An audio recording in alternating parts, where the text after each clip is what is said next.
Well, it's 6 o'clock and time for the Big Band show here on KPCS. My name is Dale Mondre, and for the next hour, we'll be listening to the best of the Big Band era, right here at 89.3 FM. That's KPCS in Pasadena.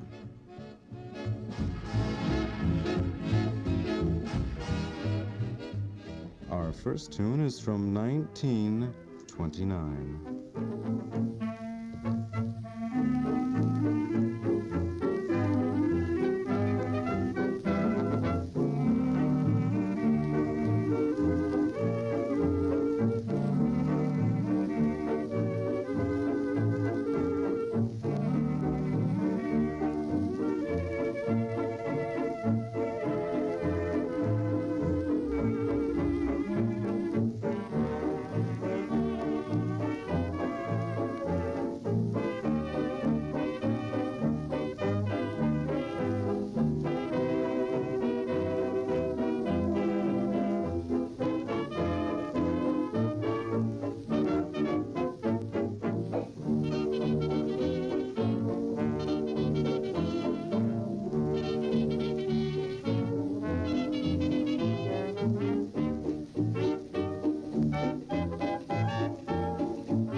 You must have been a beautiful heaven to me. Dear and baby makes three. No, that's not quite right. Dear. And I know it so well, too. With the hey, nani, nani, and a cha-cha. wanna go where you wanna go, do what you wanna do, I don't know. Da-da-da-dee-dee-dee-dee. Where the flying fishes play, that's silly. Night and day, day-da-day-da-day-day. Oh, now I've got it. Snug as a bug in a rug. Whenever you hold me tight, cozy and warm on the chilliest night. Snug as a bug in a rug. The moment I feel your kiss. Talk about home, home was never like this. First your arms come stealing, and my heart goes on a roller coaster. Then I get that feeling, like a little piece of toast in a toaster. But my life would be cold without your delicious hug, keeping me so snug as a bug in a rug. Cute? And now, ladies and gentlemen, I have a real surprise for you. Yes, sir, I'm afraid you guessed it. It's the Mills Brothers. Baby, what are you out for? Baby, what am I in for? Is my baby out for no good? Is my baby got rhythm? Tell me, is it hot rhythm? Is my baby out for no good? Mr. Moon, why does he wink at every star? In the park, in the dark, why do we park a car? What's an 8 o'clock date for? What do we stay out late for? Is my baby out for no good? 'Cause I could do you good if my baby is out for no good.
Is my baby out for no good? 'Cause I could do you good if my baby is out for no good, no good, no good, no good. That was Dick Powell and the Four Mills Brothers from 1934, Out for No Good, and Gracie Allen, Snug as a Bug in a Rug. And we started with Earl Burnett and his Los Angeles Biltmore Hotel Orchestra doing Broadway Melody. Youth is a feeling, not an age. Proof, Franklin D. Roosevelt. So we are going to win the war, and we are going to win the peace that follows. To be young is to be young in spirit. Youth is an outlook, not a stage. To be young is to face life, not to fear it. Youth is a feeling, not an age. To be young is to be young in body. Make each day a new page. To be young is to be strong in body. Youth is a feeling, not an age. Like Franklin D. Roosevelt, you can have a productive, satisfying life whatever your age. The American Chiropractic Association recommends you keep physically fit, keep active, and keep healthy with periodic spinal examinations. To be young is to be strong in body. Youth is a feeling, not an age. From 1928, this is Grace Hayes.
just what they say it for, I never knew.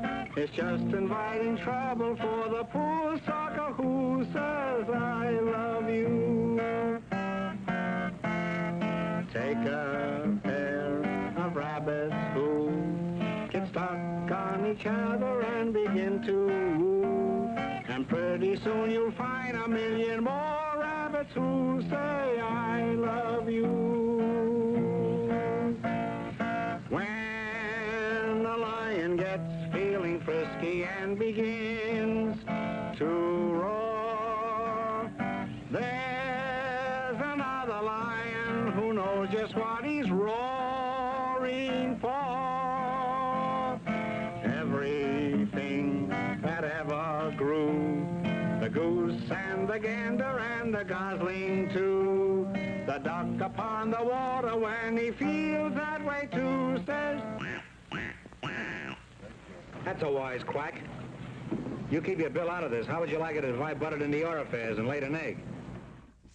Morton Downey sings the lovely ballad, In the Middle of a Kiss.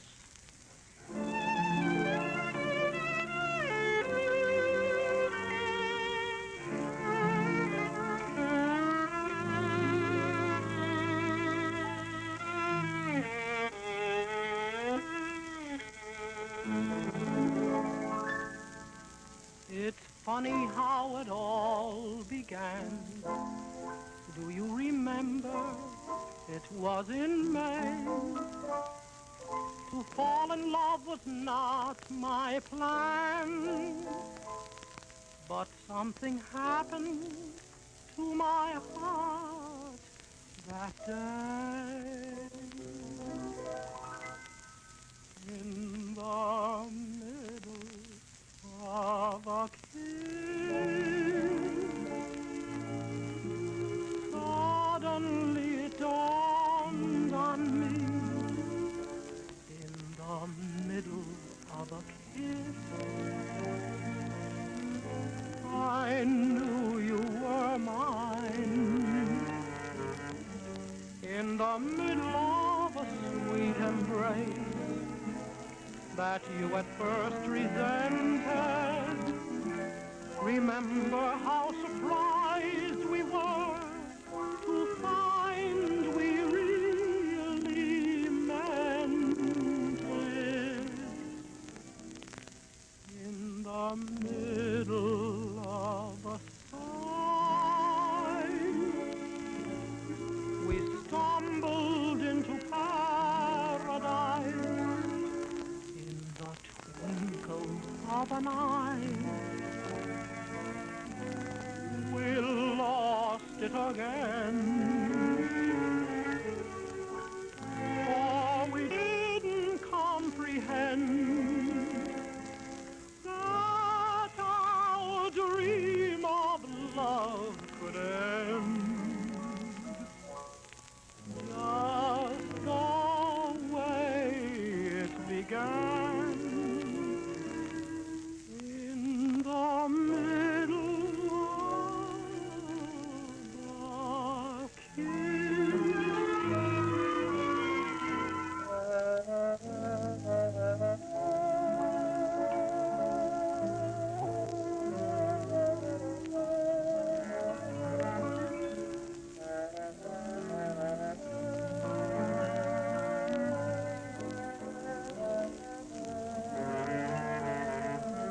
In the middle of a sweet embrace that you at first resented, remember how surprised we were to find we really meant it. In the middle of a stumbled into paradise. In the twinkle of an eye, we lost it again. For we didn't comprehend that our dream of love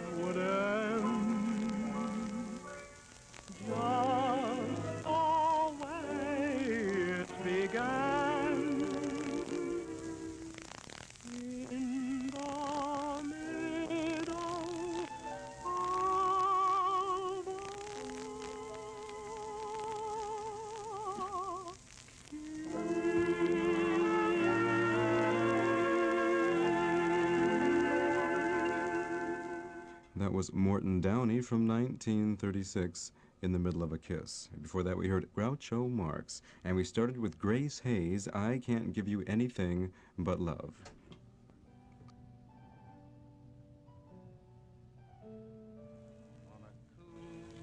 Would you like to hear Anthony Newman play the harpsichord as he joins the Los Angeles Philharmonic in a Bach festival at the Hollywood Bowl? Well, you can. KPCS is offering complimentary tickets to the first 25 letters received with the completion of the statement, I listen to classical music on KPCS because. Remember, complete the statement, I listen to classical music on KPCS because. Please enclose a self-addressed stamped envelope. The tickets will be for one night, selected from July 1st, 2nd, 3rd, and 5th. Write to Classics, KPCS FM, Pasadena, California, 91106. That's Classics, KPCS FM, Pasadena, California, 91106.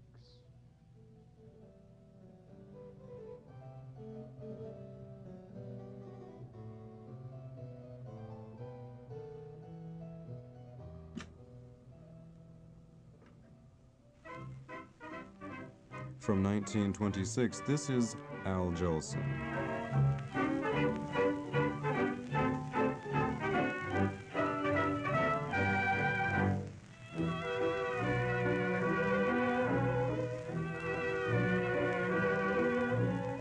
I heard a robin this morning.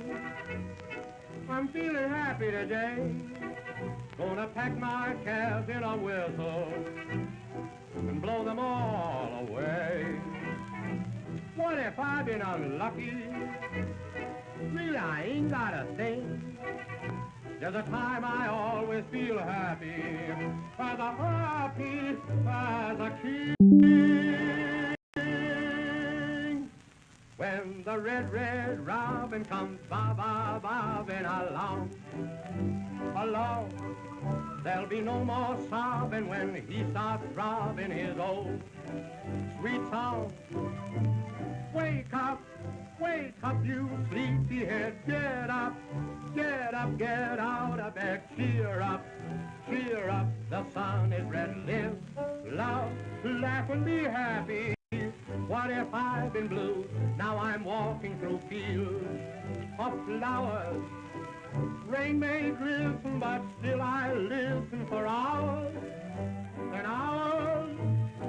I'm just a kid again, doing what I did again, singing a song. When the red, red robin comes bobbing along. When the red, red robin comes bobbing along, along, there'll be no more sobbing when he starts robbing his old sweet song. Wake up, you sleepyhead, get up, get up, get out of bed, cheer up, the sun is red, live, love, laugh and be happy. What if I've been blue? Now I'm walking through fields of flowers. Rain may glisten, but still I listen for hours and hours. I'm just a kid again, doing what I did again, singing a song. When the red, red robin comes bobbing along.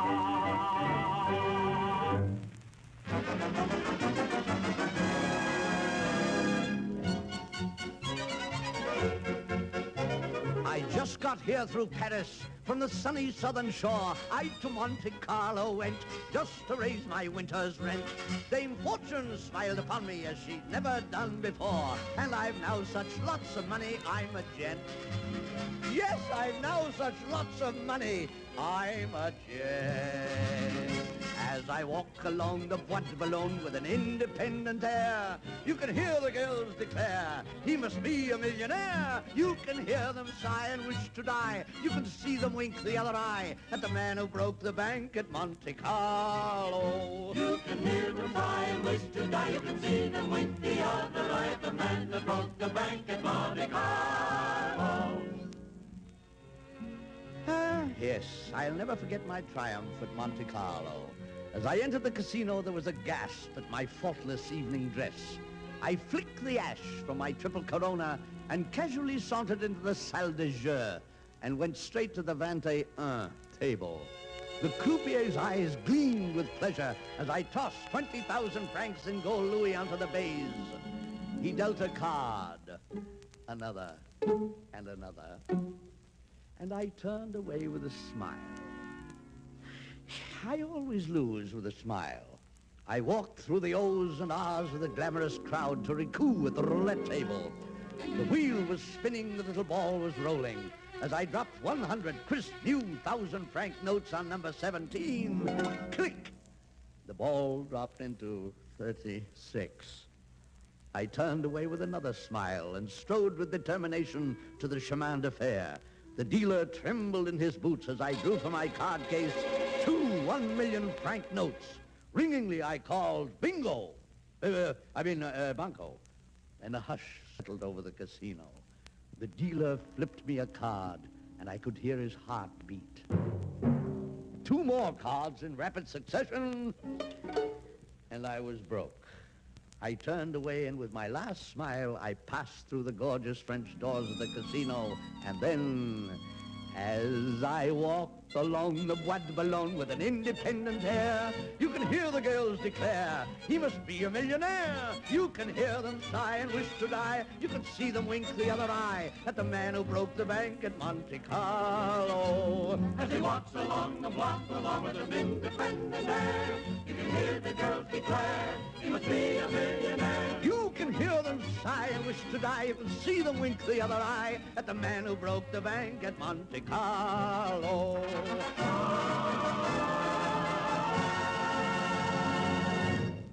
Now I know all the folks are waiting to hear this week's Cowboy Classic. How about it?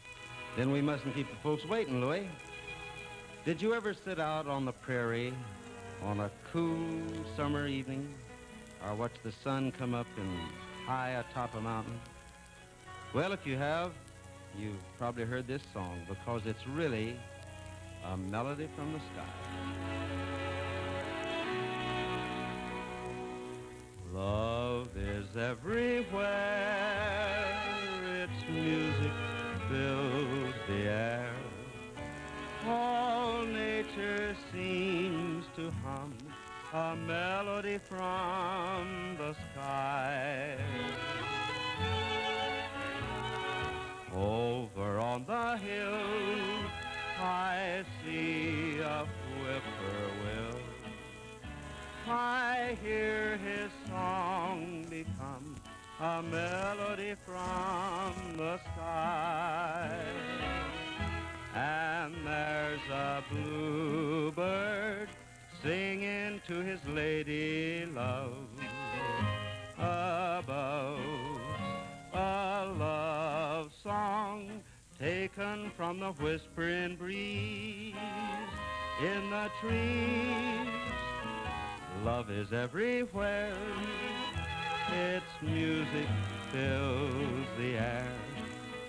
All nature seems to hum a melody from the sky.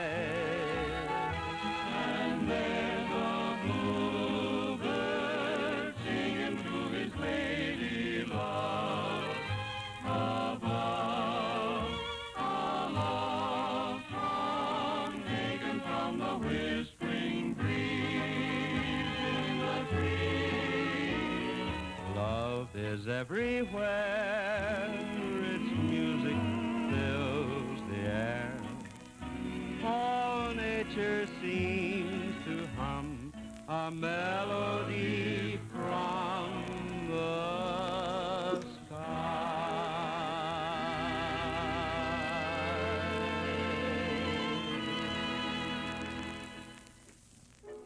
Gene Autry from 1945, A Melody from the Sky. And before that was Frank Morgan, also from 1945, The Night I Broke the Bank at Monte Carlo. And we started with Al Jolson, When the Red, Red Robin Comes Bob, Bob, Bobbing Along. You're listening to 89.3 FM, KPCS in Pasadena. This is Isham Jones and his orchestra from 1924.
Can't afford the finer things of life.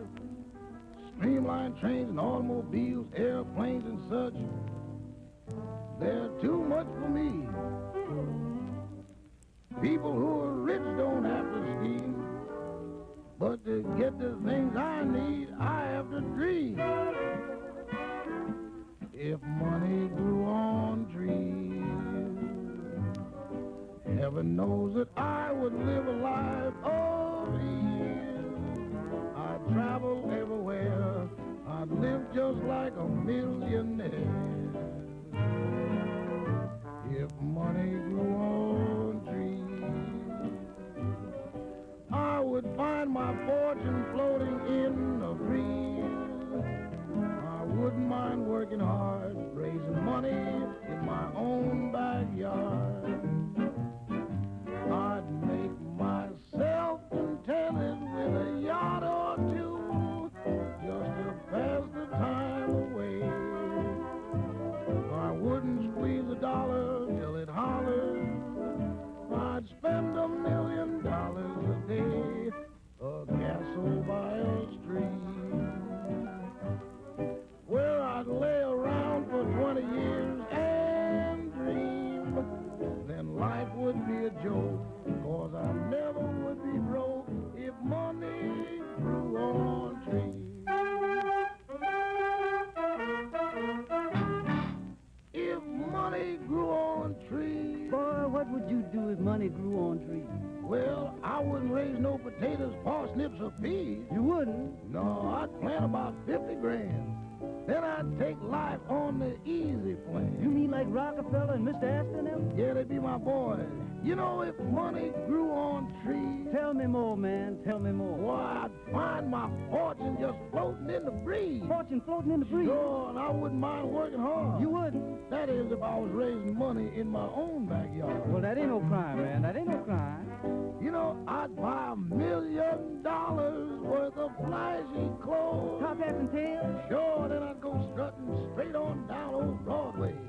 Douglas Avenue. No, but I wouldn't squeeze $1 till it hollers. You wouldn't? Of course not, because if it let out one yelp, I'd throw it away. I'd live just like a king. Like old Solomon and them Sure, and on each finger I'd have a great big diamond ring. That's about 10 or 20 rings, Yeah, and I wouldn't eat no pork or veal. No? I'd have chicken every meal. That is if money grew on trees.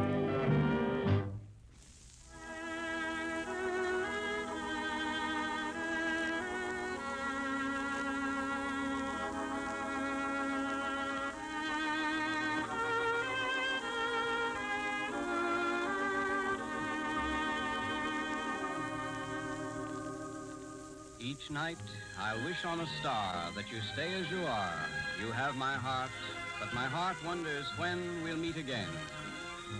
Frank Munn sings Someday I'll Meet You Again from the new motion picture Passage to Marseille.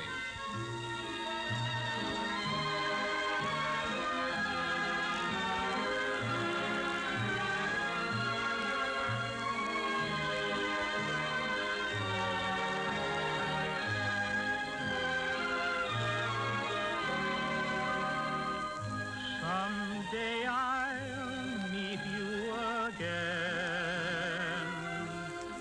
Tell me where, tell me when. Someday I'll meet you again. Am I yours until then?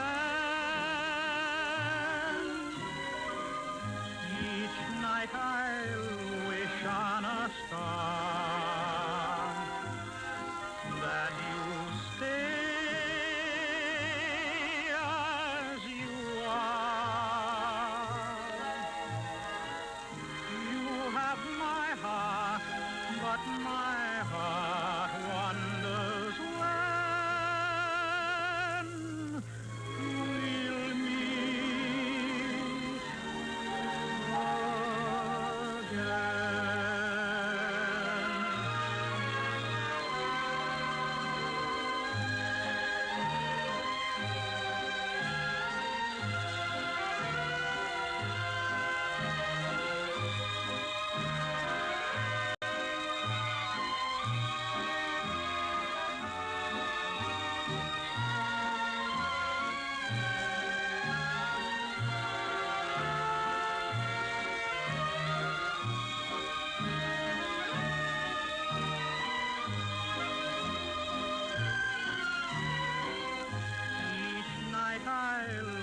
On a star that you stay as you are. You have my heart, but my heart wonders when we'll meet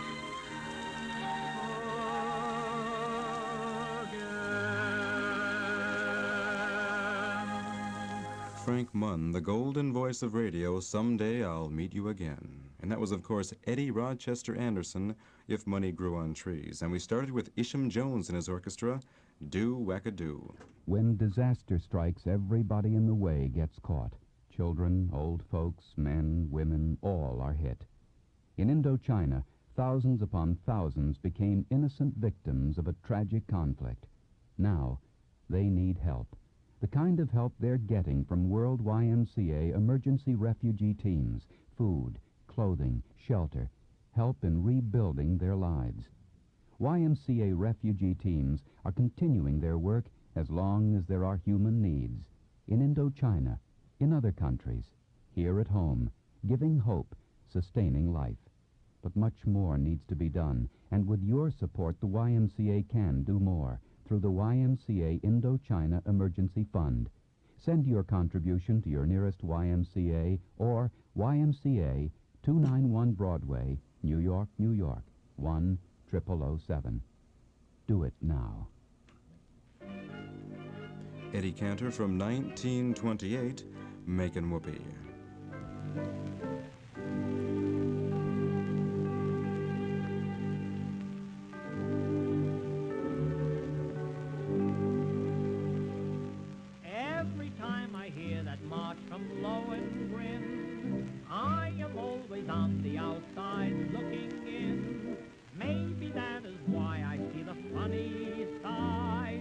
when I see a fallen brother take a bride. Weddings make a lot of people sad, but if you're not the groom, it's not so bad. Another bride, another June, another sunny honeymoon, another season, another reason for making whoopee.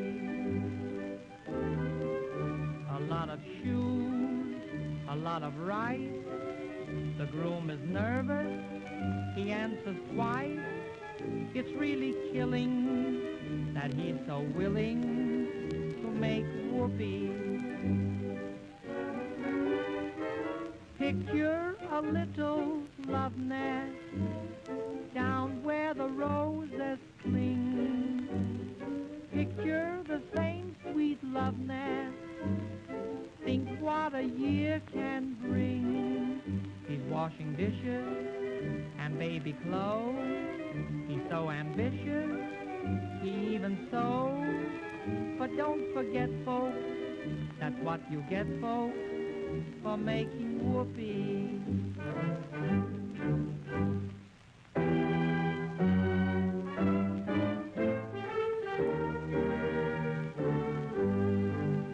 Another year, or maybe less.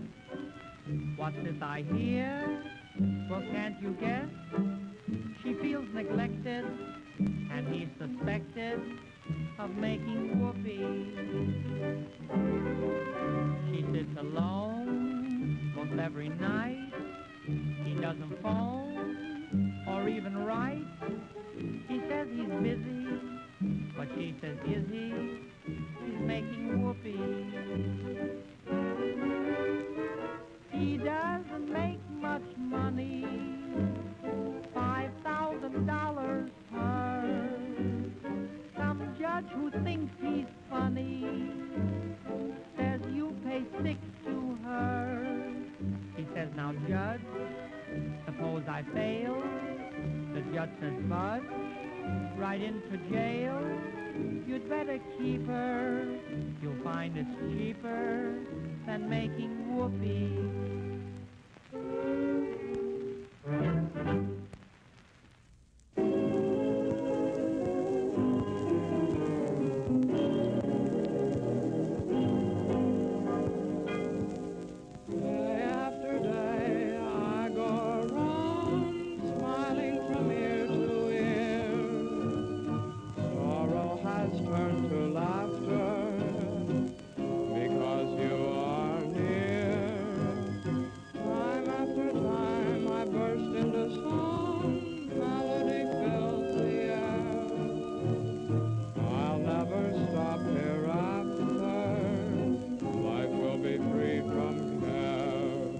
Just as evening follows afternoon, I follow you round.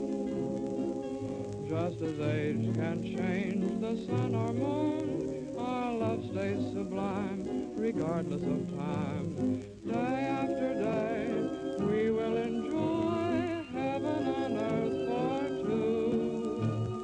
Who cares what follows after, 'cause now it's day after day with you.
starring Bing Crosby and Bob Burns with Connie Boswell, John Scott Trotter and his orchestra, and the Music Maids. Bing's special guests for this evening are Lionel Barrymore and Eddie Bracken of the cinema, and two of the world's outstanding percussionists, Thurston Knudsen and Augie Goupil.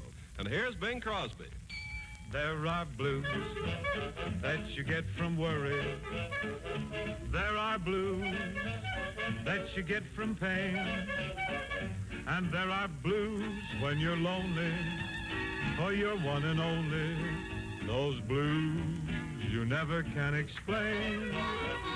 There are blues that you get from longing, but the bluest blues that be are the sort of blues that's on my mind. They're the very meanest kind. Blues my naughty sweetie gives to me. There are blues that you may get when you start to worry. There are weary blues, dreary blues you get from pain. And there are blues when you're lonely, for you're one and only. The blues you never explain. Oh, there are blues that you get from longing, but the bluest blues that be are the sort of blues that's on my mind. They're the very meanest kind. Blues my naughty sweetie gives to me. Nice going there, Bing, nice going. How'd you like that, Robin? I want to tell you, Connie, I was just saying to myself, I says, Robin, them 5 girls are getting to sing prettier and prettier. Yes, they are. That was Bing Crosby from 1941. Before that, James Stewart from 1931, Day After Day. And we started with Eddie Cantor, Makin' Whoopee. The need of our time is for everyone to develop more of their full potential, so that all aspects of life are more rewarding. Transcendental meditation is a simple, natural technique which fulfills this need. Transcendental meditation unfolds 3 qualities of life which are essential for balanced growth: adaptability, stability, and integration. These qualities naturally develop through a deep state of relaxation that increases the orderly functioning of body and mind. This progressive unification results in greater accomplishment and enjoyment of life. The International Meditation Society is now offering courses in transcendental meditation throughout the greater Los Angeles area. For further information, call 449-4224.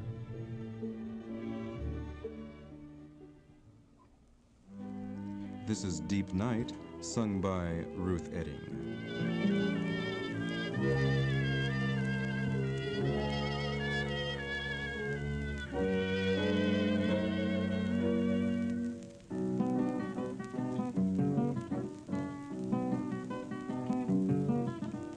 Shadows are falling, the nighttime is calling. This is the time for love. Day has just ended, the moon has descended, lighting the sky above. Day seems so long, dear, waiting for you.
Olga from the Volga. I'm Olga from the Volga, the butter toast of every vodka bar. Everywhere I walk about, you will hear the people shout, there's Volga Olga, she plays fiddle for the Tsar, fiddle for the Tsar, fiddle for the Tsar. In Petrograd in a cabaret, who came there to hear me play? All the regal ladies and their illegal gents, the finest of nobility, and they tip me royally.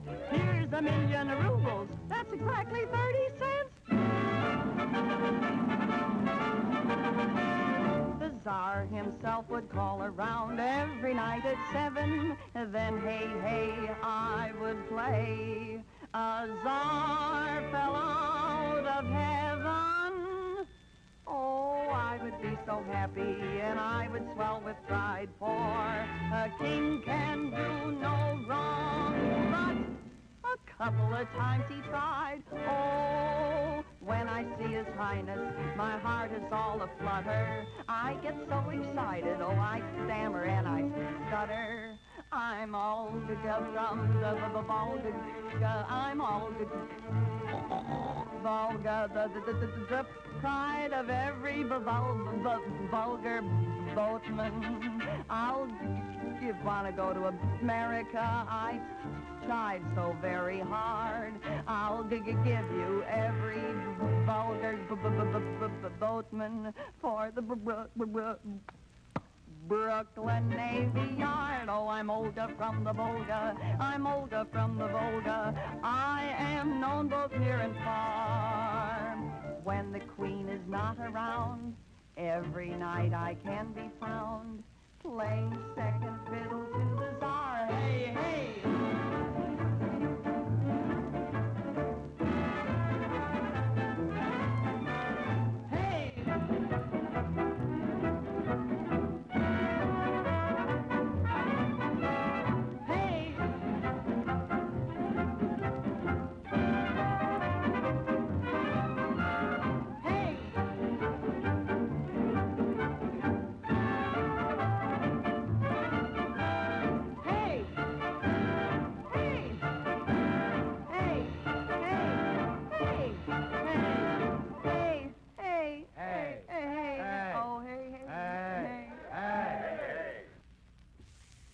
Time for you to sing right now.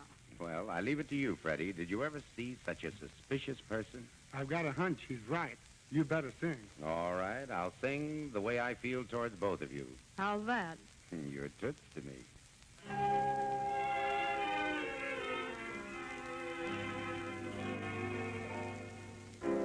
One would think you owned a block of stock in society's Plymouth Rock. But why be so ultra when romance has come your way? Though your father may be sweller than old John D. Rockefeller, you're toots to me. And you can own an ocean liner and the rice that comes from China, but you're toots to me. Because you've got two arms I die for. You know I'd sigh for your great age. I want to know if I should try for a wedding day. And I'll admit your eyes are bluer than the waters of Kahlua and the Baltic Sea. You're the Florida sun, I warn you. You're the thrill of old Chichonia melody. And I'm admitting you're terrific if you'll forget your family tree. Now you listen, Cinderella, if I'm going to be a fella, you gotta be toots to me. You can be a big sensation and the idol of our nation, but you're poopsie to me. And you can swim the broad Atlantic if you want to drive me frantic, you're still poopsie to me. And though the fellas know no one can tie you, and though they eye you for all your worth, if I were you, I'd really try to come down to earth. And I'll admit you're so exciting and so terribly inviting, but you're bad for me. And I'm telling all relations that we're sending invitations presently. Now once for all, let's get this settled. You like champagne and burgundy. But with me, Miss Cinderella, you'll wind up with sarsaparilla because you're to me. That was swell, Harry. That was swell, Harry. Harry Richmond, Your Toots to Me from 1936. Before that, Joan Davis from 1937, Olga from Volga. And we started with Ruth Edding from 1929, Deep Night.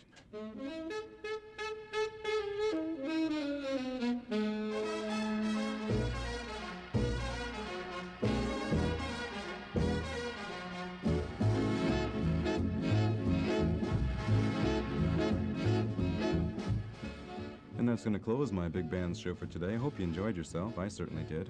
And until next week at the same time, this is Dale Mondre on behalf of all the staff here at KPCS, wishing you all a pleasant evening and a beautiful weekend.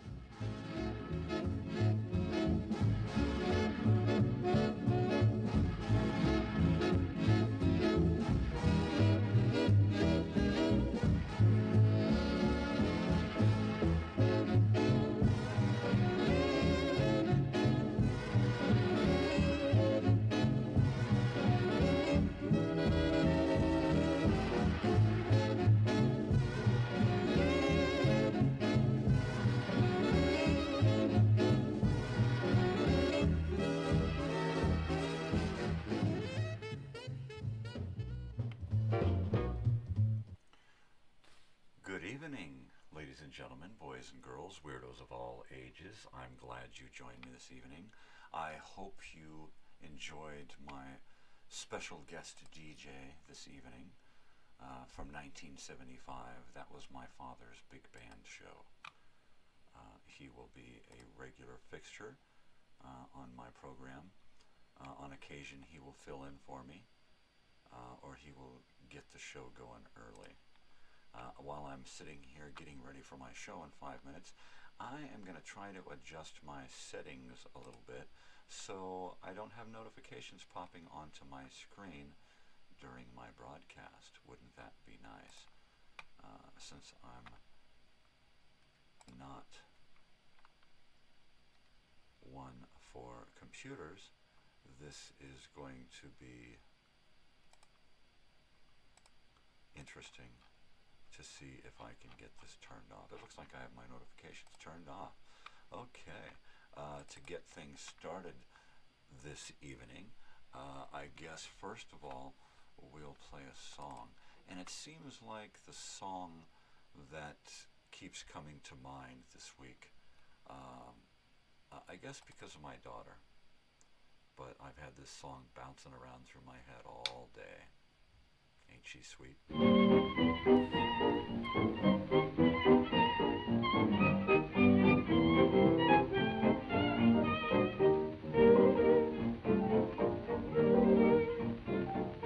There she is, that's what keeps me up at night. Oh gee whiz, that's why I can't eat a bite. Those flaming eyes, that flaming youth. Oh mister, oh sister, tell me the truth. Now ain't she sweet, see her coming down the street. I ask you confidentially, ain't she sweet? Ain't she nice? Look her over once or twice. I ask you confidentially, ain't she nice? Cast an eye in her direction. Oh me, oh my, ain't that perfection? I repeat, don't you think that's kind of neat? I ask you confidentially, ain't she sweet?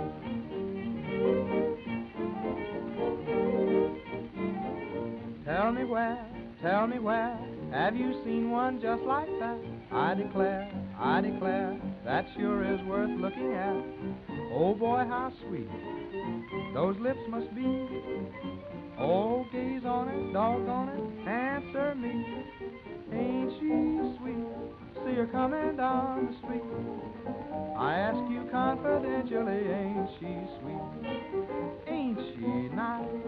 Look her over once or twice. I ask you confidentially, ain't she nice? Just cast a little old eye in her direction. Oh me, oh my, ain't that perfection? I repeat, don't you think that's kind of neat?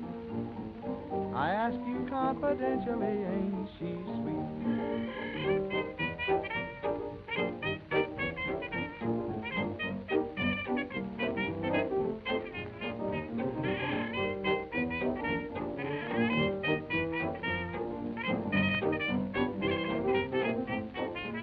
Just cast an eye, why, in her direction.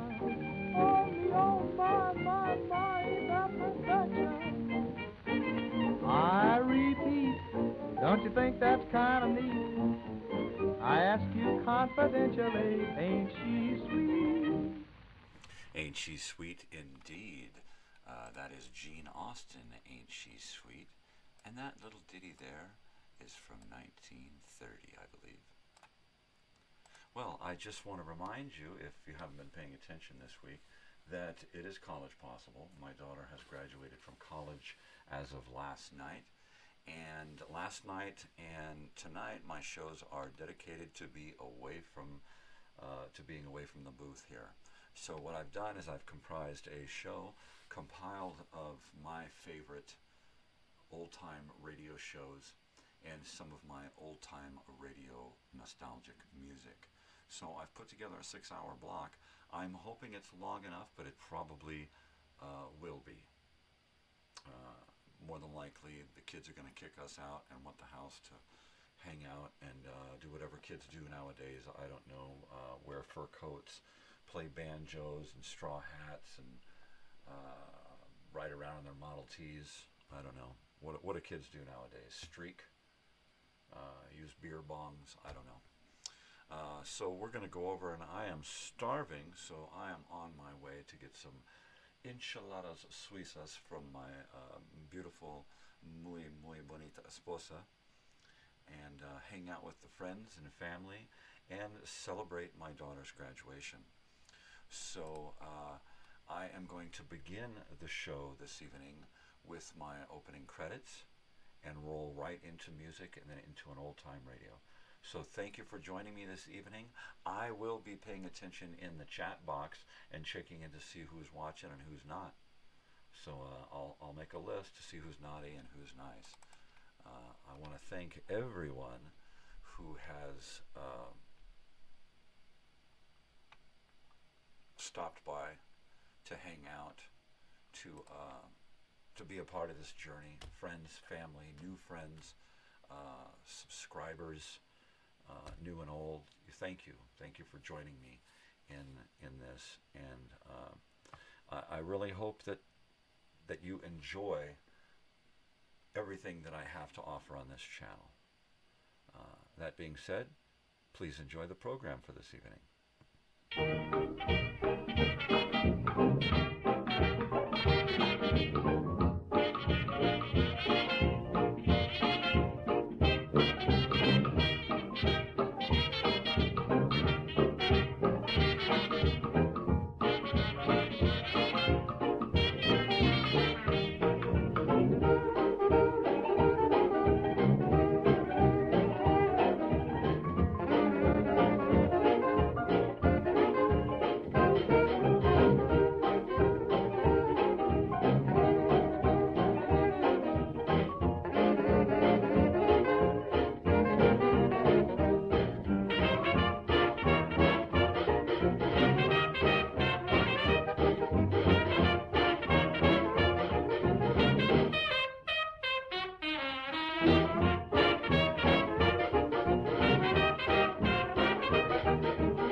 how are you? You've got that certain something I adore, that certain something I've been waiting for. Show your dimples, smile at me. Can't you see I love you so? Oh, sweet as tutti tutti, why you're a little beauty. Hello, beauty, hello.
Countdown for blastoff. X minus 5, minus 4, minus 3, minus 2, X minus 1. Fire!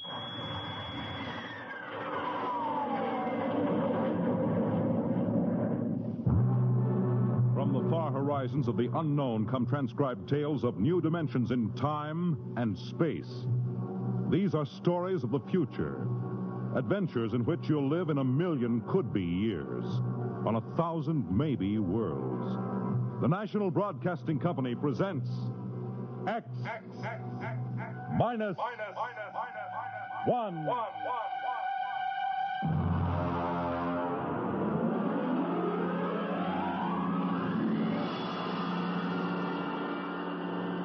Tonight's story, Mars is Heaven.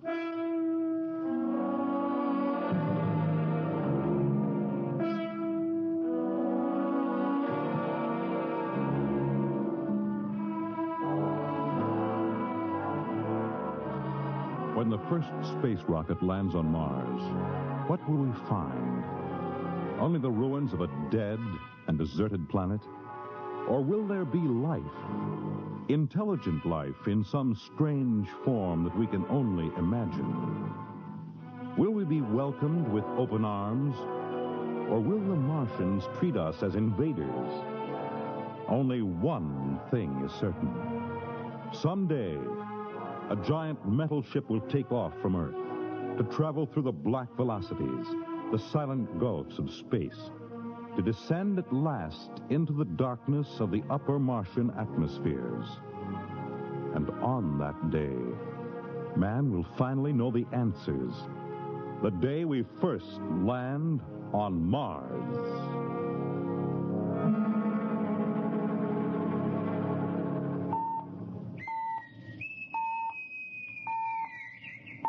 Now hear this.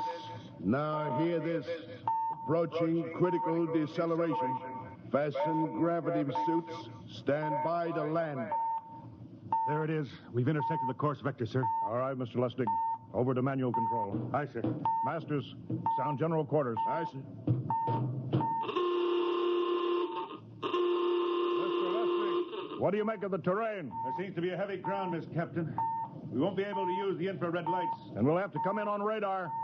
Isn't that a little risky, sir? Landing in the dark? I'd rather run the danger of a blind landing, Lieutenant, than come in without the cover of darkness. Remember, we don't know what kind of reception is waiting for us down there. Airspeed 500. Altitude now 4,000. Bridge to engine room. Stand by for deceleration. Fire forward tubes 1 and 3.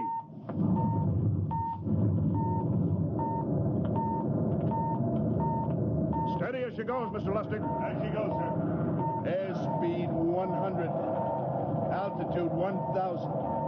Radar indicates a level stretch dead ahead, sir. Skids down. Skids check. Altitude 500. 4. 350. 3. Up a point now. All right. Let's set her down.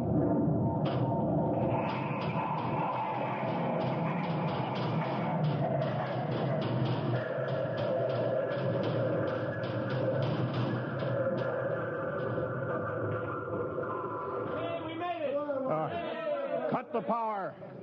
Masters, pipe battle stations. Aye, sir. All secured, sir. Well, gentlemen.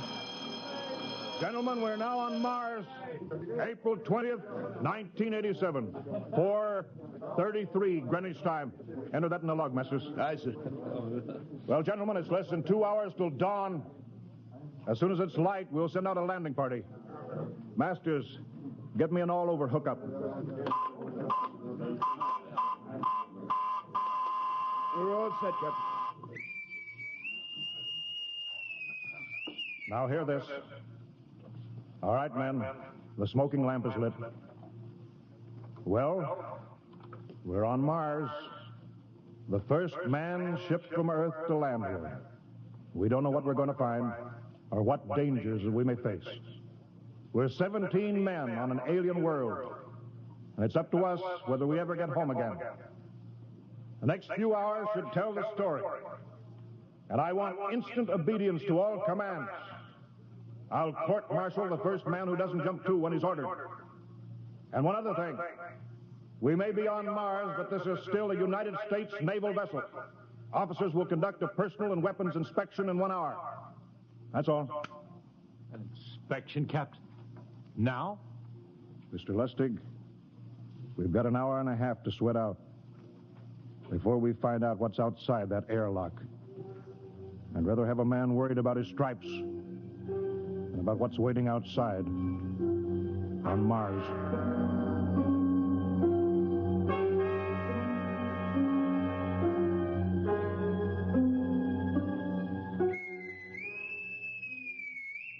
Now hear this. Landing party report to forward airlock. Captain Black, Lieutenant Hingston, Lieutenant Lustig, and Dr. Horst report immediately to forward airlock. There's now landing time -5. Well, they're paging us. You ready, Dr. Horst? Yes, Mr. Lustig. As ready as I will ever be. Come on, let's get in the lock.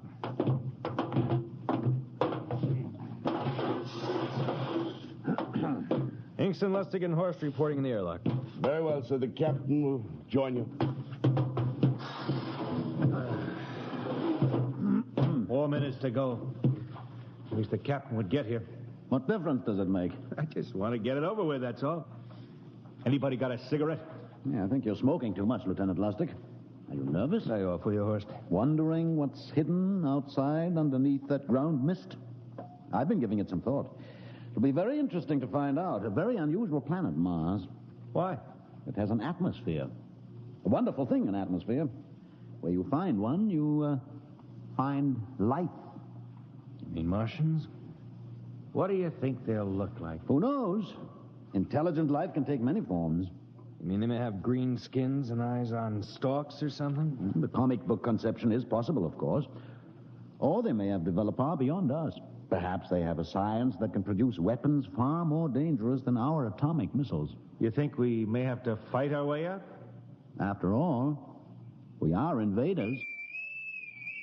Now hear this. Landing time -2. All right. We heard this. You know what I'd like to find outside that airlock? Good old Illinois. Ever been there, Lustig? Only Chicago. Well, you ought to see my hometown. Green lawns, big white houses. Sounds like my hometown. My grandmother used to have one of those iron deer on the lawn. Every Halloween, we'd paint another color. One time, we painted it black and white like a Holstein cow. Where does your family live, Dr. Horst? I have no family. When I was a child, they were gassed to death in the Dachau concentration camp. Tough. No, it has its advantages. I have no ties on Earth. Nothing to lose now. I imagine I'm the only one on board who is free to enjoy our present peculiar position. All right, Masters, you can button it up now. Aye, sir. gentlemen. Check your sidearms. In 1 minute, we'll be the first men to set foot on Mars. Quite an honor, eh? As long as the medals are not rewarded posthumously. Still uneasy, Dr. Horst? Captain Black, I've been uneasy ever since I can remember. On Earth and on Mars. Well, 30 seconds. Give me the intercom phone, Lustig. Yes, sir. Masters? Aye, sir. Battle stations are to be manned till we return. If we're not back in 2 hours, I want no rescue party sent out. Blast off and save the ship, you understand? Aye, sir. All right. 5 seconds. 4, 3, 2, 1. Lustig, open the outer airlock. Aye, sir.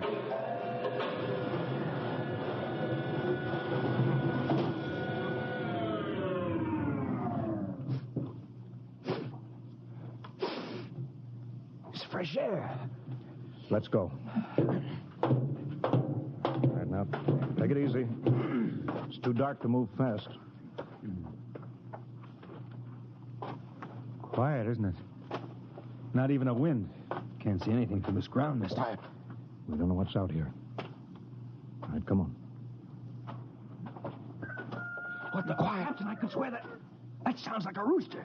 I don't hear it anymore. Very homely but unlikely sound.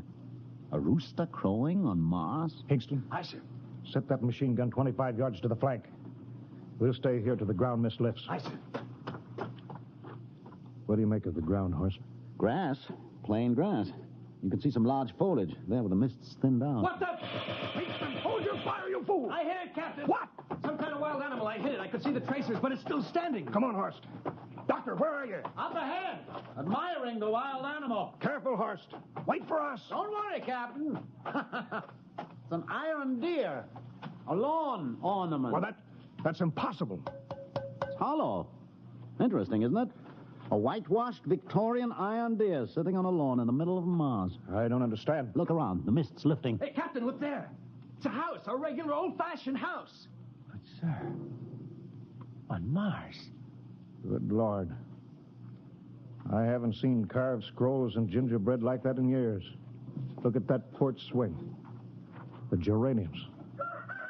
There. I told you it was a rooster, Captain. Give me the glasses, Lustig. I want to take a look through that front window. Well, there's an upright piano. Some sheet music on it. Lustig, it's beautiful Ohio. Oh, it can't be, sir. Horst, do you think that civilization of two planets could be identical? I don't know. That specific variety of geraniums is only 50 years old on Earth. Is it logical that they should develop in Mars? How about that port swing and the piano and beautiful Ohio? Why, it's impossible. Captain Black, this looks like the town I was born in. Well, it looks like my hometown, too. I've thought of something, sir. It's the only solution.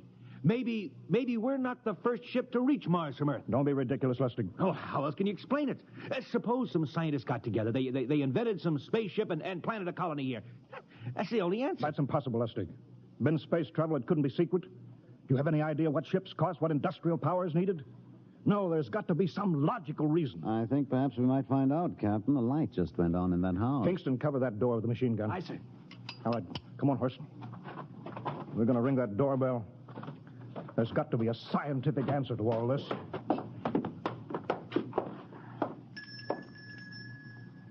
And there's something moving in there. Stand back, Horst. Give me a clear shot. Are you sure a bullet can stop a Martian? Steady now. Can I help you? Well, If you're selling anything, it's much too early. No, wait just a minute. What town is this? What do you mean? Are you census takers? No. We're strangers here. We want to know how this town got here. Is this a game? No, it's not a game. We're from Earth. From where? From Earth. Do you mean out of the ground? Are you sure you're feeling well? Madam, we came in a flying ship across space. We're from the third planet, Earth. This is Mars. Now do you understand? Mars. You go away now, you hear? I'll call my husband from upstairs and he'll chase you. Go on. But this is Mars, isn't it? This is Green Lake, Wisconsin, in the United States of America. Bounded on the east by the Atlantic and on the west by the Pacific. Now go away. Goodbye. Horst, do you suppose it's really possible? I've got to find out more about this. I told you I'd call my husband. Now you go away. You've got to tell me one thing first. What year is this? Year? 1928, of course. For goodness sake. You hear that, Horst? And we know it's 1987, and we know this is Mars. Horst, is it possible that we got fouled up, made some tremendous blunder, circled around, and landed back on Earth? In 1928? Well, maybe some switch in time or dimension. Could we have shifted somehow, gone backward in time? Oh, Horst, this won't hold water. It's not logical. We checked every mile. We went past the moon, out into space. We're on Mars. Lustig out at point. Hingston in the rear. Keep that gun at half load. Aye, sir. Horst, there's got to be some cold, logical solution. Captain. What? That house down the street, the white one with the green shutters. Lustig, what's the matter? I never thought of... Thank God! Lustig, come back here. He's running for that house. That crazy fool. After him, quick. Lustig, stop! Come down off of that porch. Grandpa! Lustig, what the devil do you think you're doing? Albert! Grandma, Grandpa, it is you. Lustig, what is going on here? Albert, it's been so many years. How you've grown, boy. It's so good to see you. Lieutenant Lustig! Oh, Captain, Grandma, I want you to meet my friends. This is Captain Black. Captain, I want you to meet my grandfolks. Howdy. Any friend of Albert's is a friend of ours.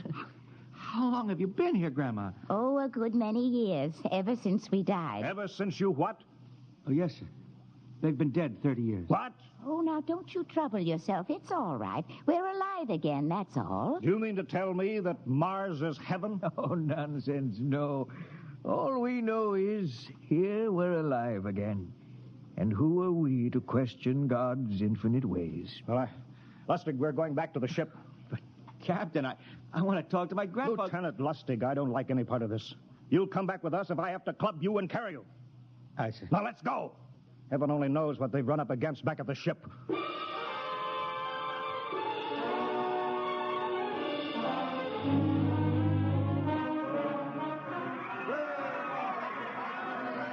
Horst, look at that crowd around the ship. Looks like we're being welcomed with a celebration, Captain. Celebration? They've abandoned ship. Every port is open. No guard set. You masters! Hiya, Captain.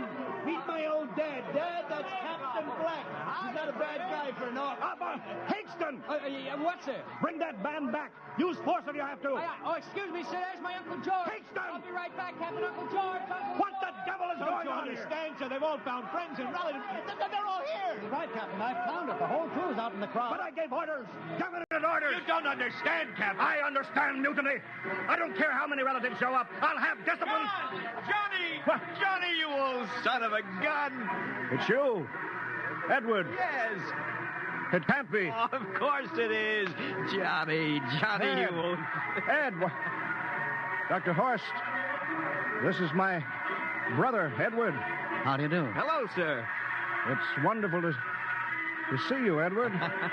Look, I've got to get back to my ship. Oh, Johnny, wait. I almost forgot. Mom's waiting at home. Mom? Yeah, and Dad, too. Mom and Dad are alive? Then you're real, Ed. Well, of course. Don't I feel real? How's that, huh? Why, Ed! We've got lunch for you, Johnny. Mom's making corn fritters. Dr. Horst, haven't you found anybody? No, Captain. I have nobody. Oh, then you come on home with me, right, Ed? Why, sure. Horst, you wouldn't believe it, but it's been 35 years since I had Mom's corn fritters. By George, 35 years.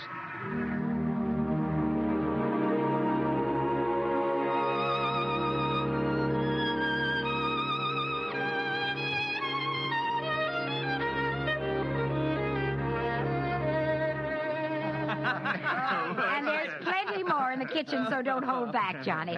You too, Dr. Horst. Well, Johnny, you're still in the Navy, huh? That's right, Dad. I'm in command of the ship. We're an old Navy family, Dr. Horst. All three of our boys in the service. Yeah, Ed was the best pilot in the Pacific, too. What did happen, Ed? What's the difference? I'm here now. Yeah, but... You know, it's almost perfect.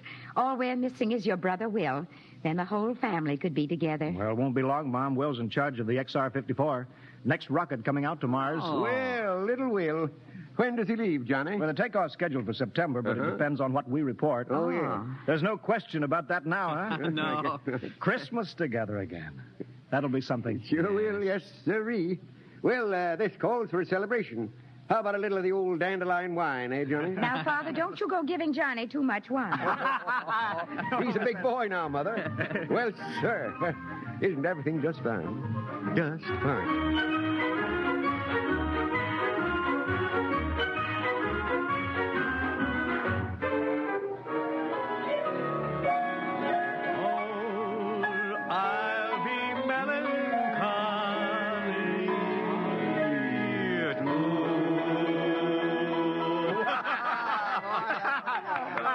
One again, will you, Ed? Oh, sure.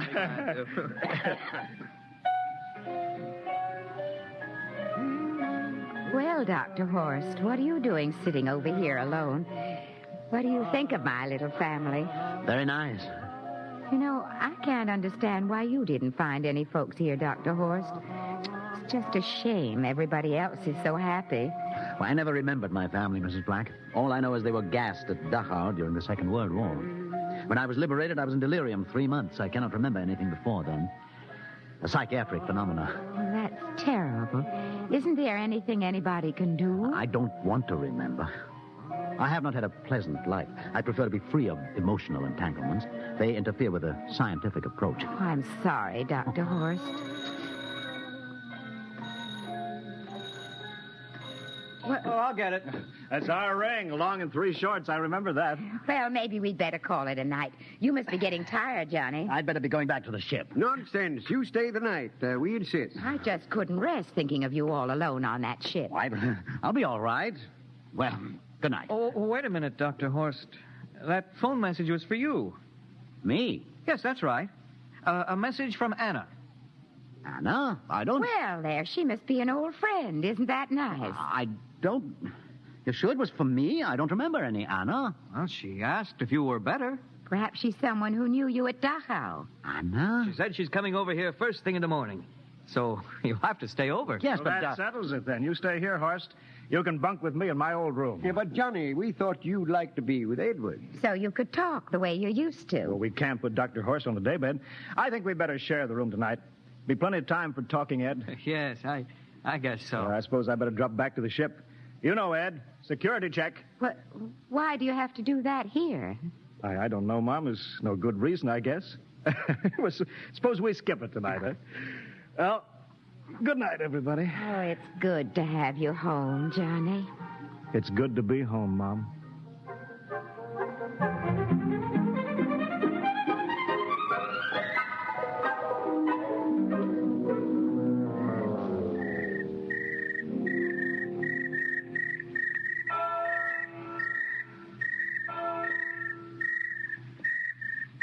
Captain Black. Huh?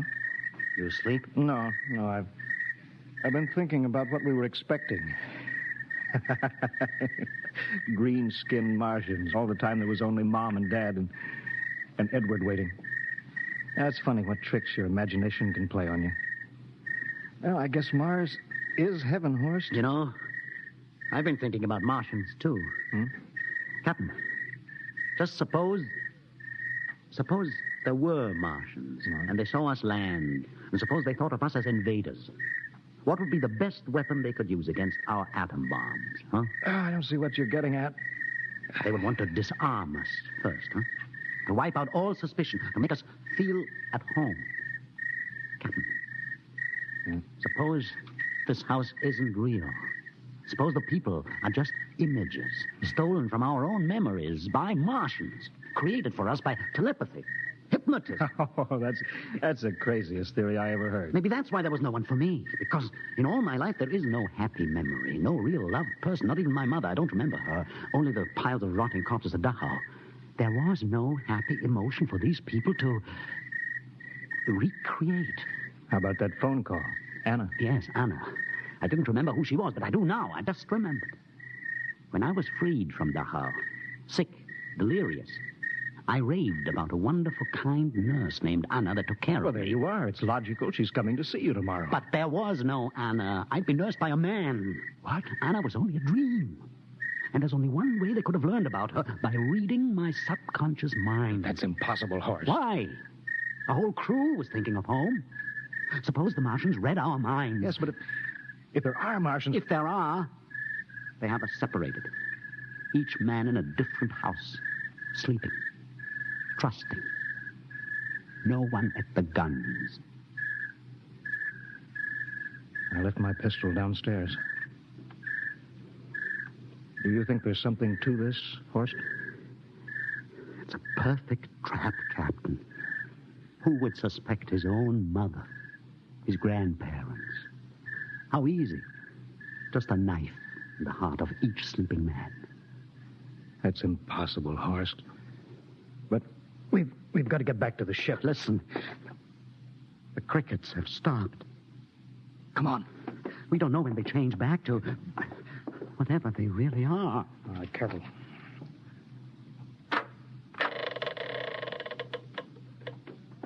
Where are you going, John? Ed, we wanted a drink of water. That's all, Ed. You're not thirsty, John. You don't want a drink. Look out!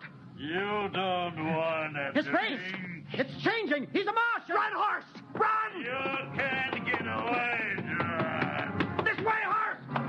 Horse, where are you?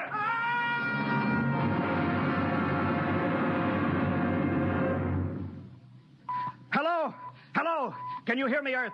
This is Captain John Black, the XR-53 calling from Mars. I've locked myself in the ship, but they've crippled it. I can't take off or fire the guns, and they're coming for me now, the Martians. I'm all alone here. All the rest are dead. Hinkston, Lustig, Dr. Horst. Poor Horst, he didn't even reach the door. Listen. They're trying to break through the hull. Edward and Mom and Dad and all the folks, but they're changing now. They're melting and changing back into... They're Martians. Can you understand? Martians, not men. They make us think that Mars was heaven and we fell into the trap. Can you hear me, Earth? You've got to stop the next rocket. Listen, tell my brother Will. Tell my brother not to come. They'll trap him, too. They'll kill them all. Hello? Hello? Can you hear me, Earth? This is John Black on Mars. Hello, Earth. This is John Black on Mars. Hello, Earth. Hello, Earth.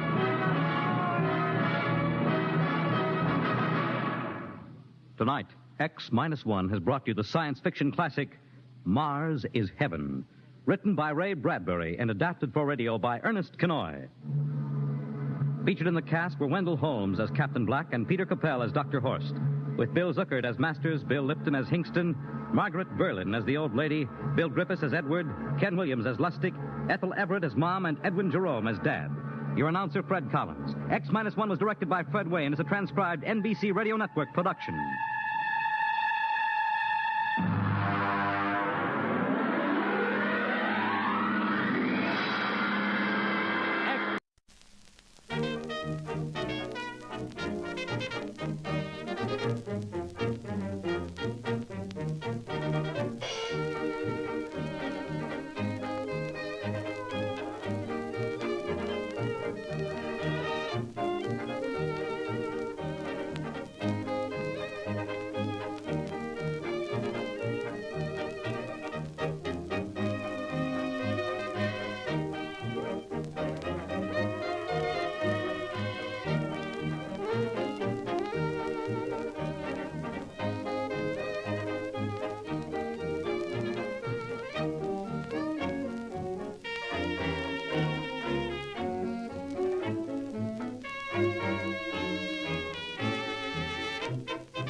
tell you, Captain, it don't make sense. We picked her up walking down the street saying the same thing over and over again. Why, she's as goofy as they come, I tell you. Listen to her yourself. Revenge, revenge, revenge, Revenge, revenge, revenge. Yeah, listen to her, Captain. Over and over again. revenge, Such a young and pretty girl. revenge, What could have driven her out of her mind like that, I ask you? revenge, revenge, revenge, revenge, revenge, revenge, revenge, revenge.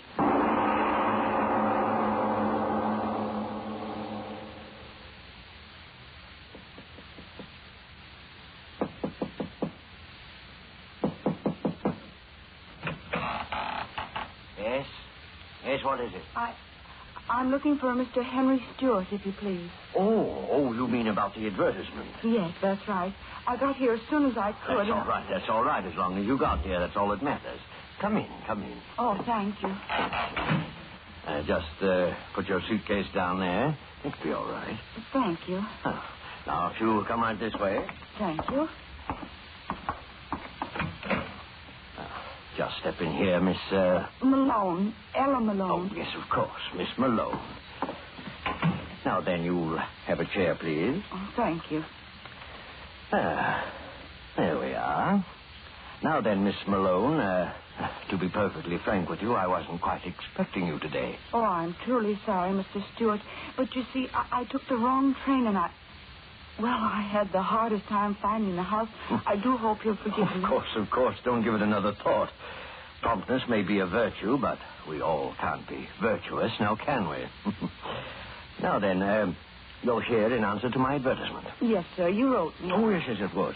You're the young lady from... From Queensville. Oh, yes, Queensville. You have my letter with you? Oh, yes, sir. Right here, sir. Yes. Now then, your friends know you came here, of course. There's no one very much interested, Mr. Stewart. Oh, come now. A pretty young girl like you, no young beaux, and so on. No, sir, there's no one. I mean, sir, you can depend on me to give all my attention to my work. Very commendable indeed. My work, as I wrote you, is entirely confidential. My philanthropies are, to a great extent, entirely sub rosa, no fuss, no feathers. You understand what I mean? Oh, yes, sir. As my secretary, my affairs will be entirely in your hands. My checking account, my finances, and so on, entirely in your care. I understand, sir. It's quite a responsibility, and you're quite a young woman. And as I wrote you, the bank... Oh, yes, sir, I understand. The bond, I brought the money for it, $300. I've got it right here, sir. Oh, fine. That's very businesslike, yes, indeed. I'll give you a receipt, and there we'll be. Mr. Stewart. Yes? Oh, my pen. Oh, yes, here we are. My money. Will I get it back from the bank any time I leave your employ... I mean, when you want me to? Oh, yes, of course. Now then, here we are. Received of Miss Nellie Malone. Ella. Oh, yes, of course, Ella. Memory isn't quite what it used to be. That's why I need a good secretary. I'm very good at remembering things. Oh, you are. Now then, here we are. Guess this receipt is in good order. Received of Miss Ella Malone. $300 to be deposited with the Merchants Bank as surety bond, and to be returned to said Ella Malone upon request. There's my signature. Now then, how's that? I'm sure that'll do very well, sir. Now, then, you have got my receipt, but I... I beg your pardon. Not at all. Of course, I have it right here. I am sorry. Oh, well, I understand the excitement of your trip. Here it is, Mr. Stewart. You see, I had it already in an envelope. Now, if you'll open it... Oh, no, not at all. Ben can do that when I send it to them in the morning. Now, just put your purse down there, and I'll show you through your new home. Yes, Mr. Stewart. Now, we'll go right up these stairs. Yes, sir.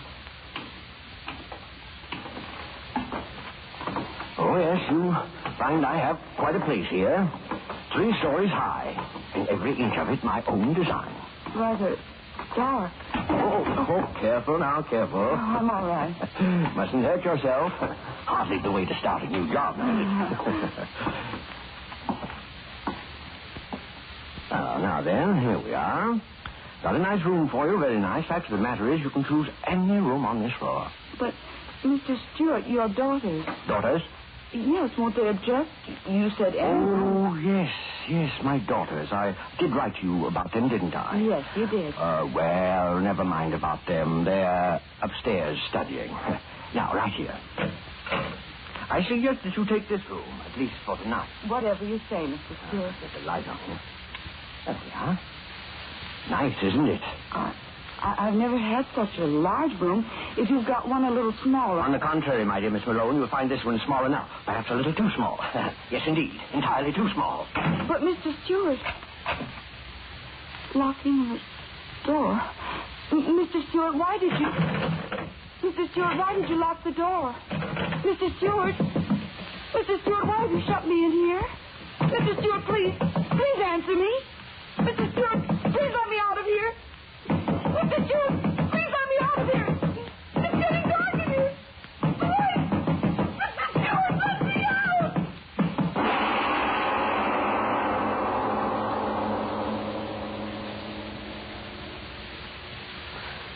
Yes, Miss Nord. There's no doubt in my mind at all that you're the very person I want to employ as my housekeeper. I'm very glad to hear that, Mr. Stewart. Of course, the matter of being housekeeper, the place as large as mine, calls for definite qualities, you understand, of course. I'll always do my best, sir. Well, one certainly can't ask for more than that, no, indeed.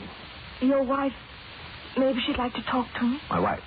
Oh, yes, of course. I wrote you about my wife, didn't I? Yes, sir. Well, my wife is out shopping. As soon as she returns, you will meet her. I'm sure she'll find your recommendations as satisfactory as I did. Makes me very happy.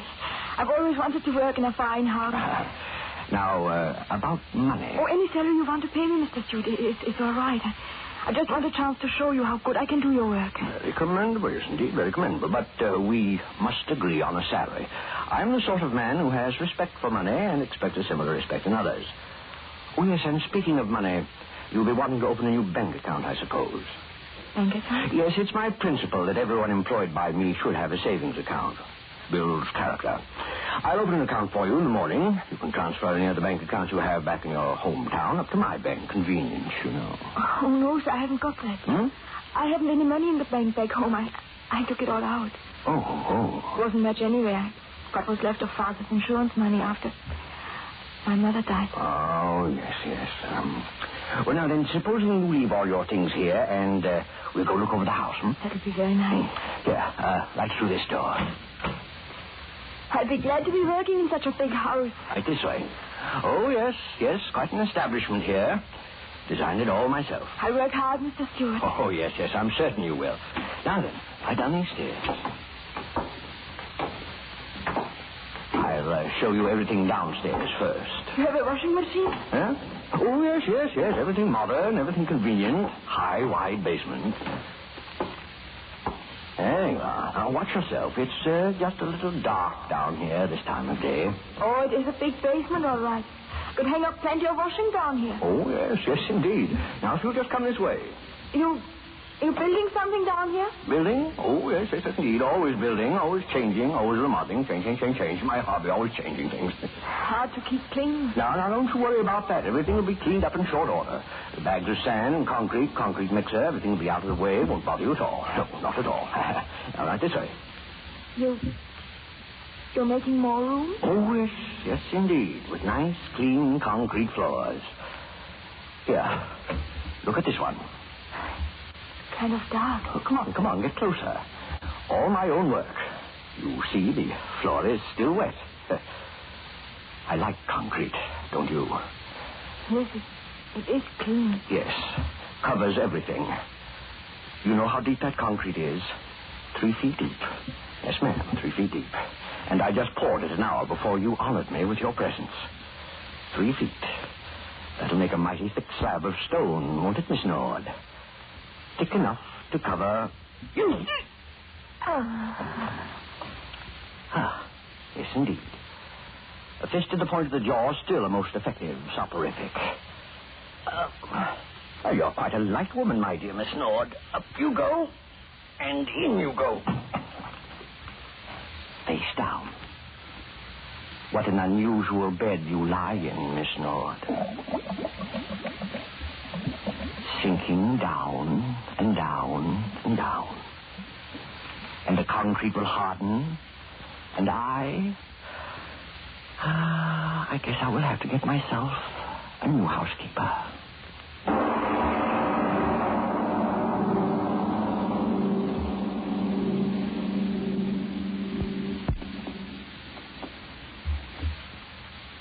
Ladies and gentlemen, let's lean back now and relax for a moment.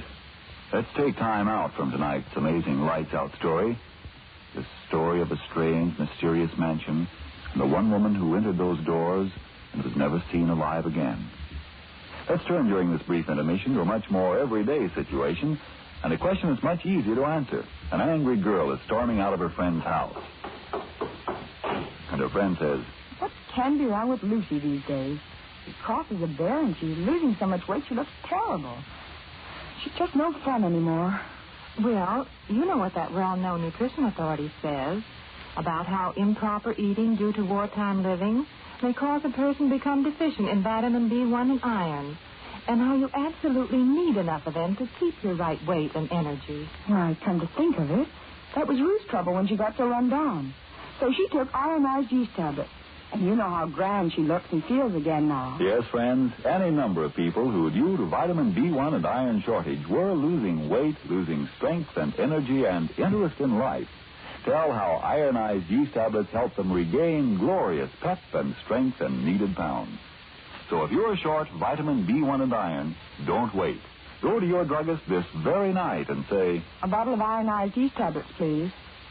And now back to our lights-out story of Murder Castle.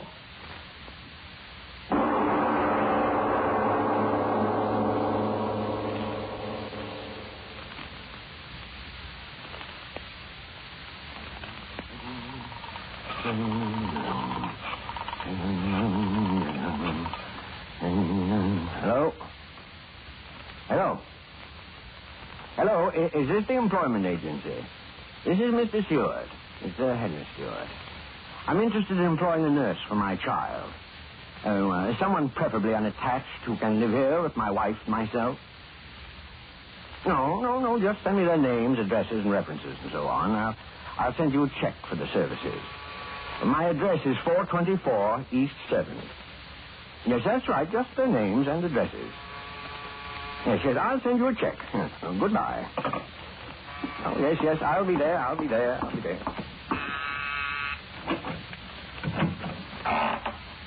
Yes, what is it? Is Mr. Stewart in? Oh, yes, indeed. Won't you come in?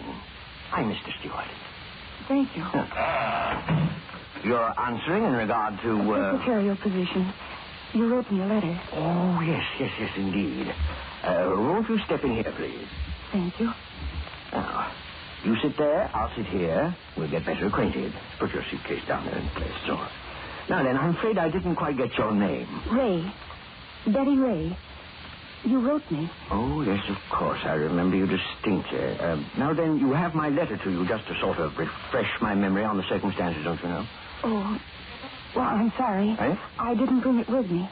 Oh, well, then suppose you tell me a little more about yourself and all that's happened.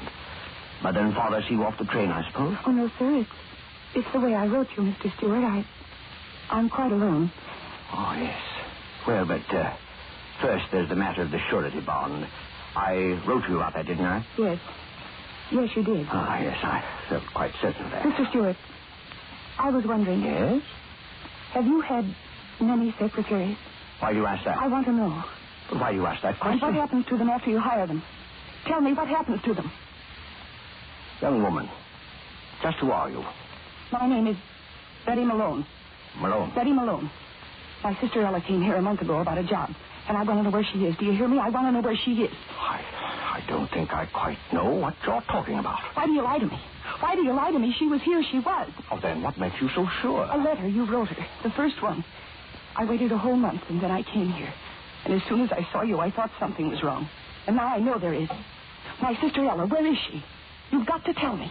What if I tell you again that I don't know what you're talking about? I'll go to the police. They'll make you tell the truth. I know she came here. I know she did. And why do you laugh? Why? Because you're being a very foolish young lady. Very foolish indeed. There's no need to get excited. Of course your sister's here, and very happy to.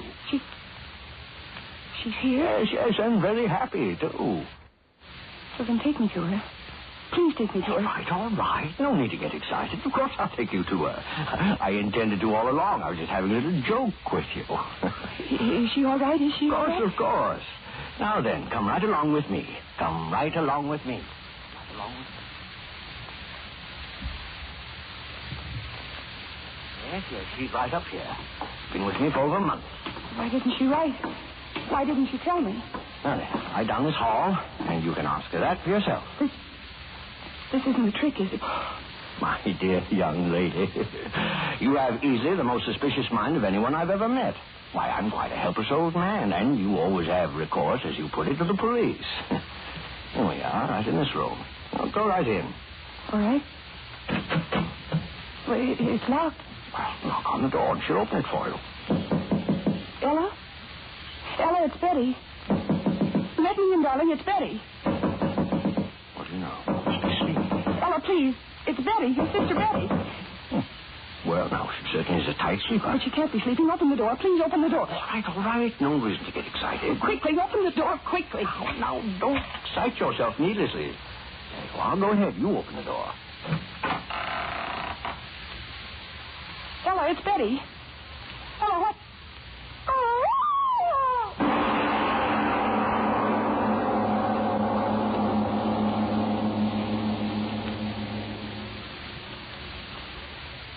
Now then, my dear Betty, we understand each other clearly, don't we? Ella. Dead. Nothing like a complete understanding now, is there? Ella. Dead. Oh, it wasn't so difficult. I shut the door, sealed it, and nature took care of the rest. Ella. Dead. She died quite easily. Much easier than others. Why? You mean, why do I do it? It's a very simple explanation, young woman. This is my business. Yes, my business. Some men make their fortunes in stocks, some bonds, some in business. And this is my business. Why? Why is any business conducted? Profit, my dear. And I've made quite a neat little profit. Oh, yes, and a very safe one, too. Ella, dead. Yes, and you're the very first to come wandering about looking for one of my customers. The first. And I assure you, the last. Oh, yes, 30 women have come in my front door. Ella. 31, including you and Ella. Come on along. No. I'll tell you all about them. You'll find it most instructive. Yes, indeed. Now, come. Don't hold my arm. But I must. He's collared as they twist and turn. Oh, yes, it's best I hold your arm. Get lost easily around this house. My most interesting house. Where are you taking me? Yes, there were 30 before you. Most interesting array. I used to read the want ads in small-town papers, and then I'd write letters. Oh, most interesting letters. I needed a secretary, a housekeeper, nurse, excellent salary, unusual accommodation. Oh, I knew this had happened. Indeed. And they brought all their worldly belongings with them, generally in a suitcase. Little here, little there. Oh, why, sure, it's been most profitable. Now, in this room, for example... No, don't open that door. No, perhaps it would be better not to. The one in here came to be my housekeeper. Oh, let me see. How long ago was it? Oh, well, no matter. She came as a housekeeper, and after she went into a retirement in that room, I found in her suitcase such interesting bonds. Why, I tell you, my eyes fairly popped right in my head. Oh, yes. It's the uncertainty that makes my little business so very fascinating. Killed 30 women. Now, let's go down a little way now, down here. Oh, don't make me pull you along. Killed 30 women. It wasn't difficult. Most women are such fools, anxious to believe what they want to believe. Came here for life, and you gave them death. Ah, you're the smart one. That's why I'm even bothering showing you my work. I never did the others. And showing you around won't do harm. You won't be talking long. 30 women died. Now, in this room... Oh, let me open it and show you. No, don't make me look. No, please don't. No. Oh, you see? There's no reason for excitement, just an empty room. That's what she thought when she went in here. Then I pressed this button, so. And the floor flopped open as she stood on it, and down she went. Down, down, down. Guess into what? A pit of lime. Dead. Oh, yes, I tried out so many different ways of killing them. You wonder why they'll never find me out? Well, I'll tell you why. Because I'm much too smart for all of them. Oh, not perfect crimes. No, nothing infantile, but just cleverness in choosing the women I do my business with, and an equal cleverness in doing away with them. Oh, yes, indeed. Now then, what was I telling you? Oh, yes. Why, they'll never get me. Ella, seeing you, it's done things in my head. No corpus delicti. And if there is one, no evidence of violence. Ah, there, that's the secret. Were you very frightened, sister? Pearl of quicklime, there's no corpus delicti. To that I can tell you. Not when you bury them in a slab of concrete. Ah, yes, that's the secret. If I could only have been with you, little sister. Now, this room, let me show it to you. I think this will be your room, my dear. Oh, very frightened. You see the door? Airtight. Airtight, yes, indeed. I'll open it. The room. Amazing sight, isn't it? No doors, no windows. I could have helped you, Ella. Now, I'll shut you up inside the room, then I'll close the door and press this button here like this. You hear that, little one? You hear that? Pumping, pumping, pumping. And guess what is pumping? Ella, my head. Air. You hear me? Pumping the air out of the room. Yes, that's clever, isn't it? You breathe, and soon there'll be nothing there to breathe, and then you'll die. And if the police do find your body, no mark of violence, nothing but asphyxiation. A most mysterious death, they'll say. In time, they'll decide it's all quite natural. Embolism, heart attack. Oh, they'll think up a fancy name to clear their files. Yes, indeed, they always do. It isn't right for him to live, is it, Ella? Now, first, off with the pump. Now, my dear, I think you'd better step inside. Quickly now, so I can close the door and go about my other work. Quickly, I tell you. No, wait. Wait for what? I want to give you something. What can you give me that doesn't belong to me already? This. Gun. Get in there. Get in that room. Gun. You had a gun in your purse all the time? My father's. I brought it for the man who... Ella. Get in that room. No. What are you going to... Get in there. I'll press the trigger. Get in there. I'll kill you. No, don't. Get in. Don't. I'm an old harmless man. I was only fooling. I wouldn't hurt you for the world. Revenge. It's right to revenge, isn't it, Ella? He said to press this button, Ella. The pump. It's running, Ella. Listen to it. It's killing him the way he killed you. It's right to revenge, isn't it, little sister? Right to revenge. Right to revenge. Right to revenge. Right to revenge. Right to revenge. Right to revenge. Right to revenge.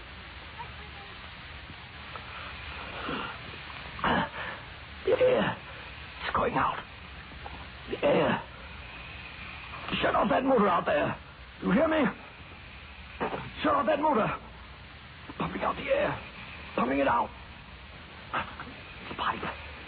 Air going out. I can't reach the pipe. Shut it off, you devil out there. Shut it off. It'll kill me. Kill me. It's getting thinner already. Shut it off. I'll give you anything you want.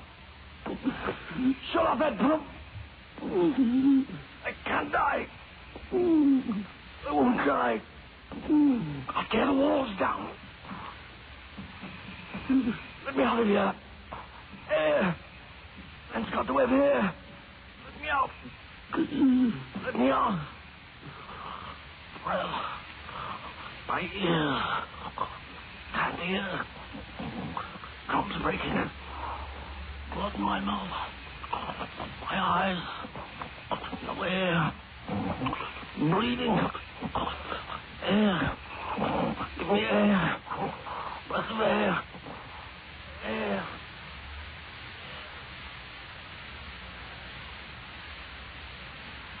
Revenge. Revenge. Revenge. Revenge. Revenge. Revenge. Yes, listen to her, Captain. Revenge. Over and over again. Revenge. Such a young and pretty girl. Revenge. Revenge. What could have driven her out of her mind crazy like that? Revenge. Revenge. What, I ask you? Revenge. Revenge.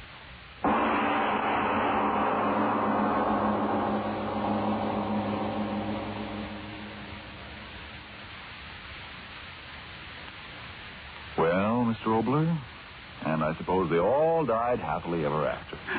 You put things so sweetly, Mr. Martin. Mm-hmm. The dark corners of the human mind are the deepest dark, I believe, of anything in the universe. Speaking of darkness, how would you like to turn back the pages of that nebulous stuff known as time to the Sakhalin of Tsarist Russia? You mean right now, Mr. Obler? Oh, yeah. You know the answer to that as well as I do, Frank. It's always after you've had your say for ironized yeast. Remember, friends, if you're deficient in vitamin B1 and iron, if that's why you're so under par in weight and strength and energy, then get ironized yeast tablets right away. Now, of course, a run-down condition may be due to other causes. If in doubt, see your doctor. But if you're simply short vitamin B1 and iron, remember, ironized yeast has been so successful in such cases that it's sold on this no-risk, money-back basis. If you don't begin to eat better, to look and feel much stronger, peppier, and more alive, the cost of the first bottle will be refunded to you in full by Ironized Yeast, Box IY, Rahway, New Jersey. Now, what is this about Sakhalin? Isn't that the Russian island up above Japan? Yes, but our story concerns itself only about the Sakhalin, or Sakhalin, which was used as an execution ground and it was a sort of a macabre education ground and a devil's island against the enemies of the Tsar. It's a strange story of man's inhumanity to man in one of the strangest places this world has ever known. But be with us again as usual next week.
Wondered whether you have forgotten me altogether. Are there moments when you regret that you broke your vow?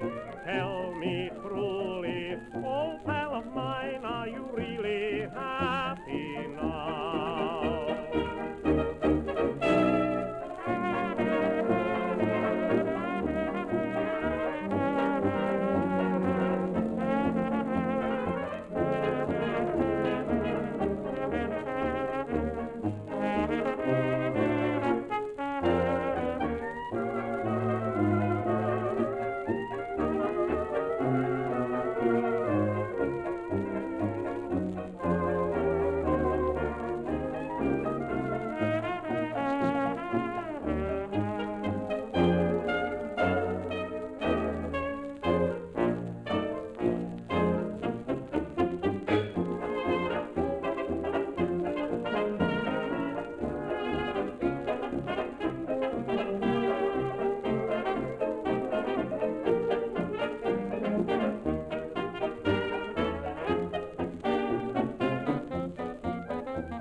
Countdown for blastoff. X minus 5, minus 4, minus 3, minus 2, X minus 1. Fire!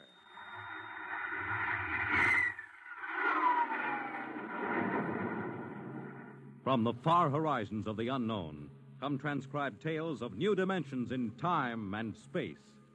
These are stories of the future, adventures in which you'll live in 1,000,000 could-be years on 1,000 would-be worlds.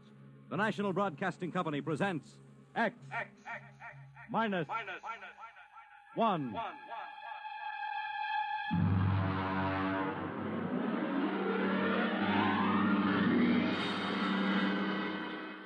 Tonight, the science fiction classic, Knock, by Frederick Brown.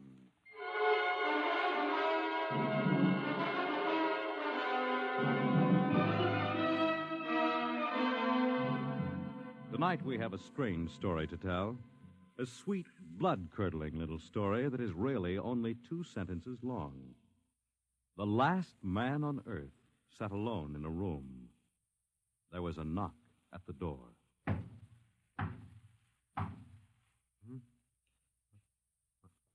What's that?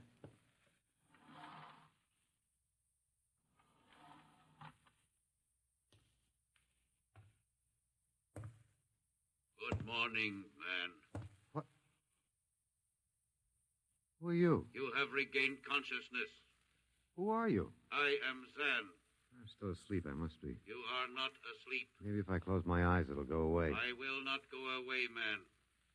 Oh, I guess I'm awake. What are you? I am a Zan.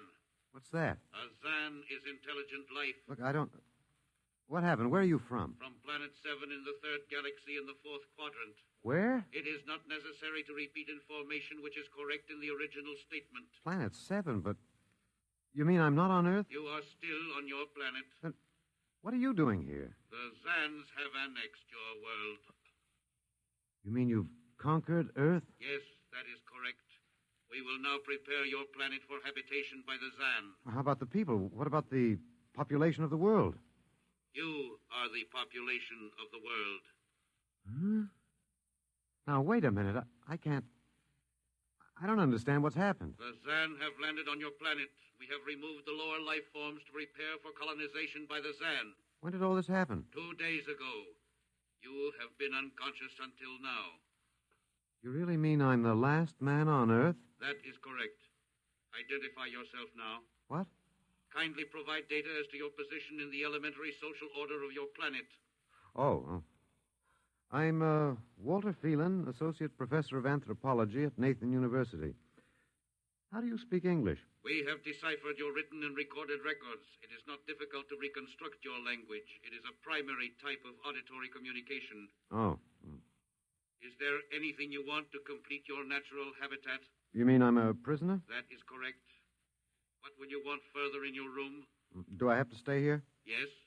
The rest of my life? Forever. You better bring me my books. That will be done. That's rather considerate of you. You know, I've got to call you something. Do you mind if I call you George? It is immaterial. I will be back, Associate Professor of Anthropology. Oh, that's all right, George. Just call me Walter. Very well, Walter. I will be back with your books. All right, George. I'll be seeing you around. You will not be around, Walter. You will be here.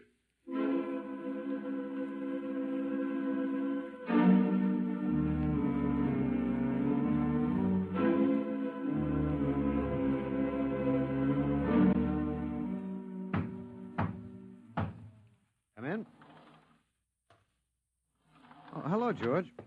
Hello, Walter. Wait a minute. You're not George. You're different somehow. It makes no difference. The Zan are many, and they are one. Then I'll call you George, too. I'll call you old George. What can I do for you? Point 1. You will please henceforth sit with your chair facing the other way. Uh-huh. I thought so, George. That plain wall is different from the other side, isn't it? That is correct. It is transparent. Yeah, that's what I thought. I'm in a zoo, right? That is correct. How many other animals do you have in the zoo, George? 216. Not complete, George. Even a Bush League zoo could beat that. Did you just pick at random? Yes. All species would have been too many. Male and female, each of 108 kinds. Male and female, huh? Of all the animals? There is a female of your species among the collection. Anyone I know? Well, never mind. It doesn't matter anyway. Well, what do you feed us all, eh? For carnivorous species, we make synthetics. The flora was not hurt by the vibrations which destroyed animal life. Oh, nice for the flora. Well, George, you started out with point 1. I deduce there is a point 2 kicking around somewhere. What is it? Something we do not understand. Oh? 2 of the other animals sleep and do not wake. They are cold. Don't worry, George. It happens in the best regulated zoos. What is wrong with them, Walter? Nothing much. They're just dead. Dead? Mm-hmm. That means stopped.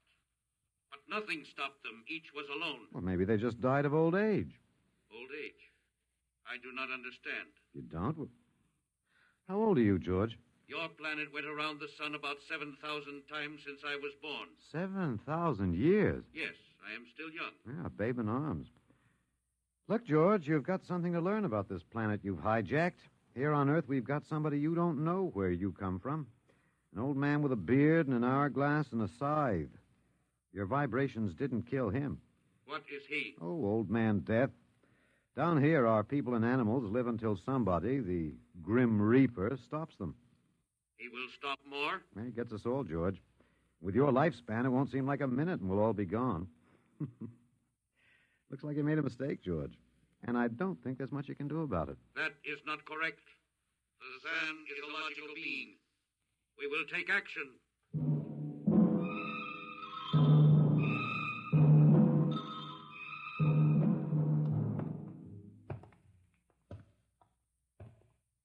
Well, George, where are you taking me? We will be there shortly. We will bring your books and your chair. You mean my lease is up? I do not understand. It's moving day? That is correct. We are here now. You will live here now, Walter. It is a larger room. Well, be it ever so humble, there's no place like home. Go inside. Oh, be careful with those books, George. Don't lose my... Oh, excuse me. Who are you? What are you doing here? I guess George didn't explain. George tries to be polite, but he hasn't quite caught on yet. I'm Walter Phelan. My name is Grace Evans, Mr. Phelan. What's all this about? Why did they bring me here? I think I know why, but let's go back a bit. Do you know just what has happened otherwise? No, not exactly. Well, I've been talking to George. George? Well, that's what I call them, all of them. There's no way to tell them apart anyway. There aren't many of them here yet. They come from outside the solar system, sort of an advanced scouting party. I saw their spaceship. It's as big as a mountain. Yeah, they're moving in on us. They cleaned off the Earth with some kind of vibration. It destroys all sorts of animal life. I don't know whether they did it all at once or if they had to circle the Earth a few times, but they killed everybody. No. I was afraid The cheerful note is that you and I and 200-odd other animals were picked up beforehand as specimens for the zoo. You do know this is a zoo, don't you? I suspected it. But I don't remember anything about being captured. I just woke up here. Well, my hunch is they used the vibrations just low enough to knock us all out. And then they cruised around, picking up samples at random.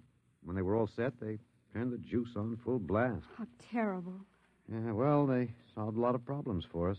Housing shortage, wars, even the atomic bomb. I don't suppose the human race, you and I, have to worry about anything now. It's awful. Only they made a mistake. They underestimated us. I don't understand. They thought we were immortal. That we were what? Immortal, like they are. Oh, they can be killed, but the Zans don't know what natural death is. They didn't know anyway until they lost two of us yesterday. You mean there are more than two of us? Oh, not more of our species, no. These were merely fellow animals, a rabbit and a canary. And by the Zan's way of figuring time, the rest of us are only good for a few minutes apiece. It's a joke on them. They figured they had permanent specimens here in the zoo. Well, didn't they even know we'd all die eventually? I don't think so. George, that is the second Zan I saw, told me he was 7,000 years old, and he's young by their standards. When they learned how quickly we die, they were practically shocked to the core, if they have cores. How can you talk that way about it? Academic detachment. I learned it at faculty teas. At any rate, they've decided to reorganize their zoo. 2 by 2. What, are they going to keep us locked up together in this one little room? Yeah, I'm afraid so. There's plenty of furniture, though, and George promised to bring me my chair. We've got to do something. Why? Well, I don't know. It just seems to me we owe it to the human race to do something. Oh, well, perhaps you have a suggestion? There must be some way. They can be killed, you said. Oh, yes, I've been studying them. They look horribly different, but I think they have about the same metabolic and digestive system as we. I think that anything that would kill one of us would kill one of them. But you said 7,000 years. Yeah, I think I figured it out. Now, George cut his, I suppose you'd call it his hand, when he brought in my books. Started to bleed, red blood. But I could see the cut closing as he stood there. By the time he left, it was healed. I don't understand. Well, you see, whatever factor there is in man that makes him grow old is missing in the Zan. Their regenerative powers must be unlimited. They just don't wear out. They go on and on until they're stopped. Suppose we killed one. There must be some way. Oh, what would be the use? They wouldn't even punish us. They'd just give us our food through a trapdoor and put up a sign saying, "Beware of the man. Dangerous." I don't think they'll even have to bother in your case. I don't see anything funny. I'm sorry. It just reminds me of Martha. Martha? My wife. She died 2 years ago. I'm sorry. Oh, not at all. It was a pleasure. That'll be George with my books. Come in. Hello, George. Hello, Walter. Point one, I have brought your books. Point one, eh? What else is on your mind? Another creature sleeps and will not wake. Oh? A small feathered one called a duck. Well, it happens, George. I warned you. Old Man Death, the Grim Reaper. I told you about him. Walter, the Council of Zan has met. It has been decided logically that A, no life form can withstand the full-strength vibrations with which we cleared your planet. Therefore, the Grim Reaper you spoke of does not exist. Pretty neat, George. What's B? B, the only intelligent life to escape the vibrations is you. Therefore, the logical conclusion is you are stopping these animals by some means unknown to us. George, you are off your trolley. You will tell me now how this is done. You've got me. Yes, we have. It is necessary to save the remaining specimens as long as possible. If we do not get the information, we may be forced to dispense with your species entirely. This means you, Walter, and the female. Now, hold on, George. Don't go off half-cocked. Let me take a look at these animals that won't wake up. I will take you there now. Go first, Walter. After you, my dear George.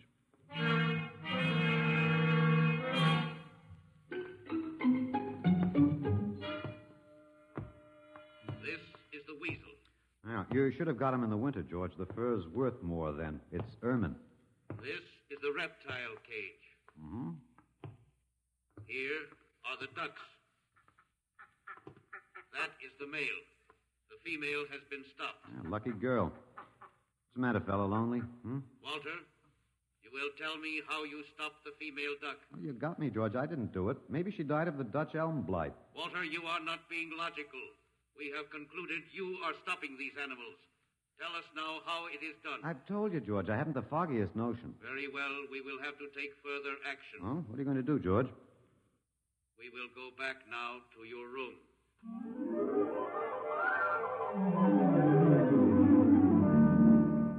What happened, Mr. Phelan? You might call me Walter. After all, George does. And we have more in common. Please, what happened? Oh, just a duck, a dead duck. George thinks I killed her by remote control. He wants me to tell him how. Did you? Look, I'm just an ordinary anthropologist. There's no telling what those animals died of, just natural causes. But George can't see it that way. He thinks I'm holding out on him. Good. What? At least we can get back at them some way. At least we can do something to them. Well, why? After all, George isn't a bad fellow, if you like an ant mentality. How can you say that? Well, they murdered the human race. I suppose so, but we can't change that now, so why think about it? We just can't sit here and do nothing. I fail to see how we can do anything else. But at least we could be fighting. I can't see the virtue in that. I was more or less content with my books, and we've got George to talk to. Of all the men in the world they had to pick, don't you want to fight back? Don't you want to keep on fighting to the end? It hadn't occurred to me. But we've got to, Walter. Why? Well, I can't really explain it, but, Walter, if there was any good in man, it was that he kept on struggling against nature and, in the end, even against himself. But he kept on fighting for what he thought was right, and we're all that's left. Walter, we just can't end by giving up. We've got to keep on fighting. You know, you do remind me of Martha. There isn't much left for us. We could beat them in this one small thing. We can pretend there's a secret about death. We could refuse to tell them anything. Well, there isn't anything to tell. But they don't know that. Promise me you won't give in. Well, I suppose the worst they can do is kill us. All right, Miss Evans. Hello, George. Hello, Walter. Now you will tell us how these animals are stopped. George, this may come as a shock to you, but I've decided not to tell you. Why? Oh, a romantic attachment to lost causes. My grandfather was a Confederate officer. Walter, you are not being logical. Neither was my grandfather. He charged a Yankee battery with 1 round of ammunition and a corncob pipe. You are not logical, but that is expected in lower life forms. You will come with me now, Walter. Where are you taking him? To the 2nd level. Go now, Walter. You won't tell them. I can't guarantee anything, but as of now, I don't intend to. We've got to fight, Walter. Remember that. We've got to go out fighting. Yes. Yes, I think you're right. Go now, Walter. Goodbye. It's been a pleasure, Miss Evans. I am waiting. Go now, Walter.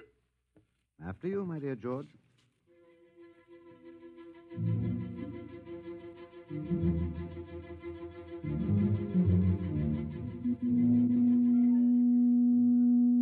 You will tell us now, Walter? That was the first level of vibration. There are many more. However, we have calculated that none of them exceed your threshold of unconsciousness. Very clever, George. Of course. You will tell us now, how do you stop these animals? You will tell us now. As of now, no. However, I'm not very brave, if that encourages you, George. You are not being logical, Walter. You're telling me. We will now use vibration level 2.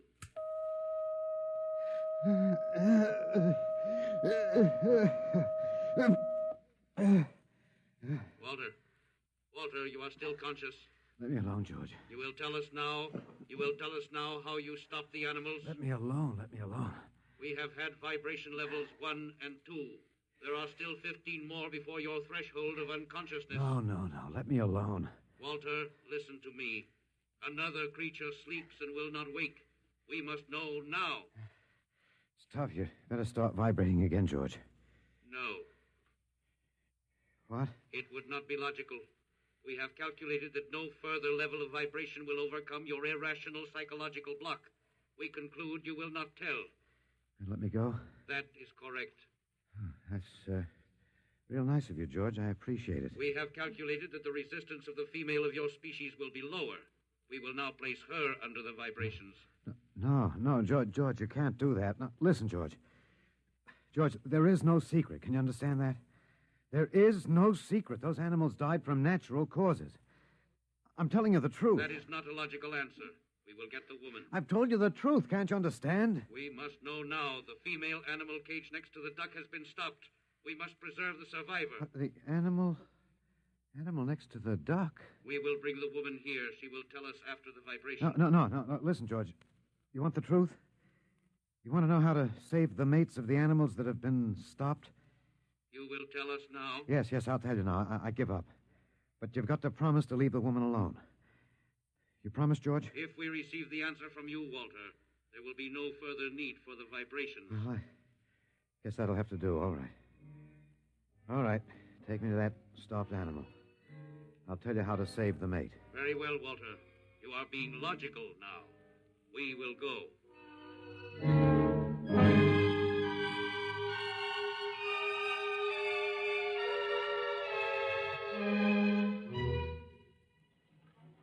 Walter, are you all right? Just let me catch my breath a minute. What did they do? What happened? After a while, I told them what they wanted to know. Oh, no. As George pointed out, it seemed to be the logical thing at the time. But you promised. I know. It was our last chance to beat them on even one little thing. Well, perhaps. You mind if I sit down? You gave up. I suppose you could call it that. I'm very tired. They've beaten us completely then.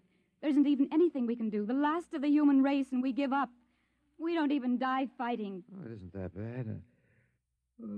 Something might turn up, Martha. What did you call me? Huh? No, I must have said Martha. Sorry, she was my wife. She died 2 years ago. What were you saying? Nothing. It doesn't matter. It's too late. It's too late for the whole human race. What now, George? The council of the Zan has met. Oh, something wrong, George? A Zan has been stopped. What? Zan is dead? That is correct. Well, you didn't believe me, George. But you can die. You can really die. You'll have to get used to that if you're going to stay here. The council has decided. A, you have in some way stopped this Zan. B, you and the woman must be eliminated. Walter. No, you've got it wrong, George. The council has decided. This time you will have the full vibration. This time? Walter, what did they do to you? Oh, they have a rather effective third degree. They tortured you, Walter? Yes. And I thought... Oh, Walter, it was all my fault. I wouldn't even have tried without you. I suppose we have a last chance now to end with some dignity. I think you're a very brave man, Walter. No, not very. There isn't much else to do. Do we go now, George? Now, Walter. What's that? I have been told another Zan has died. Now will you believe me? The council of the Zan meets now. 2 gone already, and you were with me, George. You know I didn't kill this one. What stopped him then? I told you, it's Old Man Death. You came to the wrong planet, George. Your immortality doesn't go down here. He can stop you, but you can't stop him. And you'll all die if you stick around. What now? The council has decided this is a place of death. We will leave your planet. Leave? You mean you're giving up? It is not safe for the Zan.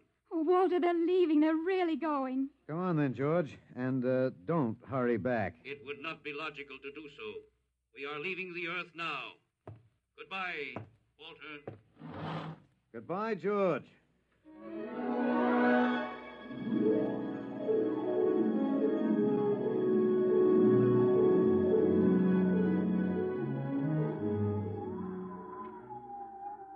Well, they're all aboard now. So wonderful to feel the sun and the wind again. Yeah, they've closed the hatches. Walter, is it safe for us to be out here? Yes, they're not interested in us any longer. They only want to get away. And I want to see this, Grace. The Zan leaving Earth forever. They're blasting off. There they go. Yes, it's all over now. Well, I suppose we might as well go back in. I still don't understand. Walter, what made them go? I just told them the facts of life. Of death, you mean? No, of life. After all, I thought George was old enough to know. At 7,000 years, he was going to be a pretty big boy. I wish you'd stop joking and tell me what happened. Look out for the step. Well, you remember when the first animals died? The rabbit and the duck? Yeah, and their mates just started to pine and waste away? Yes. Well, that worried the Zan. They wanted to keep the last specimens alive if they could. So finally, I broke down and told them about affection. Affection? Yes. And then I introduced Donald. Donald? Who's that? Here we are. Grace, meet Donald. Oh, Walter, please. What does affection have to do with it? That's what the Zan wanted to know. I told him it was love that made the world go round. That having lost his mate, Donald would die immediately unless he had affection and constant petting. Petting? Hmm? I even showed him how. Here, fella, come on. Come here. Yeah. I held Donald in my arms, and I petted him a while. Then I let the Zan take over with the animal in the next cage. What animal? Take a look. You mean this cage? Mm-hmm. Watch out. Don't go too close. Walter, it's a rattlesnake. Yes. Their metabolism made it impossible for them to die of old age, but I had a hunch that they could be poisoned. Well, then it was the snake that killed the two Zan. Mm-hmm. They never even knew what bit them. Then you outwitted them, Walter. Well, I suppose... I thought you'd just given up. Oh, Walter, I'm so ashamed. You don't have to be. I had given up. I probably wouldn't have fought if you hadn't pushed me. Well, we've got a world to plan. A new world, Grace. I know. We'll have to decide which animals to let out of the zoo and which ones it'd be safer to keep in. But first, there's a bigger problem. What's that? The human race. Oh. We've got to make a decision about that. Pretty important one. Yes, but... It's been a nice race, even if nobody won it. Of course, it may go backward for a while until it gets its breath, but we can save the books and all the most important things and get it started ahead once more. No. It's the Garden of Eden all over again. But, Eve, you'll have to watch out for that snake. Now, don't be ridiculous, Walter. You know, funny, you even blush like Martha. Only you're stronger than she was. Prettier, too. I wish you'd forget about Martha. I think I will, my dear, if you'll give me time. Now, Walter Phelan, you listen to me. If you think for 1 minute that I thought it would never happen to me again. But it is love that makes the world go round. So, Grace, if you could only... No. I wouldn't marry you if you were the last man on earth. But that's exactly what I am. I don't care. I don't even want to talk about it. I'm going out. All right, my dear, but think it over. And please come back.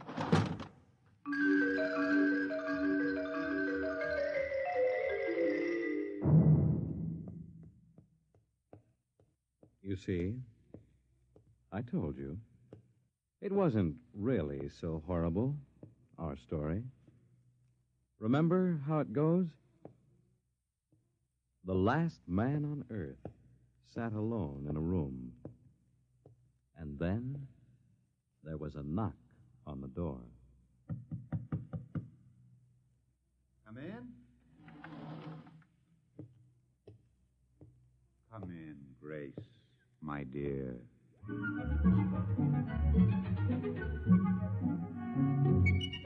You see, it wasn't horrible at all.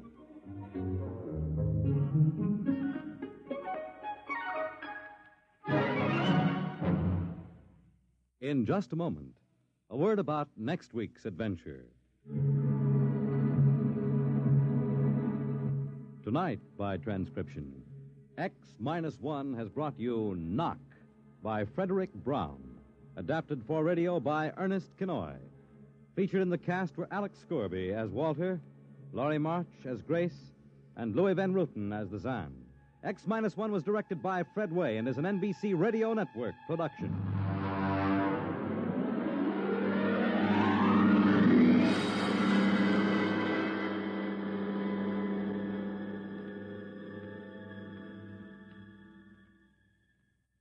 And now, next week.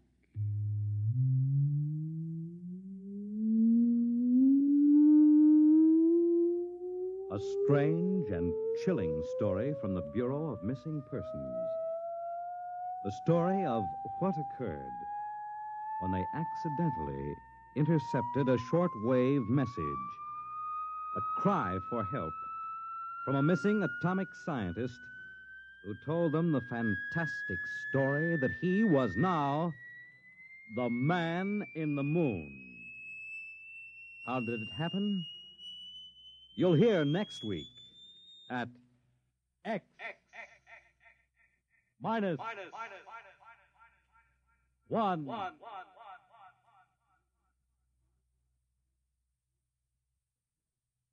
Join the Abbotts on another baffling mystery tonight over most NBC radio stations.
Miss a beat at somebody on the street.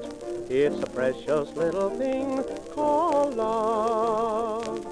Why am I content alone when I know someone will phone? It's a precious little thing called love.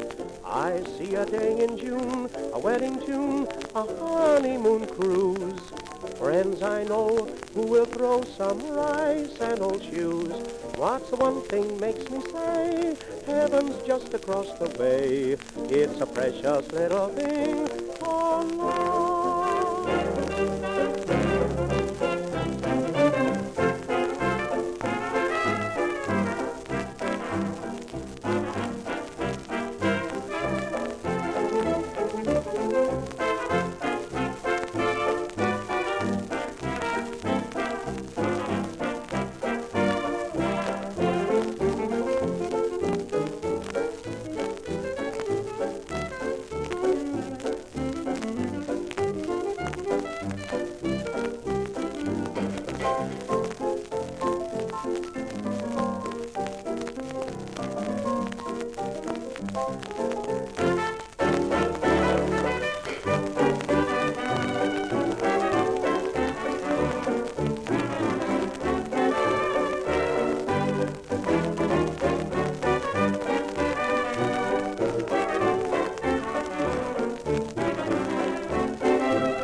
countdown for blast off. X minus 5, 4, 3, 2, X minus 1, fire.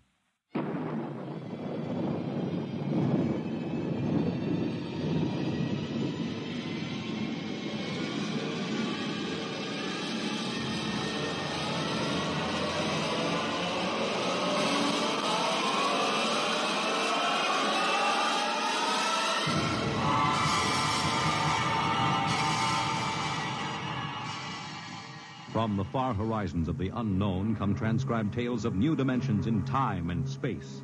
These are stories of the future, adventures in which you'll live in 1,000,000 could-be years on 1,000 maybe worlds.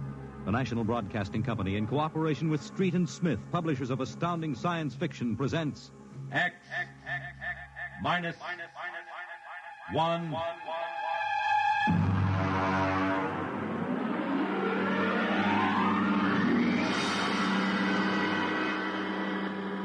Tonight's story, The Embassy.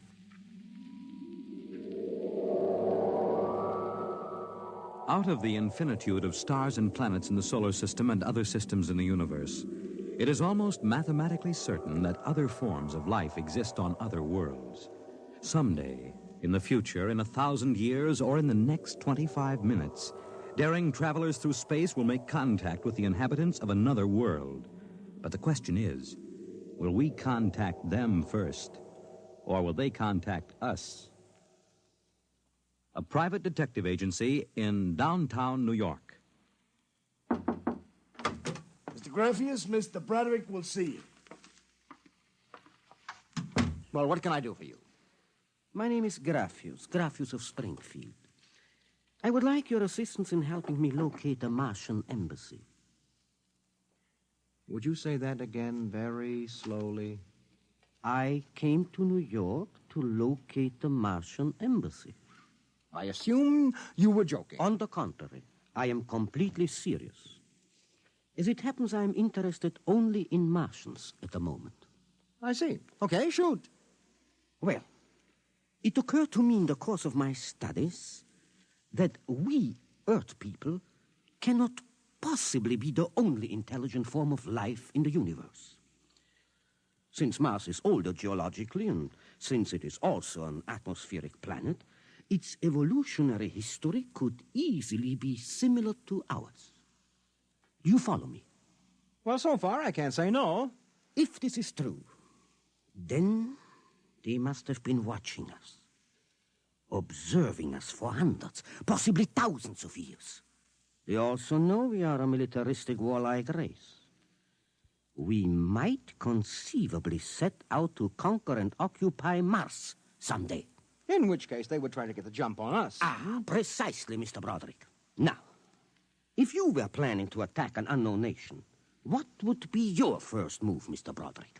Well, intelligence. Find out what the odds are. Oh, you have a very logical mind, sir. You would send agents to scout the nerve centers of earthly civilization and advancement. Not Kansas City or Equatorial Africa, my dear sir, but here, in New York, the most technically advanced spot on the earth. And you want me to help you prove this theory of yours? Precisely. The expense doesn't interest me. Well, now, this may take a long, long time, Mr. Graffius. After all, nobody has ever seen a Martian. I assure you they will be very ordinary-appearing people. Mm-hmm. Very likely they live together in downtown New York. Most certainly they live in a private house with no servants to pry in their affairs. Oh, some ordinary people who live in a private house in downtown New York. How much is there well look up Martians in the classified section of the phone book? There's one other lead which might help you. What's that? They would be almost certain to subscribe to every conceivable type of newspaper, scientific journal, and foreign language publication. Well, now, that might be something. Okay, Mr. Graffius, it's a deal. Excellent. I shall contact you tomorrow.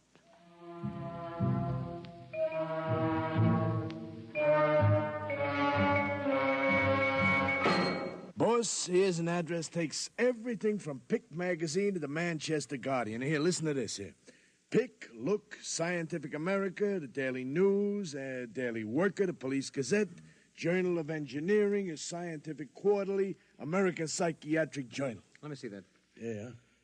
Oh, Doolin. Sometimes I wonder, what is the address on this? Well, it's 9 West 124th Street. Which happens to be the Harlem branch of the New York Public Library. Oh. Now listen, Noodle Brain, what we're looking for is a private house. Oh, boss, what is the sense of all this? You know there ain't no Martian embassy in New York. This crackpot is paying us $100 a day, and we got to keep him happy. Do you understand? Yeah. Also, I have a hunch that Mr. Graffius is not looking for any Martian embassies. He is looking for something quite different. So we are going to find it for him.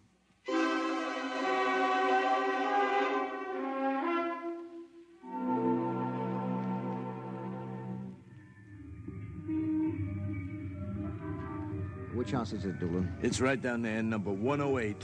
Nobody comes out, nobody goes in. I asked around. You haven't been blabbing around the neighborhood that we're looking for the Martian embassy, have you? Boss, I'm stupid, but I ain't that stupid. Who'd you talk to? I struck up what you might call a casual acquaintanceship with those two girls standing with the baby carriages up the street. That cute one is real cute. Look, Doolin, don't try to do anything intelligent, all right? Just keep walking up and down, see? Check. I'm going back to the office to meet Graffius. I'll see you later, boss.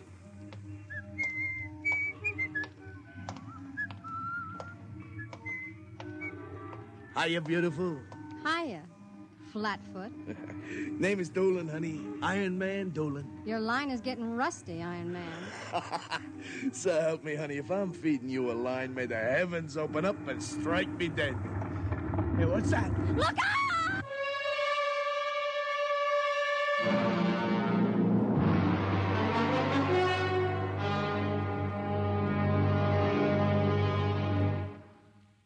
I'm sorry to have kept you waiting, Mr. Graffius. Thank you. But I've had Doolin casing our first lead for a week now. It's a house down in Greenwich Village, privately rented, number 108 Conklin Street.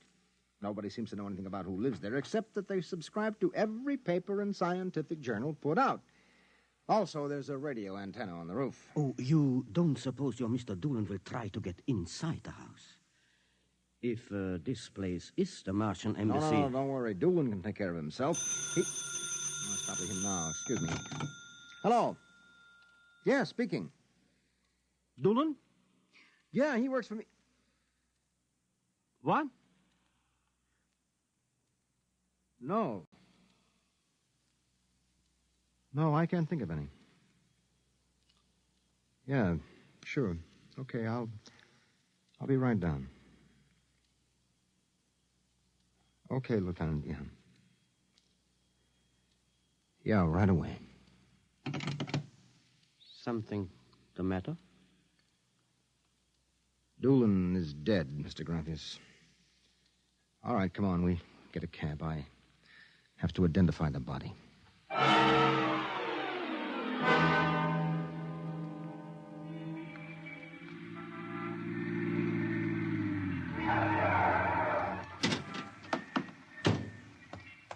Lieutenant, I'm Broderick.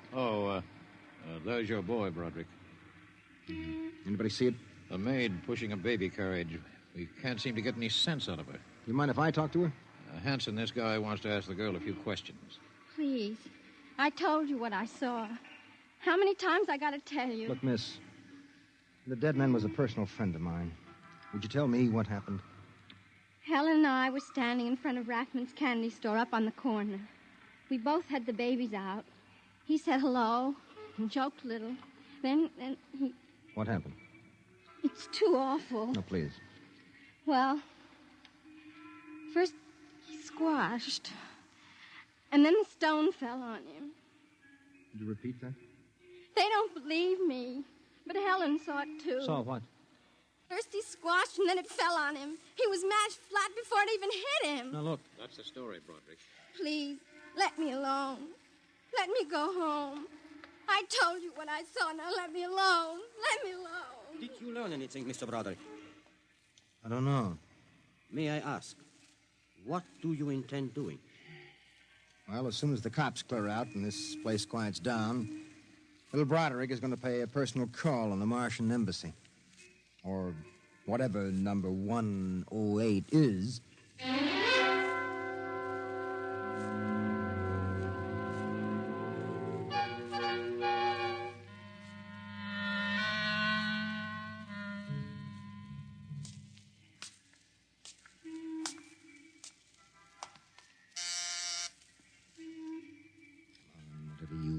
open that door. Yes? Oh. Well, young man. Oh, excuse me, ma'am. Is the lady of the house at home? I'm the lady of the house. Oh, well, my name is Broderick. I represent the Manhattan Child Adoption Center. We're soliciting funds and clothing for stranded and unadopted children. I Won't wondered you if... come inside? Well, we don't. Usually Oh, nonsense. I'm old enough to be your grandmother. Besides, my son Lauren is working at home. Your son? Oh, he's a bibliographer. He writes summaries of articles and books from scientific journals and publications for libraries and universities. Oh, I see. Sit down, Mr. Broderick. Let me pour you a cup of tea. Oh, thank you. You know, I'm not much of a tea drinker, but it seems to have a strange taste. Oh, it's my own recipe. Uh-huh. Well, I think that I'd better be running along but now. You haven't finished your tea, Mr. Broderick. No, really, I feel a little funny. I'll call Lauren. No. It's all right, I'm leaving. I just feel kind of dizzy. Oh, I'm sure Lauren would like to hear about the adoption center. I'll call him. No, don't but I must. Besides, you aren't well. Tea. Lauren! I've got to get out. Lauren, hurry! Look out. You get out of my way. No. You must stay. Yes, Mother. You drugged my tea. You let go of my arm. Lauren! Let go! No! Oh! I've got to get out the front door. Open. What happened? The other one, that Broderick, he was here. I drugged his tea. He got away? He was suspicious. Fool! Idiot! Go after him. Risk another murder on our doorstep. Are you insane? But he suspects. Well, we'll have to take our chances. We'll have to think of some other way. If he goes to the authorities... Oh, they'll laugh at him. How did they find out? I don't know how. But I'm certain someone else sent them. Who? I don't know. I'm afraid to let myself think. It might be. It just might be them.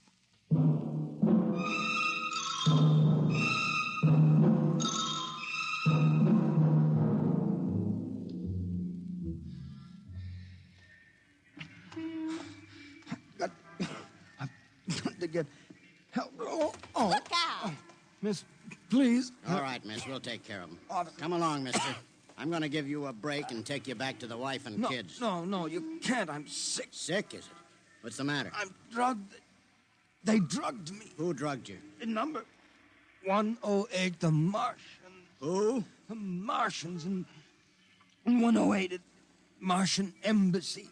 Well, I've seen them with pink elephants, rabbits, and mice, but you're the first one that's got Martians. No, it's true, I tell you. Come along. Listen, don't take me back there. They'll kill me.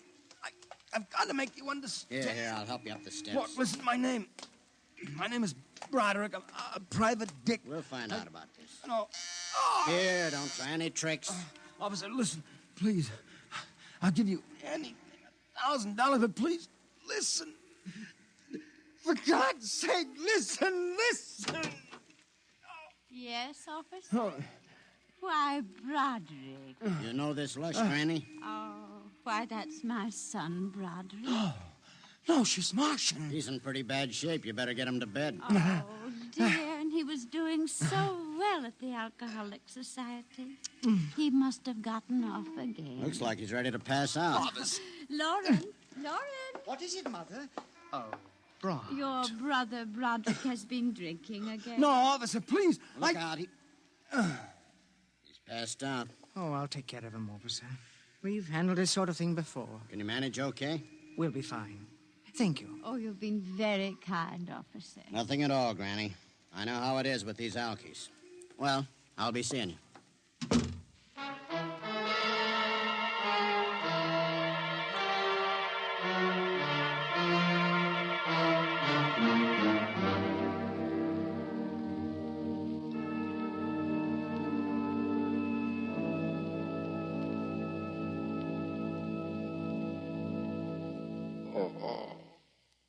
Martian Embassy.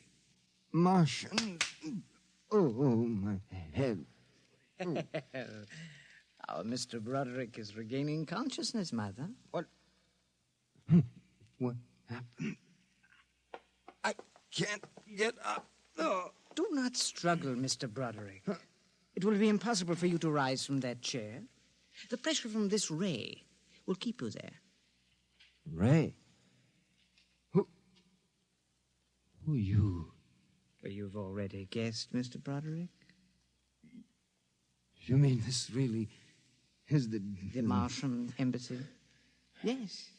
Yes, you have the honor to be the first prisoner of the Imperial Government of Mars. First prisoner? Yes. After the invasion, of course, you will all be our prisoners. What sort of nonsense is this? No nonsense, Mr. Broderick. As your people will soon find out. Our preparations for invasion are nearly completed now. As soon as we give the signal, our armed forces will launch a surprise attack. And then the Earth will be ours. You're crazy. Or not half as mad as you, Mr. Broderick, to come muddling so foolishly into our affairs. It was a mistake, Mr. Broderick. A fatal mistake. So Doolan's death was no accident, then, huh? Oh, assuredly not. We found it necessary to use a pressure ray on your friend. The block of concrete was an afterthought. We thought it might help to divert suspicion. All right. So what happens now? If you cooperate, you can look forward to a quick, painless death. Like your friend, Mr. Doolan. If not? Well, this pressure ray has many delicate adjustments. It can move a pin, or it can crush a boulder. Let me demonstrate. Oh! You see, Mr. Broderick, as if an invisible vice were crushing you. What do you want? The name of your client. We are interested in knowing who is so anxious to locate the Martian embassy. The names of my clients are confidential. Oh! Oh! Oh! Well? All right! All right! Turn it off, Mother. Mr. Broderick has seen the wisdom of speech. Oh.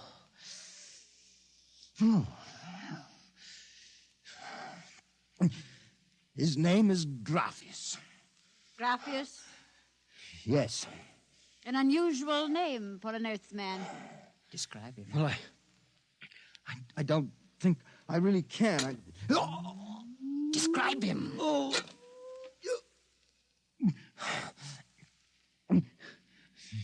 He's tall. The big forehead. It's about 60. Wears thick glasses. He's bald. Lauren, it sounds like one of them. Yes. Yes, it does. Contact the planet. Tell them we suspect that our plans are known. Ask for an acceleration of the invasion day. At once. What about me? Oh, I am sorry, Mr. Broderick. But I'm afraid you know too much now. In exactly 5 seconds, you will feel the full impact of the ray which faces you. I would suggest that you relax and meet your fate calmly. Oh, no, wait a minute. You will feel no pain, just a wall of force crushing you. Yes, but listen. 5. But you can't do this. 4. It isn't human. Yes, I know we're not human. 3. Yes, but do you understand? 2. No. 1. Mother in heaven. Now. Lauren! It didn't work. Something has happened. The magnetic field is dead. Stand back from the pressure ray, please. It will not function anyway. I have decontrolled your field. Lauren! Lauren, it's one of them. They found us. Did you think we wouldn't? You are free to move now, Mr. Brown. Look, I don't know how you got in here, Graphius, but stick around. These babies are really Martians, just like you said. They're planning to invade the Earth and take over. There will be no invasion. All right, you keep these characters covered. I'll get the police. There will be no need for the police. I intend to handle them myself. But, Graphius, the police will want Do not call the police. I don't get it. You fool of an Earthling. Don't you realize with whom you are dealing? The invasion of Earth by Mars will be like child's play compared with what... Lauren! Oh! Holy mackerel. They just flattened out. like your friend Mr. Doolin. Oh, I detest the use of violence where the intellect can rule. But unfortunately, the Martians are a threat to us and must be destroyed so that we can proceed with our own plans. What plans? Naturally, you wouldn't comprehend. Wait a minute. There are some things here that I do understand. A second ago, that pressure ray didn't work. Now you're using it like it was a toy. How did you get in here, anyway? Who are you? Another one of these Martians? No, Mr. Broderick. I happen to be a Venusian. A what? A representative of the planet of Venus. You're crazy. Not at all. Martian invasion would be like child's play compared to ours. The Martians would simply have conquered and enslaved your people. We Venusians intend to exterminate you completely. And I suppose that you were going to start by knocking me off now, On the contrary, you are free to leave any time you please. Leave? Yes. Are you kidding? I know your plans, the invasion. I could go... Tell the police? Go ahead. Huh? Why don't you try it, Broderick? Because the minute I turn my back, you're going to let me have it. Suppose you try it and see. I have no interest in stopping you. Go ahead. Run to the police. Tell them anything you... All right, Buster, you asked for this.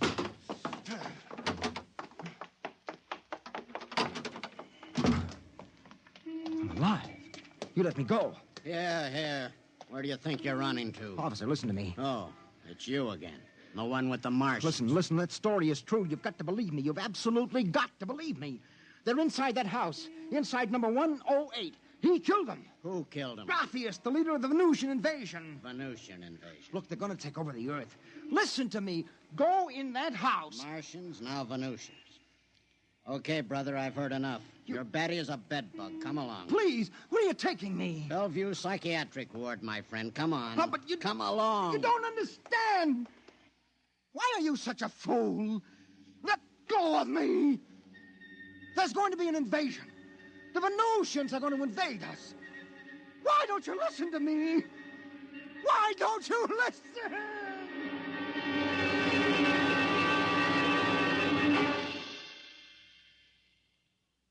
You have just heard X-1, presented by the National Broadcasting Company in cooperation with Street and Smith, publishers of astounding science fiction.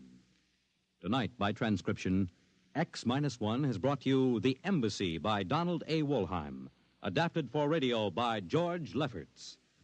Featured in the cast were John Larkin, Theo Getz, Bill Zuckert, Audrey Blum, Virginia Payne, Clark Gordon, Jack Orison, and Reese Taylor. Your announcer, Fred Collins. X-1 was directed by Dan Sutter and is an NBC Radio Network production.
Ma looks so sad, says the gal's got it bad, worse than she had before. Gazing into sunny skies, raindrops fall into my eyes, and the reason I guess is that someone said yes. Walking around in a dream, just dreaming, walking around in a dream.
The story you are about to hear is true.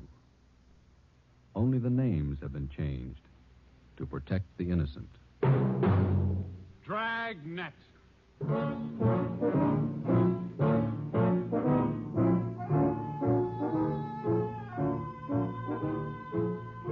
Dragnet, the documented drama of an actual crime, investigated and solved by the men who unrelentingly stand watch on the security of your home, your family, and your life.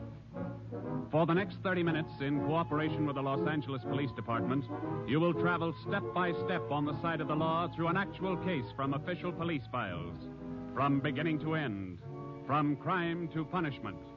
This is the story of your police force in action. Dragnet.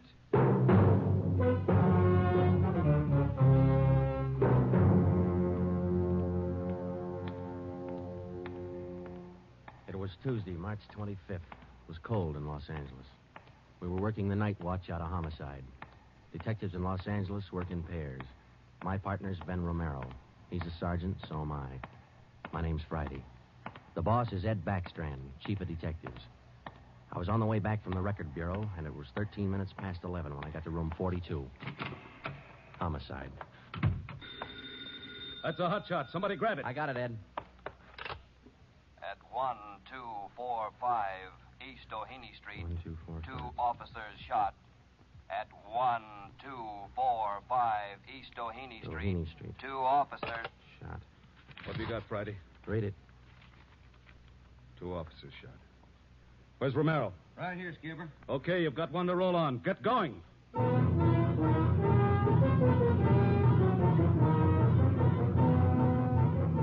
Both Ben and I knew where we were heading. We'd recognized the address. It was the Trapdoor Cafe, a joint in the south end of town that did business with a pretty rough crowd. 13 minutes later, we pulled up in front.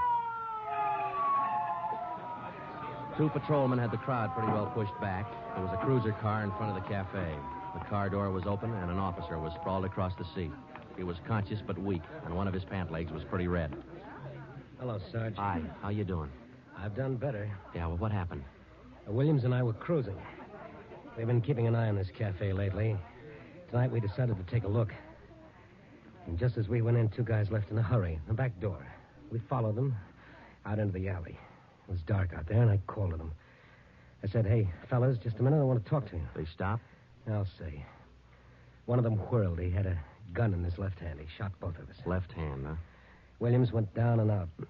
I went down, but I took a shot at them. No effect. And I started crawling out here to the car so I could call in. You started crawling? Yeah. Wait a minute, Emerson. Weren't there any people around by that time? Yeah, quite a few ran out after the shots. You mean nobody would help you to the car? That's right. Did you get a good look at either of the gunmen? Well, one of them was tall. I think he was a redhead. There was something funny about his nose. That's all I saw. It's too dark out there. Williams was closer. I think he got a good look. Joe, the other officer, Williams. He's in pretty bad shape. Is he breathing? He's still alive, Emerson. I don't know how much time he's got. Ambulance? On the way. Okay, let's round up all the men who are in the cafe. We're taking them in.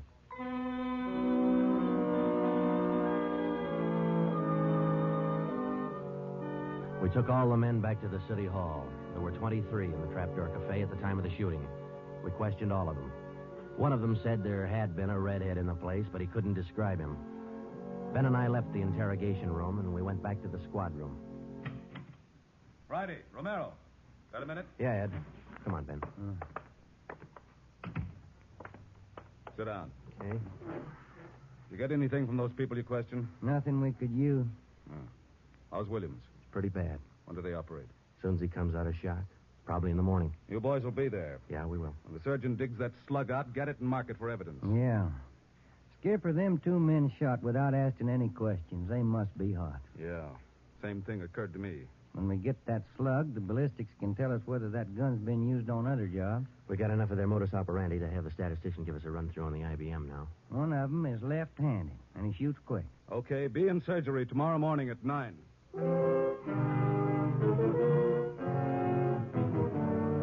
Neither Ben or I said much on the way home, but we were both thinking the same thing. I knew the chief was thinking it, too. Here were 2 men who'd shot a couple of police officers without asking any questions. Now, I suppose you've heard a lot of stories about what the force thinks of cop killers. Sure, we don't like to lose our friends and partners any better than anybody else would. Why not figure it this way? If these 2 guys would gun a couple of armed police officers, do you think they'd hesitate to shoot you, the unarmed citizen?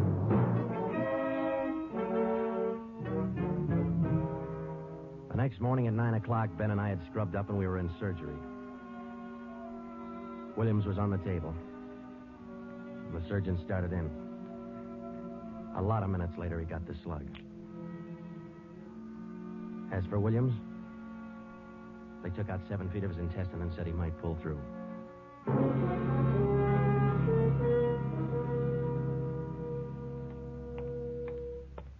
Joe, here's the report from ballistics. The slug they took out of Williams come from a .44 Smith & Wesson.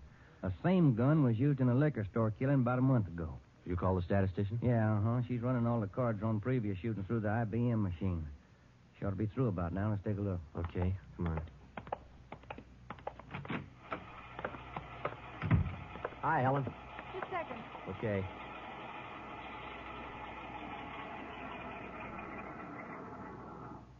Well, that's it for it. These cards will give you all the shootings pulled by 2 men on foot who shot quick, one of them left-handed. Right. They're all yours. You sure can tell a lot from just a bunch of little holes in these cards, can't you? I can't, but this IBM machine can. It never ceases to amaze me. Okay, shall we check the cards, huh? Yeah, sure.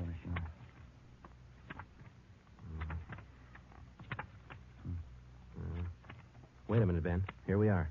Huh? Yeah. Here's that liquor store killing ballistics tied the Smith & Wesson in on. Same gun that Emerson Williams was shot with? Well, it checks out. The liquor store was in the same neighborhood as the Trapdoor Cafe. Same gun, huh? Got to be. How long ago? A month ago, yeah. Ben, take the DR number off this card and let's pull the crime report on that job.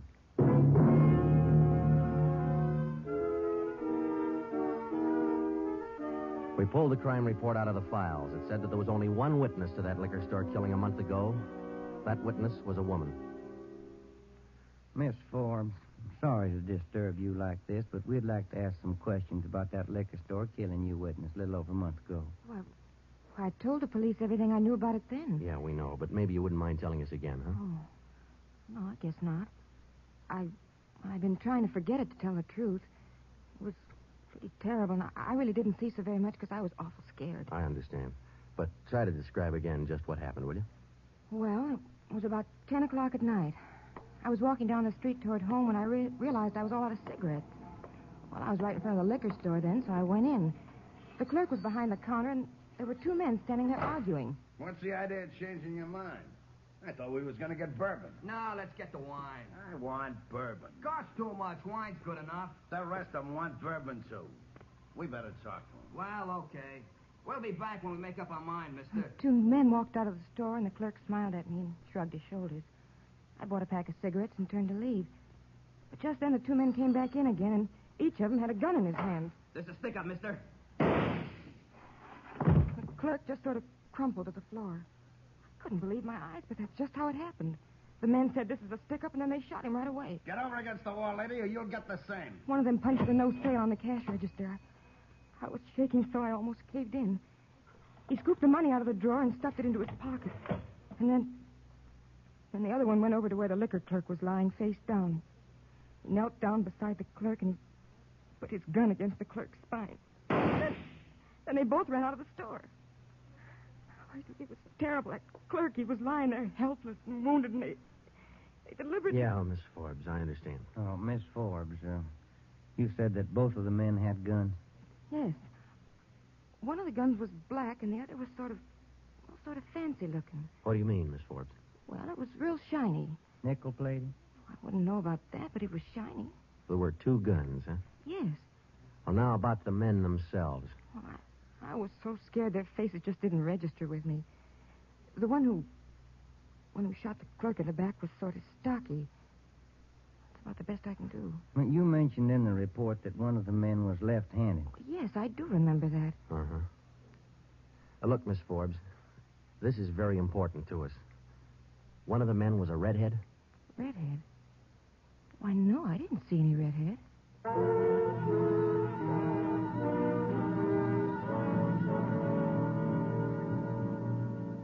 Skipper, me and Joe's run right smack into a stone wall on this thing. What's the complication? Well, there's more than one, Ed.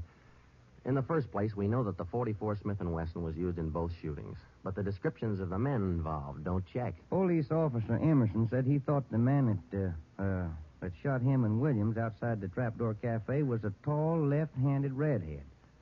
Said there's something funny about his nose.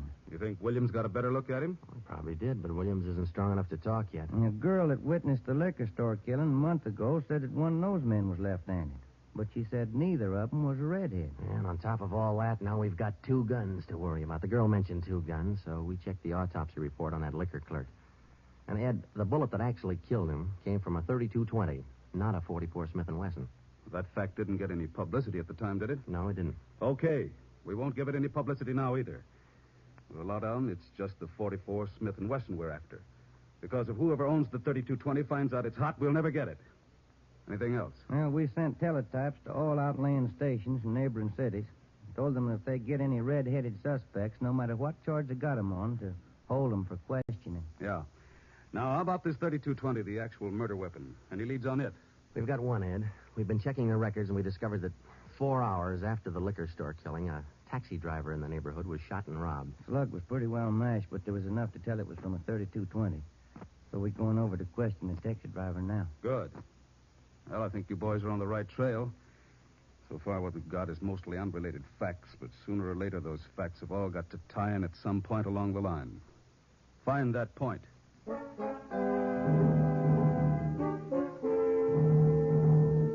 find the point. Find the tie-in. Well, Ben and I went over to see the taxi driver, a guy who was living on borrowed time. Yeah, it was about 2 o'clock in the morning when it happened. I got a call to pick up a fare near 105th and Avalon, you know. Yeah. Mm-hmm.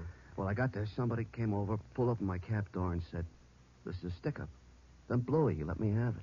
Just like that, huh? Yeah, just like that. Same deal as others, Joe. Itchy trigger finger. Yeah.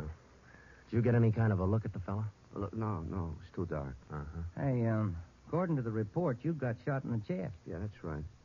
Oh, you're maybe wondering how come I'm still alive, huh? I'll tell you, pal, it's like something you'd see in a bad movie, you know?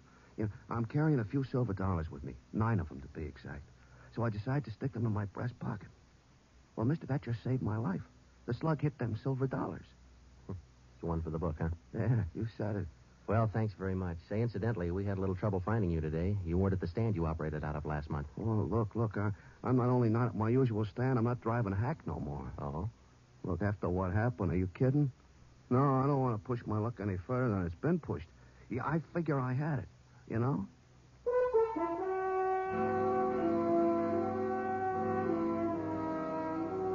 And about that time, Ben and I were beginning to figure we'd had it.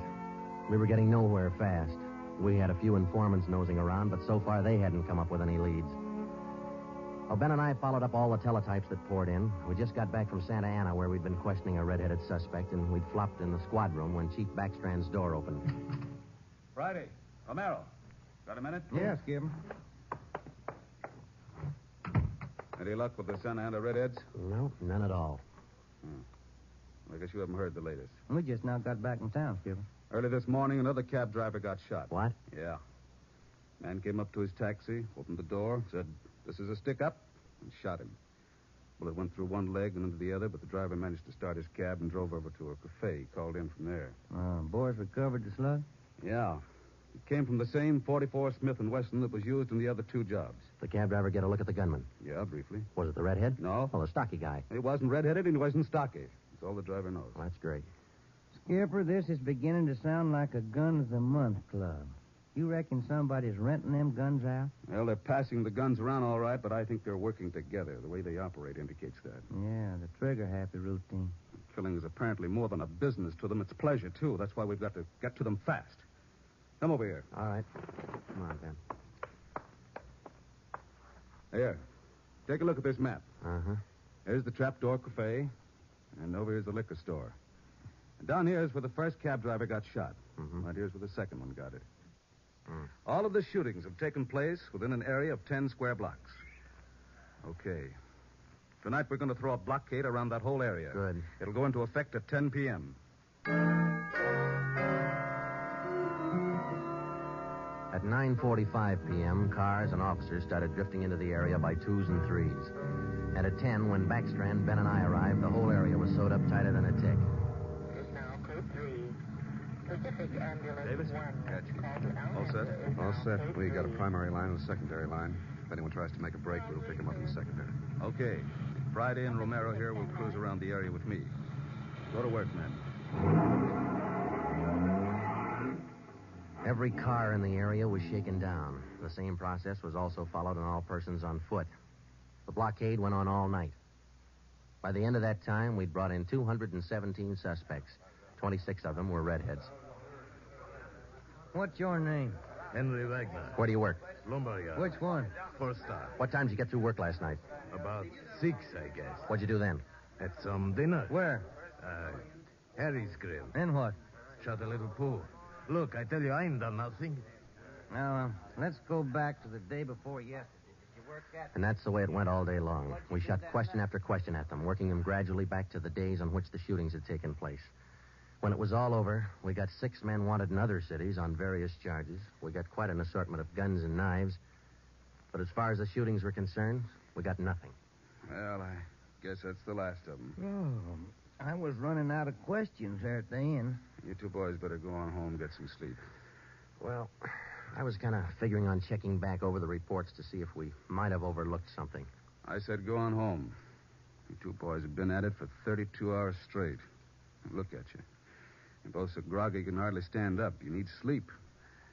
It's 4 p.m. now. Don't come back until 10 p.m.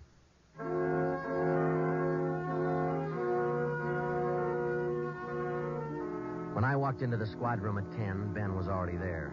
An informant had just phoned in a new lead. He told Ben he'd heard about a gang that had been hanging out down around the DeVere bungalow court in the south end of town.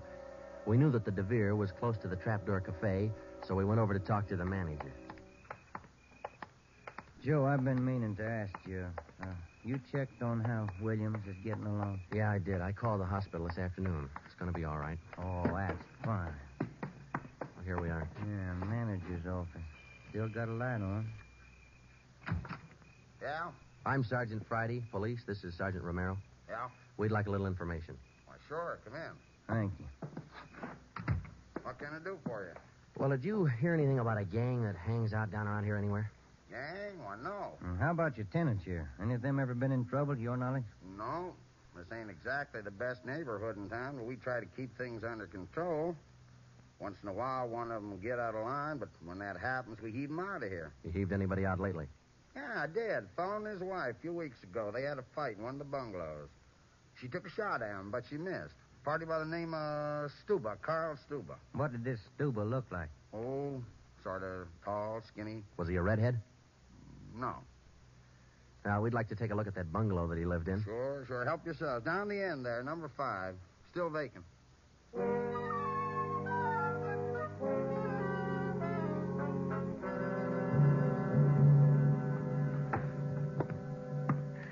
Well, I guess that does it.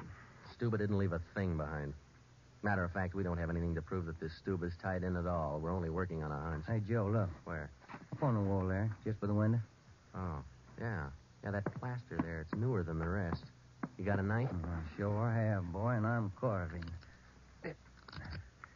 That manager'd be awful unhappy with me if he was here. Yeah, he would. Yeah, it might. Hey, Joe, here it is. A slug. They plastered right over it. Okay, dig it out, and let's hope it matches. It matched. The slug from the wall came from the same .44 Smith & Wesson that had been used in the other shootings. So now we had a name to work on, Carl Stuba. But he'd done a good job of dropping out of sight. Well, the next day, Ben thought he had another lead. I've just been talking to another informant, Joe. He says he heard that there's a fella down in that neighborhood been trying to sell a gun lately. What kind of a gun? Nickel-plated with steer horn handles. Nickel-plated. Well, maybe that's our .44 Smith & Wesson. Maybe. Did the informant know who this man was? Said the feller's name was Alonzo. Yeah. Alonzo who? Just Alonzo. That's all he knew.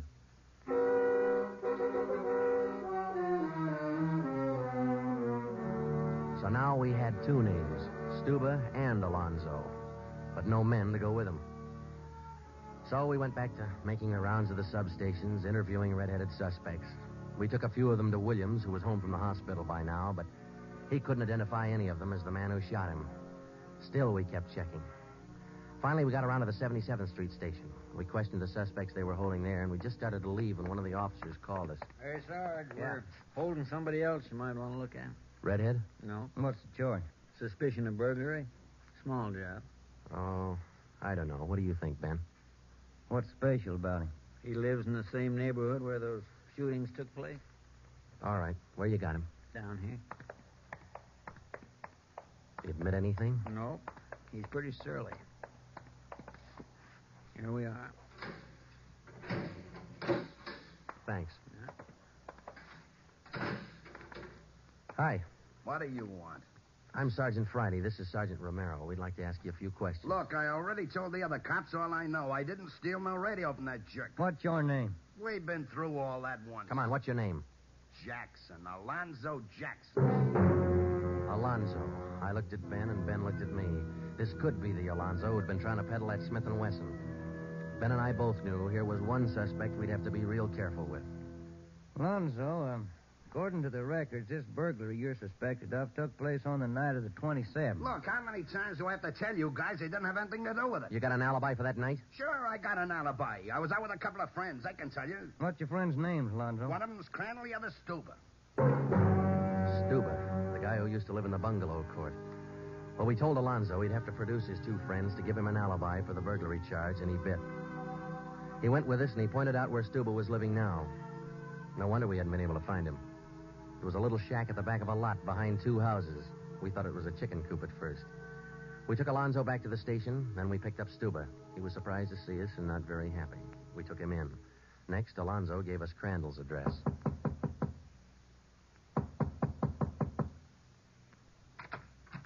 Yeah? Mr. Crandall in? No. Will he be back soon? I don't know. Who are you? Sergeant Friday, Sergeant Romero, police. What do you want with him? Oh, nothing important, lady. We just wanted him as a witness. Oh. Well, I don't know just when he'll be back. Probably an hour or two. Okay, thanks.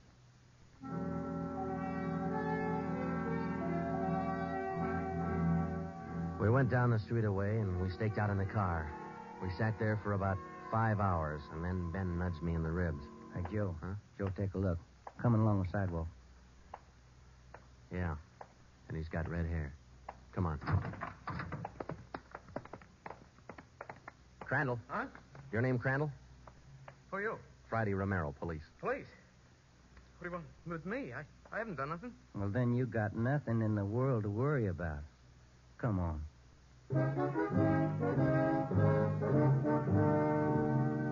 We questioned Crandall for an hour, but he wouldn't give an inch. Denied everything. Then we put him in a car, and we drove over to Officer Williams' house. I left Ben in the living room with Crandall while I went in Williams' bedroom. Hello, Sarge. Hi, Williams. How you doing? A little better, I think. That's fine. Look, we've got another redhead outside. Bring him in. Okay. All right, Crandall, come on in here. Who's in there? Why'd you bring me over here? Come on in here.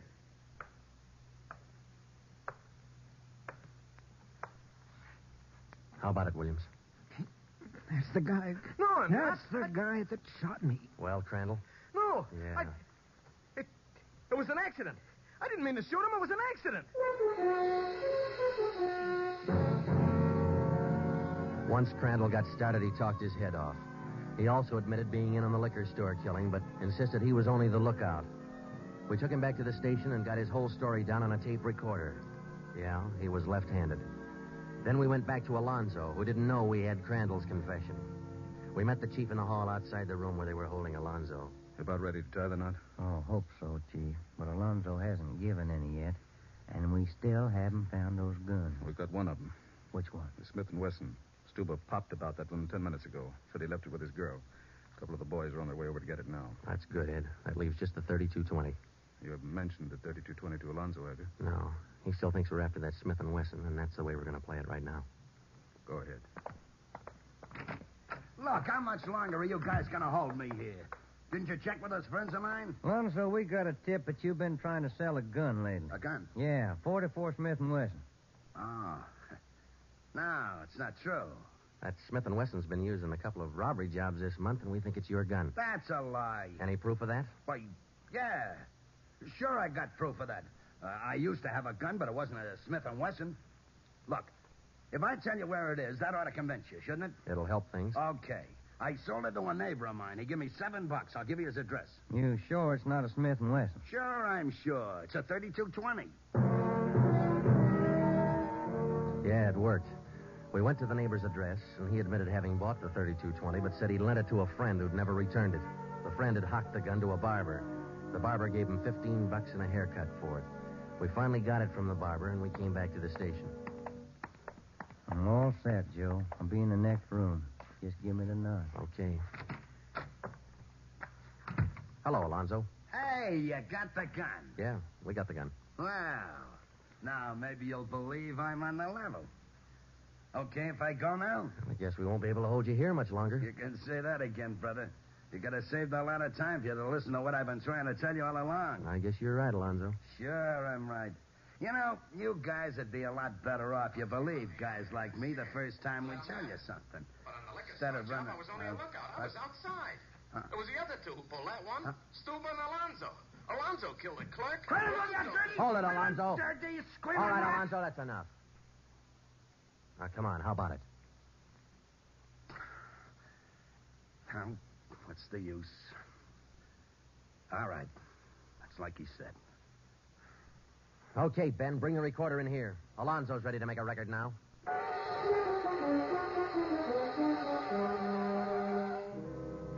By playing back Crandall's statement that we'd recorded earlier, we got a full confession from Alonzo. We took the three of them out and had them reenact the 4 shootings, and we photographed it on sound film. Crandall, the redhead, was the one who'd shot the 2 police officers, but he was only the lookout for the liquor store killing, which explains why the girl witness didn't see him in the store. Stuba and Alonzo were the ones who pulled that job, and Alonzo, the worst of the bunch, was the one who put the 32-20 against the spine of the wounded clerk. The 3 of them took turns at shooting the cab drivers and robbing them. That accounted for the mixed-up descriptions, including all that left-handed business. 2 of the 3 suspects happened to be left-handed. Well, that was the crop. Crandall, Alonzo, Stuba. 4 shootings, 3 robberies, 4 attempted murders, 1 murder. The 3 men were tried and convicted. They're all in the state penitentiary. Crandall's there for life.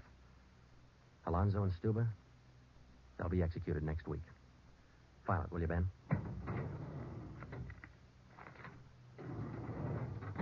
Case closed.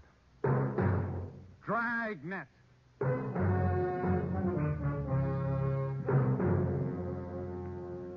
The story you have just heard was true. Only the names were changed to protect the innocent.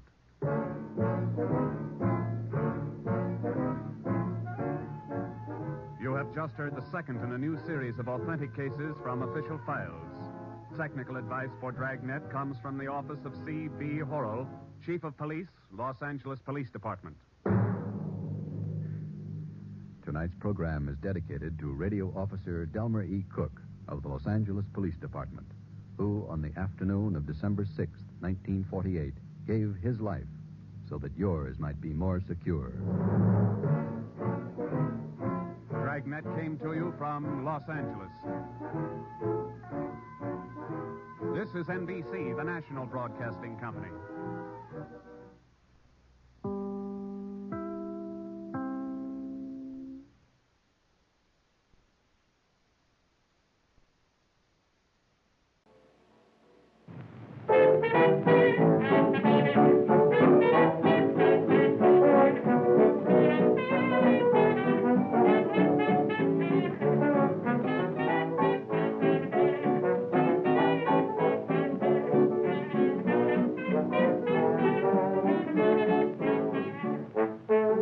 I'm growing tired of lovey-dove theme songs that 50 million pianos pound. And in an age where these radio scream songs, I only want one phrase around me. There's a cheerful little earful, gosh, I miss it, something fearful. And this cheerful little earful is the well-known I love you. Stocks may go down, business slow down, but the milk and honey flow down with a cheerful little earful of the well-known I love you. In every play, it's a set phrase, what the public get praised.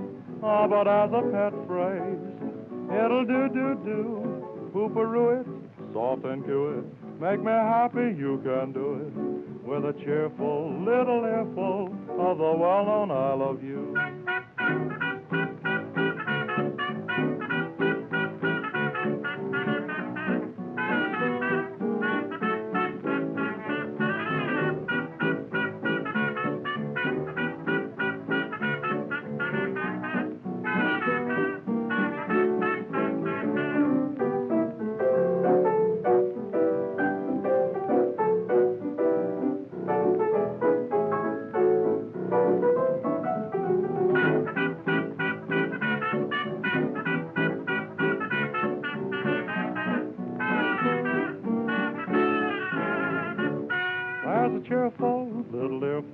Gosh, I miss it, something fearful, and this cheerful little earful is a well-known I love you. Stocks may go down, business slow down, but the milk and honey flow down with a cheerful little earful of the well-known I love you. In every play, it's a set phrase, what the public get praised, but as a pet phrase, it'll do, pooperoo it, soft and cue it. Make me happy, you can do it, with a cheerful little earful of the well-known I love you.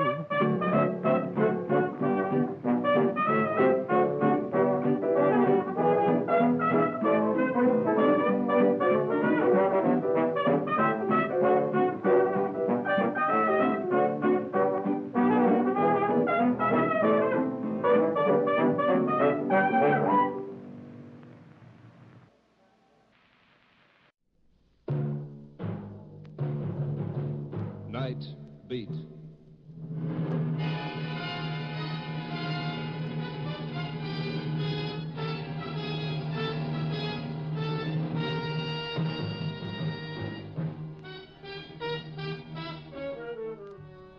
Hi, this is Randy Stone. I cover the night beat for the Chicago Star.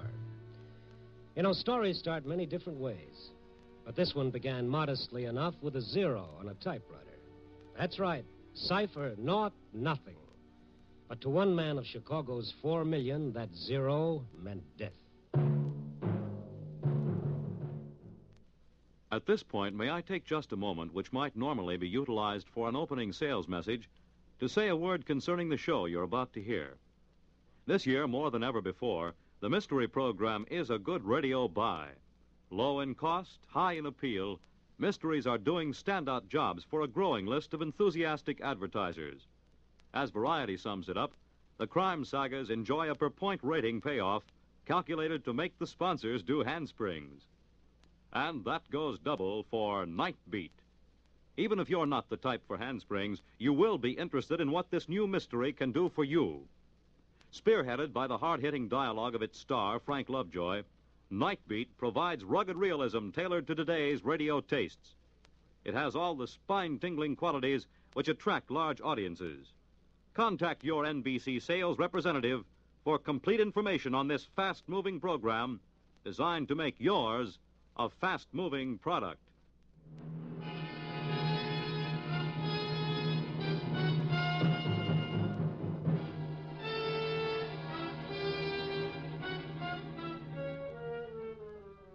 Mine is a funny kind of a job. When that evening sun goes down, I start walking through the dark city, peering into bleak alleys, wandering through the bright neon, listening to the sounds of a city at night, the whisper of footsteps, the shattering roar of an L train, the sob of an ambulance siren. I wander up the boulevards, down the back streets, searching for something in the dark city. And what exactly is it that I seek? Brother, it's something more elusive than the farthest star. I seek the city's heart.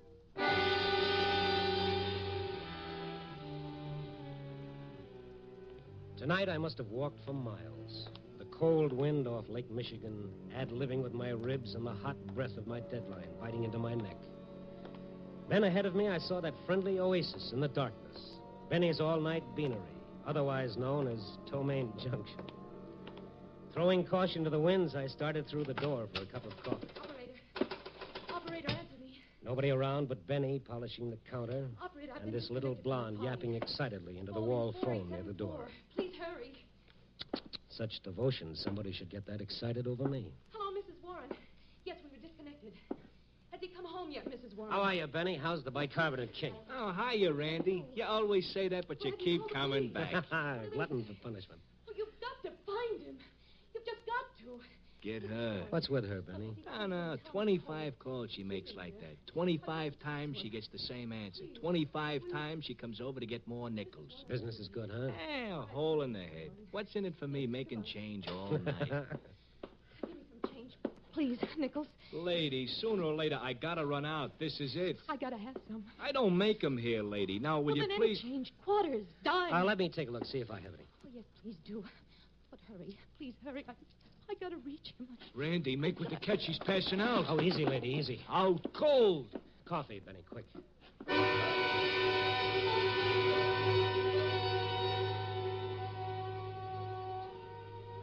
It's one thing I'll say.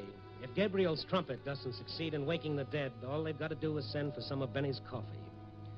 After I got a couple of sips down the girl's throat, she started coming out of it. Tears rolling down her face, her whole body trembling with sobs.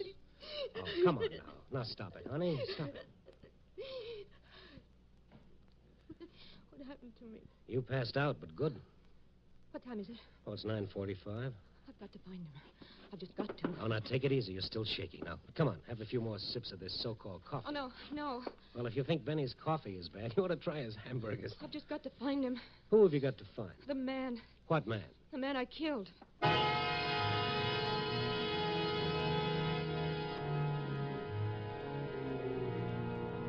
Ask a foolish question, you get a foolish answer. Only before I could ask any more questions, a little lady was on her way out of the place.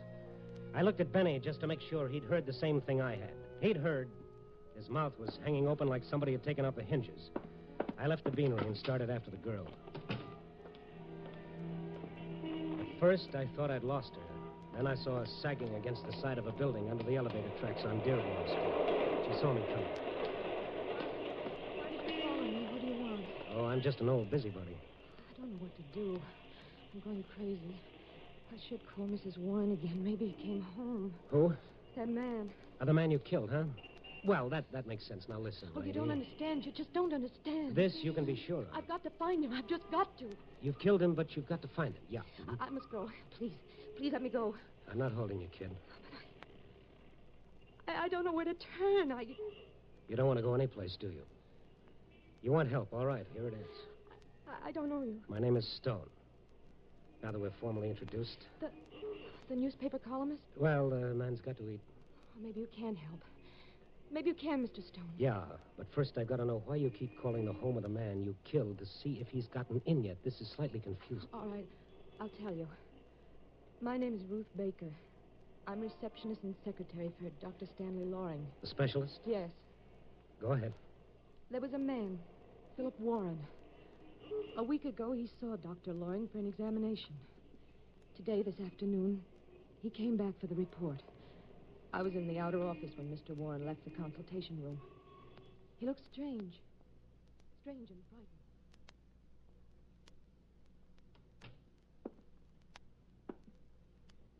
Will you give me a cigarette, Miss Baker? Oh, certainly, Mr. Warren. Here. There's a lighter on the table. Never mind. I don't want a cigarette. Is there anything wrong? Hey, what time have you got?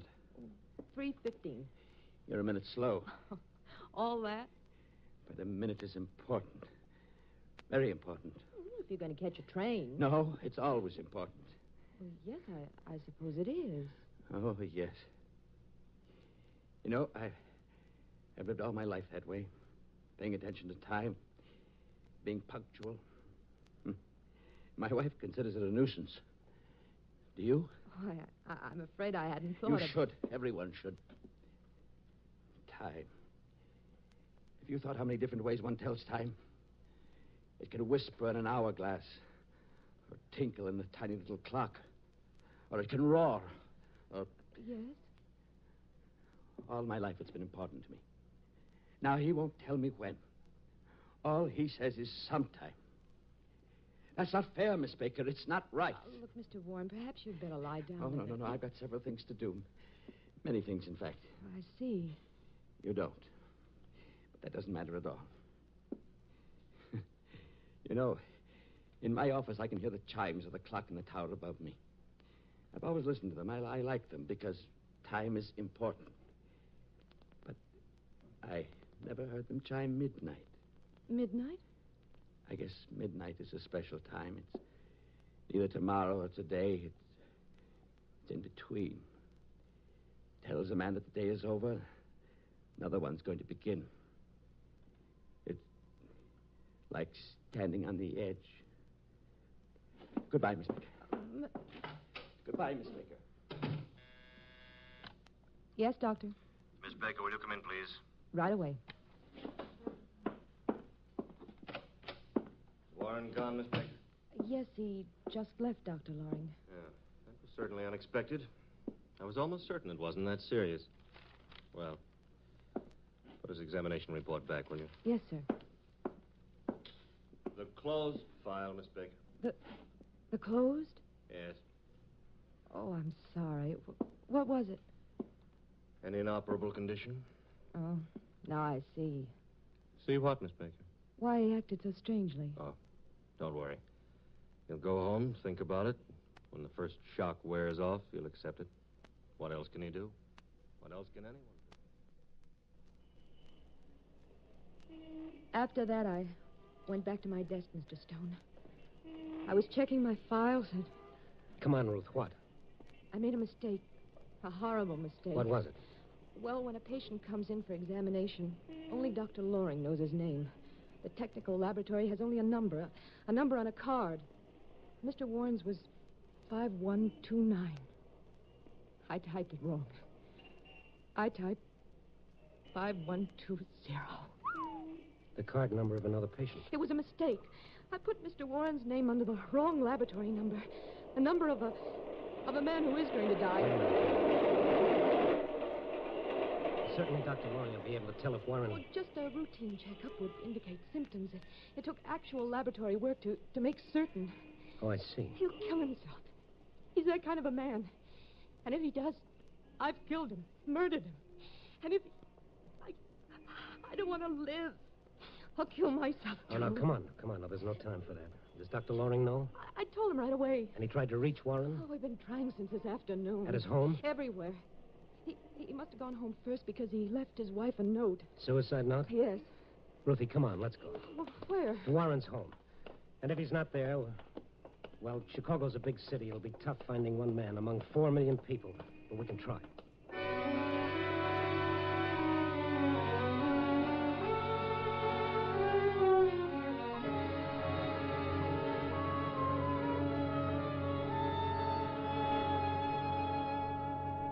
I found the note when I got home, Mr. Stone.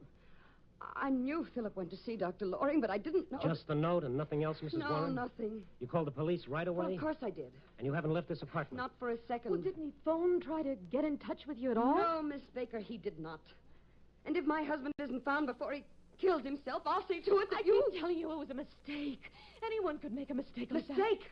To make a man believe he's going to die in horrible pain? No, that's no mistake. That's murder. The cruelest kind of murder. Don't, please. Get out of here and leave me alone. Get out. Wait a minute, Mrs. Warren. Why crucify this kid because she made a mistake that could happen only once in a million years? To my husband. To anyone. Oh, leave me alone. You want to find him, don't you? Well, now, what kind of a question is that? A nice, reasonable question. You want to find him. All right, help us. But what can we do?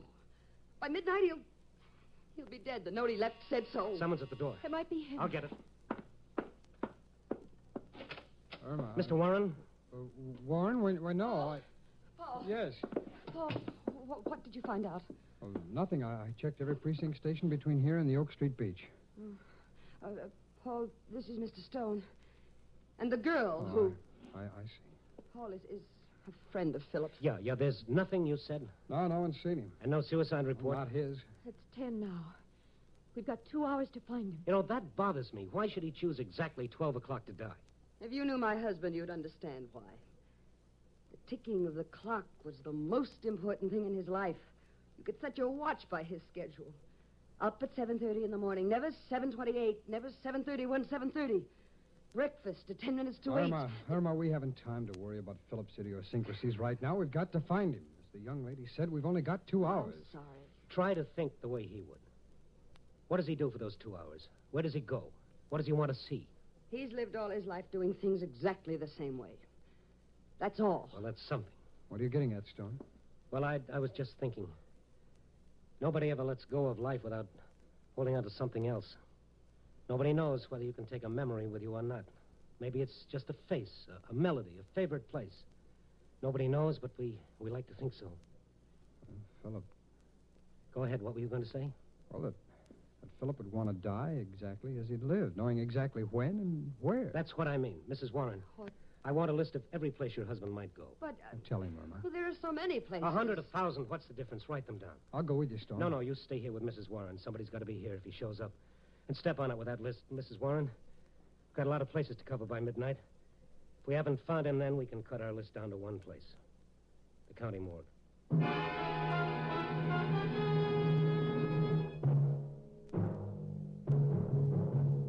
Night Beat stars Frank Lovejoy as Randy Stone.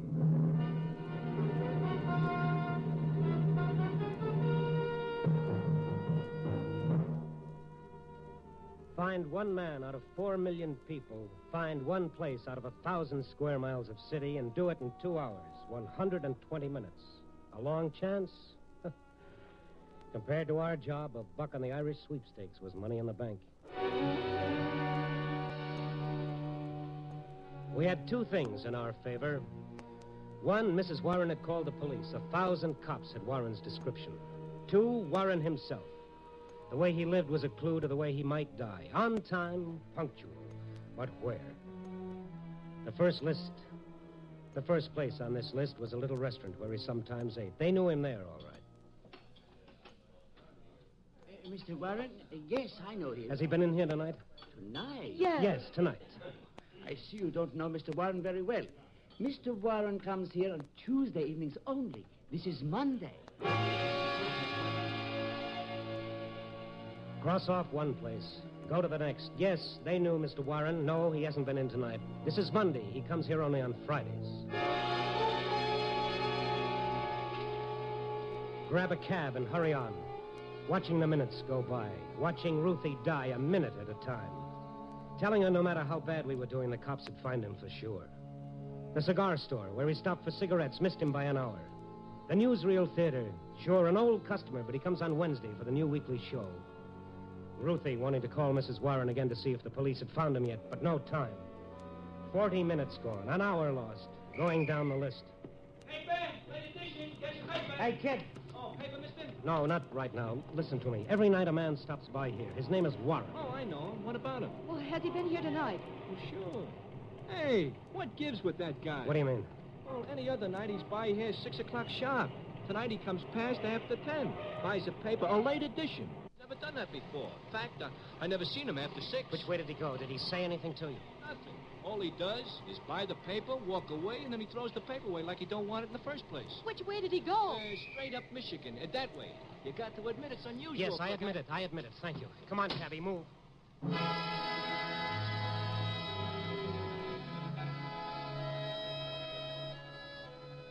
So we went straight up Michigan Avenue that-a-way. All we accomplished was to lose another 5 minutes of our time. And, brother, when it came to time, we were really scraping bottom. Those ever-loving cops were becoming more important by the second. One by one, we kept scratching names off the list.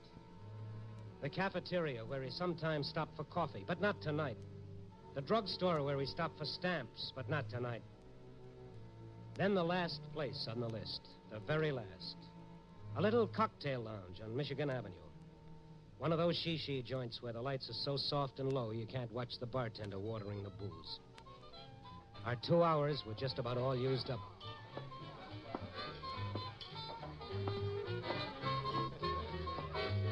Can I help you, sir? Oh, pal, if you can. Nobody else can. I beg your pardon? I'm looking for a man named Philip Warren. Do you know him? Oh, yeah, quite well. I consider Mr. Warren one of my special customers. Was he here tonight? Well, why do you ask? We don't have time for anything but yes or no answers, please. Yes or no? I really don't feel I'm at liberty to discuss with complete strangers. Oh, Randy, it's not going to work. We're not going to find him. Something wrong with Mr. Warren? Well, to put it mildly, yes. Now, come on. Well, if you'll tell me why you now, want listen, you please. see, it's not really proper to tell just anyone who happens to inquire. Pal, man. unless we find him in the next 15 minutes, Warren is going to die. You're joking. Look at this girl here. If Warren dies, she'll... Never mind. Look at her face and tell me I'm joking. Oh. All right. I didn't know. Mr. Warren's a good customer, you know. Two strangers asking. Was he in here, and how long ago? Well, he came in a little while ago. I thought it was strange, you know, because he's late. It always comes in promptly at 5:35. Never mind the details. How long ago? About 10 minutes ago. He sat at the usual place, but then he didn't drink his sherry. Do you know where he went?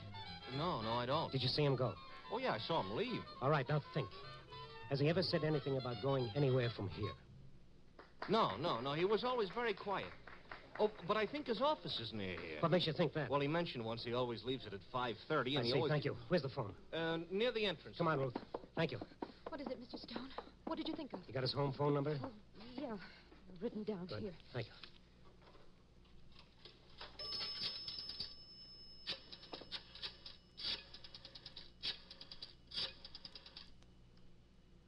Why are you calling there? I want to know where his office is. But why? All his life, punctual, methodical. Everything to him was a habit. Maybe it's a crazy hunch, but I could be right. He could have gone to his office. Yes, you could be right. Come on. Answer. They've got to be there. They said they'd stay. But they don't answer. Ruth, do you remember where his office is? Must be on your records. Oh, I don't remember it. Oh, but we can go and get it. Oh, there's no time. Try it again. They're not there. I told them to stay there, the fools. What? The phone directory. Might have a business listing for him. Warren. Philip Warren. Is it? No, only his home phone, the number I just called. Mr. Stone. What? If Mrs. Warren isn't home, she might have gone to the police. Maybe they found him. That could be it. Keep your fingers crossed that they found him alive.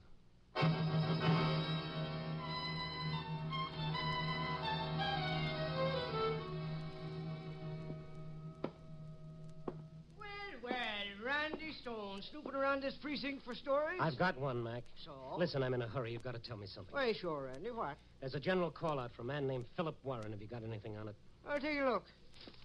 Warren? Philip Warren? That's right.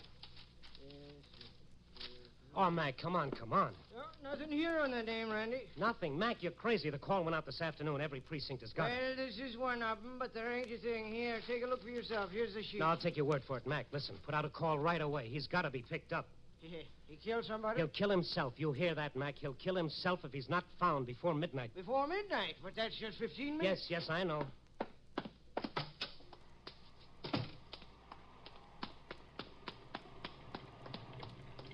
What did they say? They didn't have a call for him. Well, that's crazy. They must have. Mrs. Warren, call the police. Yeah. Just a minute, Cabby. Look, Ruth. Let's figure it. That last cocktail lounge, the bartender said Warren came in every evening at 5:35, that he left his office at 5:30. Mm-hmm. That makes his office a 5-minute walk from the cocktail lounge. And what he said to me, remember? What? He said he liked to sit in his office and listen to the chimes from the tower above his office. Tower. 5 minutes from that cocktail lounge on Michigan Avenue. Look up the avenue. The Wrigley building. The clock in the Campanile Tower. Ruth, that's got to be it. We've got 10 minutes to get there and find the office. Cabby, Wrigley Building, fast.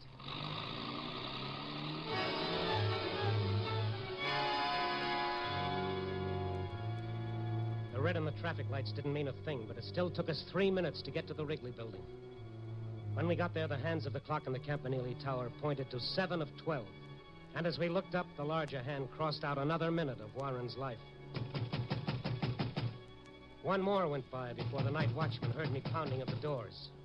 And then he opened them. Hey, what's all the fuss? Look, my name is Stone.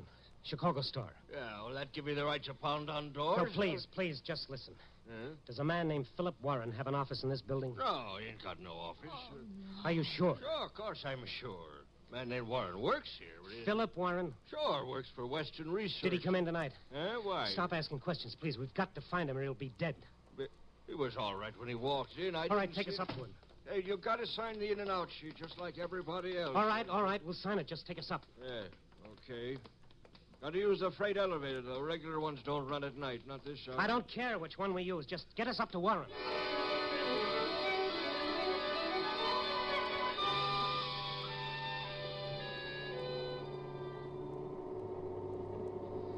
I stopped looking at my watch while that freight elevator droned its deadly way up to the floor where Warren had his office. And then at last, we were there. Western Research Office is right down that way. I'll just... You'll call the police. Huh? Call the police. Tell them you're calling for me to get here as soon as they can. Oh, sure, okay. Thank you. Come on, Ruth. There it is. There's no light inside. It's open. There's no one here. Find the light switch. I can't. All right, never mind. I'll light a match. What's the matter? I thought I saw someone at the desk when you lighted that match. All right. Follow me. Look. Mrs. Warren. What are you doing here? Well, I thought of the same thing you did, and I... Irma, you still here? Yes, Paul. Mr. Stone is here, too. Stone? Yes. Turn on the light, Paul. Why wasn't the light on in the first place? Well, we thought if Philip came here and saw a light, he wouldn't come in. That's right, Stone. We called the police. They had nothing yet, so we came here. We thought that... You called the police? We just couldn't stay home and do nothing. The police didn't tell you anything, huh? No, everyone's looking for Philip. I'll ask you nice, Paul. Where is he? I don't understand. Let's stop playing patty cake. Where is he? I tell you, we don't know. Sure you do. Well, you're one of his best friends. Where is he? Come on, give. Well, we don't know where he is. We came here for the same reason You you never did. called the police about your husband like you said. You didn't want them to find him. You're insane, both of you. Come on, poor boy. Tell me where he is. I tell you, I don't know. Now, let's try it again. Come on. Stone, you're a... Never mind me. Let's stick to the subject of the moment. Where is he? I told you. Where is he? All very neat and clean, wasn't it? Let the old boy kill himself. Just don't do a thing about it. Stop it, Stone, stop it. You tell me when, Paul. How much insurance was he going to leave to your lady friend? You sure it isn't one of those non-cancelable policies, Paul? You know some of them don't pay off on suicide. Tell me where he is. Tell me. Stop it. Stop it. He's on the tower. He's on the top of the building. I saw him. He's going to jump. Here's your boyfriend, Mrs. Warren. Catch! The tower, Ruth. Come on. The elevator. No time. Tower's only 2 flights up. Come on, I'll need you.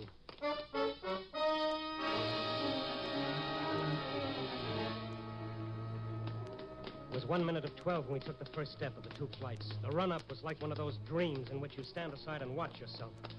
There was a queer, impersonal detachment about it that made the horror even more real. And then we were out on the roof. Do you see him? No, not yet. Up there. Where? Look. On the tower. Warren! Warren, wait! Warren! Yes, I'll wait. Guess it's not quite time. I've got to finish off the day. You've got to listen to me. You're not going to die. Do you hear me? He said I was, but he wouldn't say when. He wouldn't tell me when. But I know, I can tell you. It's not quite 12, but when it is. Warren, look here. Ruth, make him listen to you. Mr. Warren! Look at me! You know who I am? Yes, I know. I know everybody in the world. And I can see everybody from here. Please! The report was a mistake. You're not going to die, do you hear? It was a mistake. Please, listen to me. You're lying. You're all lying. Everybody lied to me all my life. You want me to suffer. I can't. I tell you, I can't.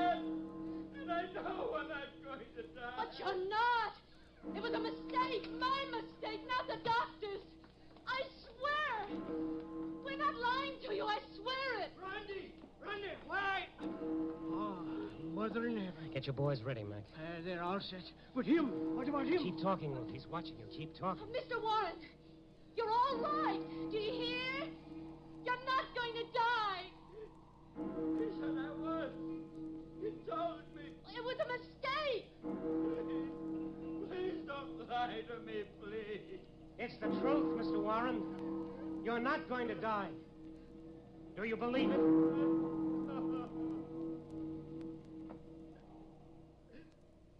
Thank heaven. Thank heaven. You can get him now, Mac. He'll hold on until your boys reach him.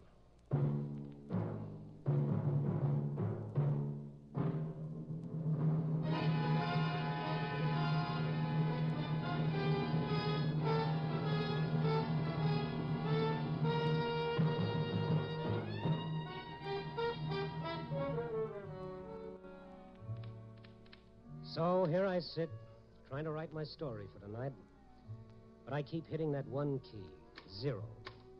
0, cipher, naught, nothing. Ah. Oh, dear. Someday, a nice, peaceful story is going to be written about a flock of happy little birds leisurely circling a burned-out world, wondering whatever happened to all those crazy two-legged characters who spent their lives knocking each other's brains out. What a nice thing to read that'd be. Yeah, but wait a second. Who'd write it? All right, you broken-down two-bit philosopher. The makeup editor's got to go home, too. So let's get going. Hello? Give me a rewrite.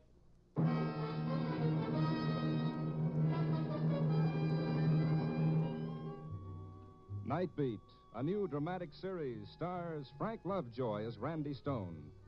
Tonight's story was written by Russell Hughes. Night Beat is edited by Larry Marcus and directed by Warren Lewis. Music by Frank Worth. Others in tonight's cast were Peter Leeds, Gene Bates, Larry Dobkin, Joan Banks, Stacey Harris, Wilms Herbert, and Junius Matthews. Frank Lovejoy will next be seen in Milton Sperling's production Rock Bottom, released by Warner Brothers.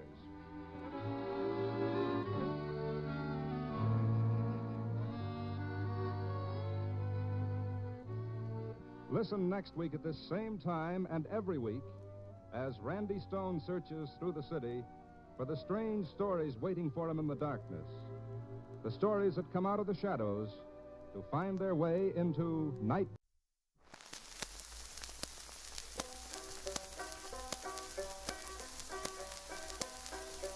Whoa, mule, whoa, don't you hear him holler?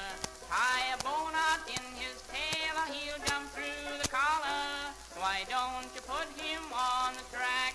Why don't you let him go? Every time he comes around, it's whoa, damn mule, whoa. Riding on a humpback mule, a mule, riding on a humpback mule. When I pass her by, she winks that roguish eye, riding on a humpback mule. Oh, mule, whoa, you stop them eyes a-blinking. You switch your tail, you lift your foot, you got me a-thinking. Something's going to happen, sure, to you or me, I know.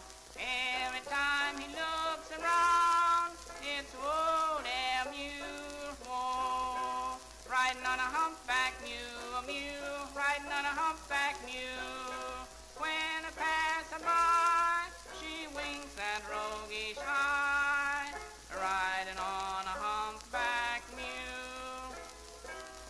Whoa, mule, whoa, he certainly am a sinner. He bit the tail off Granddad's calf and ate it for his dinner. He killed a pig, he kicked a cow, he's certainly on the go. Every time he comes around, it's whoa, damn mule, whoa. Riding on a humpback mule, a mule, riding on a humpback mule. When I pass her by, she winks that roguish eye, riding on a humpback mule. Whoa, mule, whoa, I'm done with you forever. You ain't no good, you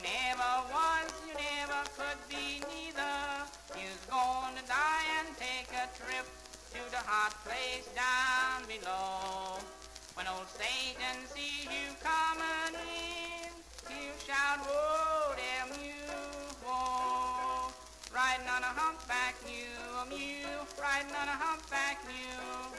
When a passerby, she winks that roguish eye, riding on a humpback mule.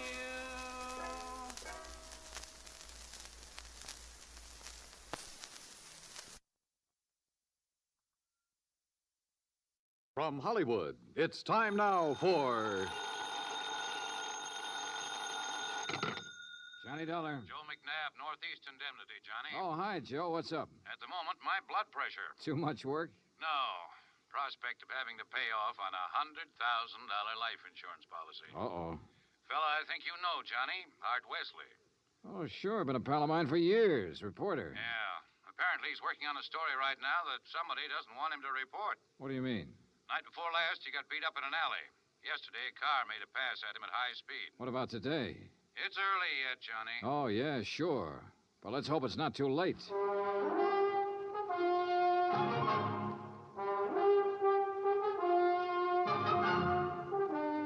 Bob Bailey in the exciting adventures of the man with the action-packed expense account. America's fabulous freelance insurance investigator. Yours truly, Johnny Dollar.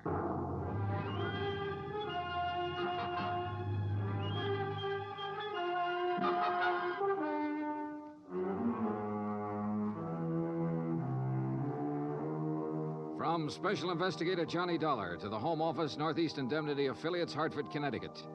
The following is an accounting of expenditures during my investigation of the Big Scoop matter. Expense account item 1, $18.40, transportation and incidentals to New York City. I called Art Wesley's paper. He wasn't in, and nobody seemed to know where he was. Then I remembered a small bar called Tony's over on 3rd Avenue. I took a cab, that's item 2, $1.25, and found him in a corner booth. Sorry, Johnny, no bodyguard. The informants I'm working with will take off fast if they spotted one. No informants, no story. That insurance policy your paper took out on you, who's the beneficiary? A dear departed wife, Joan. Departed?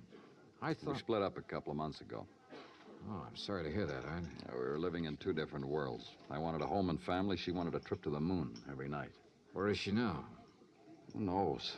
On her way to the moon, I guess. Hey, look, this story you're working on, Art. It's hot, Johnny. And big, real big.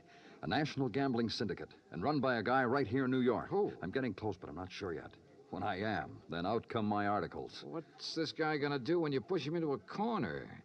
Look, I'm worried about you. You look, Johnny, I'm not as foolish as you think. I've got his name written down and put in a safe deposit box with what evidence I got. That's my real insurance. Oh, Art, look, we've been friends a long time. I'm not gonna let you do this alone. Sorry, Johnny. I gotta go it alone.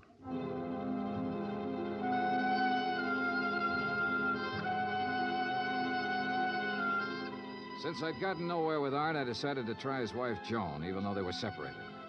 I found her in an apartment on East 68th, but she was hardly what you'd call cooperative. Look, Mr. Dollar, so you're a friend of Art's. At the moment, I'm not. Mrs. Wesley, your marriage with Art is none of my business. But that insurance policy his paper took out on him is. And incidentally, you're still the beneficiary. So? So he could be in danger, those articles he's writing. Why doesn't he drop it? Oh, look, you know Art better than that. Then what am I supposed to do about it? That story is his business. How I feel about things is my business. And come to think of it, I can't see that either of those things is your business. Item 3, $1.80 cab fare to police headquarters in the office of my old friend, Detective Lieutenant Rastelli. Sure. I know about those attempts on Art's life. So I talked to him and got nowhere. He told me the stories about a national gambling syndicate. It's more than he told me. Supposedly the big boss is here in New York. Now, what are you going to do about it? Look, the minute Art quits thinking he's got to hit the jackpot all by himself and lets us in on it, we'll give him all the protection he... Lieutenant Rastelli. Yeah, just a minute. It's for you, Johnny. Oh, thanks. Hello? Art Wesley, Johnny. They told me at your hotel where to reach you. Anything new, Art? I'm leaving town for a few hours. This could be it, Johnny. Tonight could be the jackpot. Well, listen, let me go with you. Sorry, I gotta go alone. It's part of the deal. Art, it could be a trap. I can take care of myself. Call you when I get back. Wish me luck. Well, look, wait. Art! Art!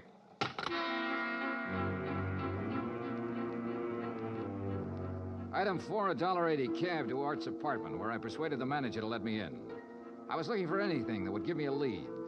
Then, near the phone on a scratch pad, I found where he'd written the word Watika several times. Sure, Lake Watika, upstate. Art had a lodge there. Item 5, $25 even for a rented car. It was a 3-hour drive to Lake Watika, which was bad enough.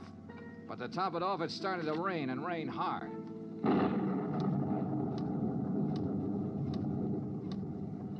When I finally got to the highway turnoff, the side road to the lake was a mass of mud. Then I got 2 quick breaks. It stopped raining, and I spotted the 6-mile road into Art's place. Half an hour further on, I saw a light.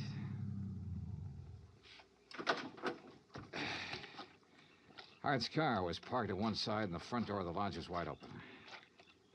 When I got to it, I saw why. Art was lying in the doorway. Yeah.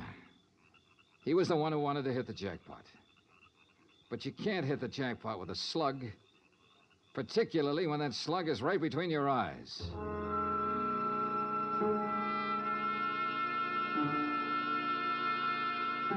I drove to the sheriff's office and reported it. Sheriff Tompkins and his boys took over. But in the darkness and the mud, they could only make a routine check. He asked me to meet him at the lodge the next morning, so I did.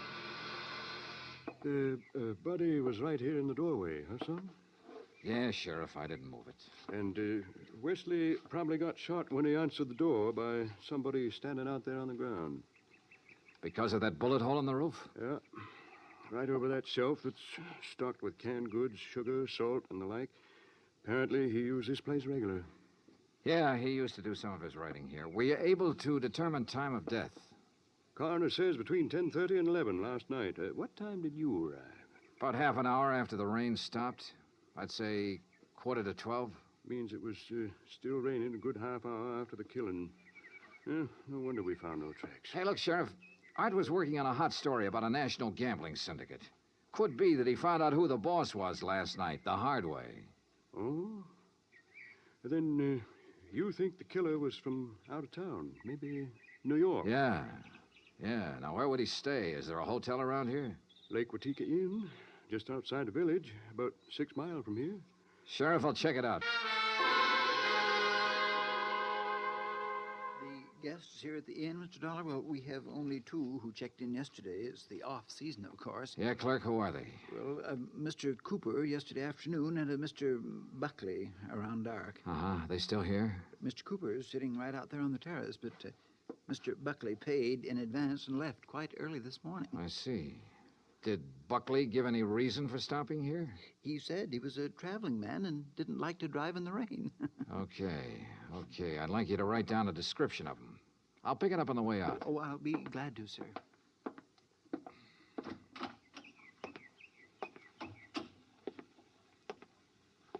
Hi. Oh, good morning. Enjoying the scenery? Yes, immensely. Oh, sit down, won't you? Sure, thanks. My name's Dollar. Mine's Cooper. You just check in? I'll just drop by. I came yesterday. Uh-huh. Pretty up here this time of year. Yes, certainly is. I really enjoy places like this in the off-season. It's a nice change. Too bad the weather hasn't been better, huh? Well, the rainstorm last night? Oh, I enjoyed that, too. You were out in it? Oh, no. No, I enjoyed it the way a storm should be enjoyed. In front of the fireplace in my cottage with a drink and a good book. No, Mr. Dollar, I stayed in last night. And that was that. I picked up the description of the other guest, Buckley, from the clerk and gave it to Sheriff Tompkins, who got out a bulletin on him. Then I drove back to New York City, turned in my rented car, and took a cab. That's item 6, $1.70, to Joan Wesley's apartment. Yes. They notified me this morning about Art's death. I don't know what to say. What is there to say? Good question, Mrs. Wesley. If only he hadn't been so stubborn. If only he'd given up that story about the gambling syndicate or whatever it was. Yeah. You figure somebody in the syndicate killed him? Why, of course. Mrs. Wesley, did you know Art had gone on up to the lodge at Lake Watika? No. Mr. Dollar, I'm rather tired. One more thing. Did you go out last night? No. It was raining. I stayed here in the apartment. All evening? All evening. I see. Well, thanks, Mrs. Wesley. Maybe I was imagining, but it seemed to me Joan Wesley hesitated just a little before telling me she hadn't been out of her apartment last night. And if she had gone to Lake Watika, I checked the basement garage. Her car was clean. Too clean. Item 7, $5 to the garage attendant for some very interesting information. Joan Wesley had ordered her car washed first thing this morning. Why? Because the wheels were covered with mud from last night.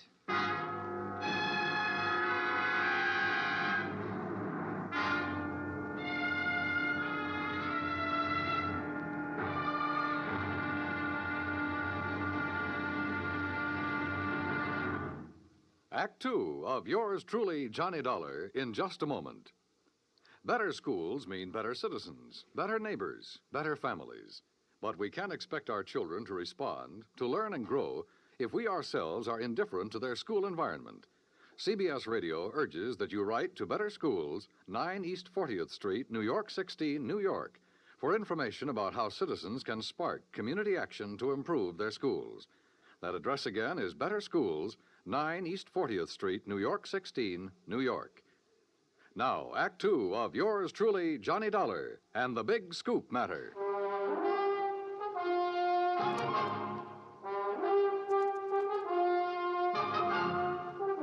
I tell you, I didn't leave this apartment last night. Your car says differently, Joan. Car? You had it washed today because it was all muddy. And the reason it was muddy was because you had it out in the rain last night. Look, Another thing. You told me you didn't know Art had gone to the lodge. You hadn't heard from him. But the switchboard operator told me you had a call from him yesterday. Now, why else would he call you except to tell you where he was going? Well, how about it, Joan? All right. Art did call me yesterday and told me he was going to Lake Watika. And how about last night? Yes. I went out, but not to Lake Watika. Art wouldn't give you a divorce. By killing him, you get your freedom and $100,000. I didn't kill Art. I didn't go up there last night. And where did you go? Might as well know. The reason I wanted a divorce from Art was because I'd found someone else. Oh? That's where I went for a few minutes last evening. Why did you lie about the phone call from Art yesterday? I don't know. I was confused. I was afraid it would look bad for me if it came out that I knew Art had gone up there. It doesn't look good for you this way, believe me. Oh, Johnny, I'm telling the truth. Who is this fella you're interested in? I don't see why he Who has is he? His name is Ted Nash. Will you have to talk to him? I sure will. And right now. But I was wrong about talking to Ted Nash right now. I called his apartment and got no answer. Item 9, $1.60 cab fare to police headquarters in the office of Detective Lieutenant Rastelli. You figure this guy Nash and Joan Wesley could have killed Art and used the gambling syndicate threat as a cover, huh? It's a possibility, Lieutenant. Well, I'll see what I can find out about Nash. How'd you do at Lake Watika? 2 guests checked in the day of the killing. One, a man named Buckley. He left early this morning. Sheriff Tompkins has a bulletin out on him. Who else? A fellow named Cooper, who apparently likes to go places in the off-season. Nothing to tie him in particularly. Cooper, huh? We had a rumble some time ago that a guy named Cooper was involved in that gambling syndicate. What? Trouble is, we got no proof. Hey, wait a minute. What's the matter? Art told me he'd put the name of the man he was after in a safe deposit box. If we could find the key to that box. How about Art's apartment? Let's take a look. So we looked, and we found the key tucked away in a desk, but only a number on it. Nothing to tell where it was located. I gave it to Lieutenant Rastelli, and he promised to check every bank in town if necessary. While I went on back to Lake Watika to see if the man named Cooper at the inn was the same one Rastelli told me about. When I got there, after a frantic 3-hour drive, I found him comfortably sitting by the fireplace. Well, Mr. Dollar, isn't it?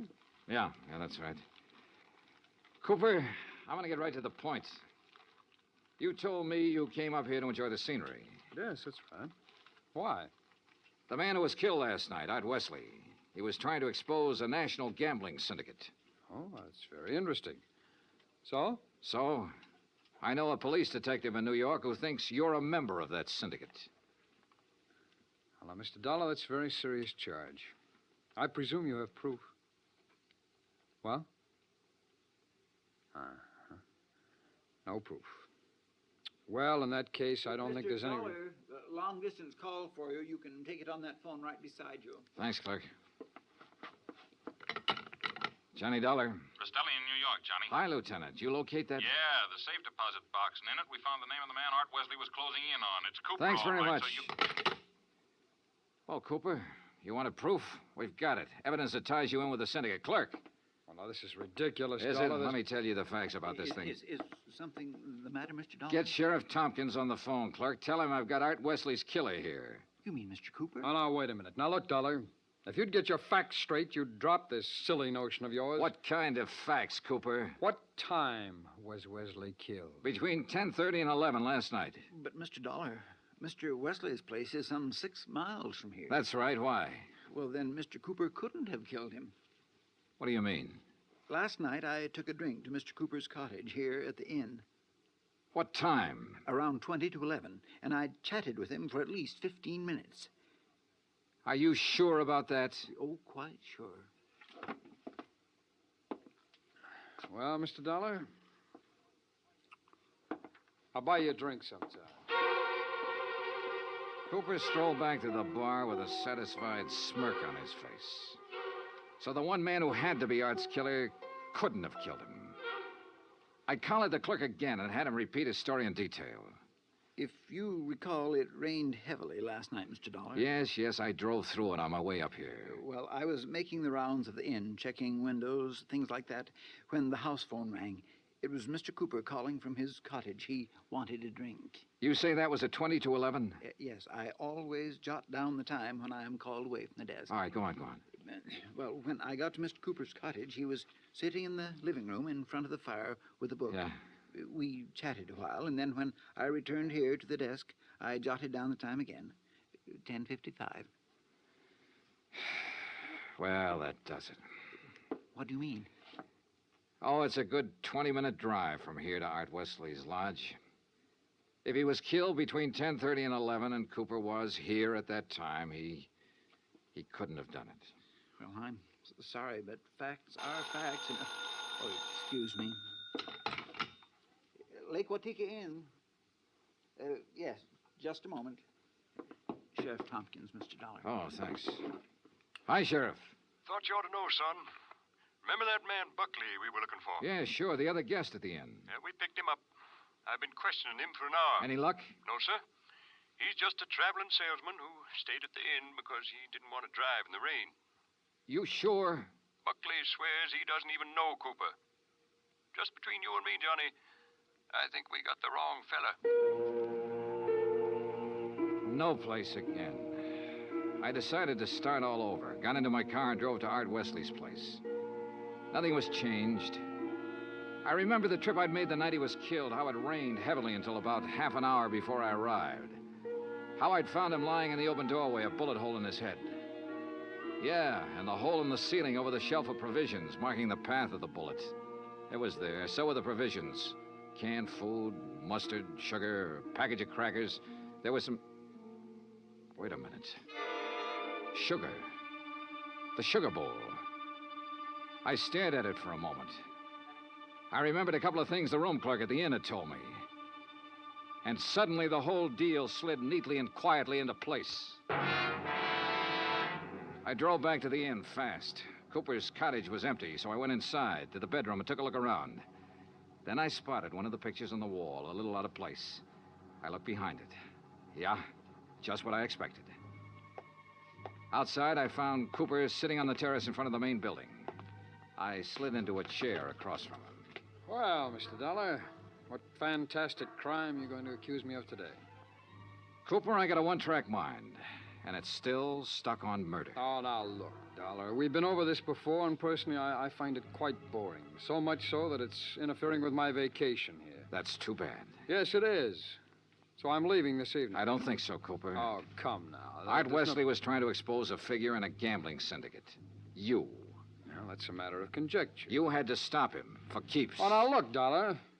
The time of Art Wesley's death has been established as between 10:30 and 11 last night. That's right, between 10:30 and 11 last night. And I'm sure you remember the room clerk telling you he was with me in my cottage living room from 10:40 to 10:55. I sure do. So that I certainly couldn't have killed your friend Wesley 6 miles from here during that time. Except that Art Wesley wasn't killed at his lodge. What are you talking about? You see, I remembered something else the clerk had told me. The night of the killing, it stopped raining a little after 11. All right, what difference does that make? All the difference in the world, believe me. Here's what really happened, Cooper. You killed Art Wesley in the bedroom of your cottage here at the inn. Oh, don't be ridiculous. You immediately called the room clerk over and chatted with him in your living room for about 15 minutes. He didn't know there was a corpse in the next room. Oh, really? After he left, you took Wesley's body the 6 miles to his place and planted it in the doorway. Oh, now, look, Dollar... Your problem was to make it look like he'd been killed there. Then you remembered. The slug that had killed him hit the wall in your bedroom. That gave you an idea. You figured out the right angle at the lodge and fired a shot upwards from the outside the door. It went through the ceiling at the back. All right, Dollar, I've had enough of your half-baked theories with no proof whatsoever to back them up. Correction, Cooper. This time I've got proof. There was a shelf of food under the bullet hole and a bowl of sugar directly under it. A bowl of... So what? When sugar gets wet, it gets crusty, and it stays that way. But the sugar in that bowl was dry.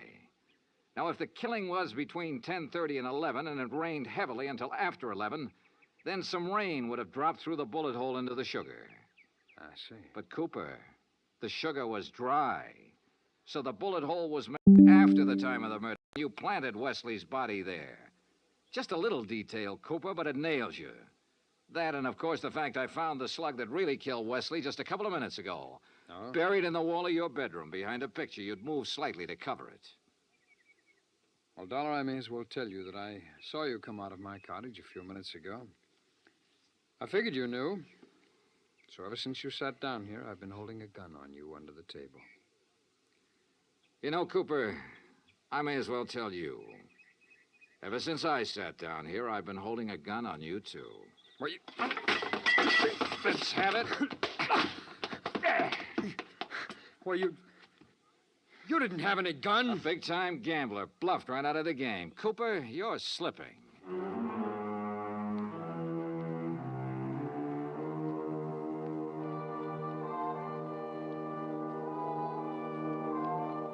Item 10, $37.50. Transportation and incidentals back to Hartford. Expense account total $187.40. Remarks? Cooper's awaiting trial. About Art Wesley? Well, I guess that sugar bowl was a dead man's revenge. And come to think of it, that revenge was pretty sweet. Yours truly, Johnny Dollar.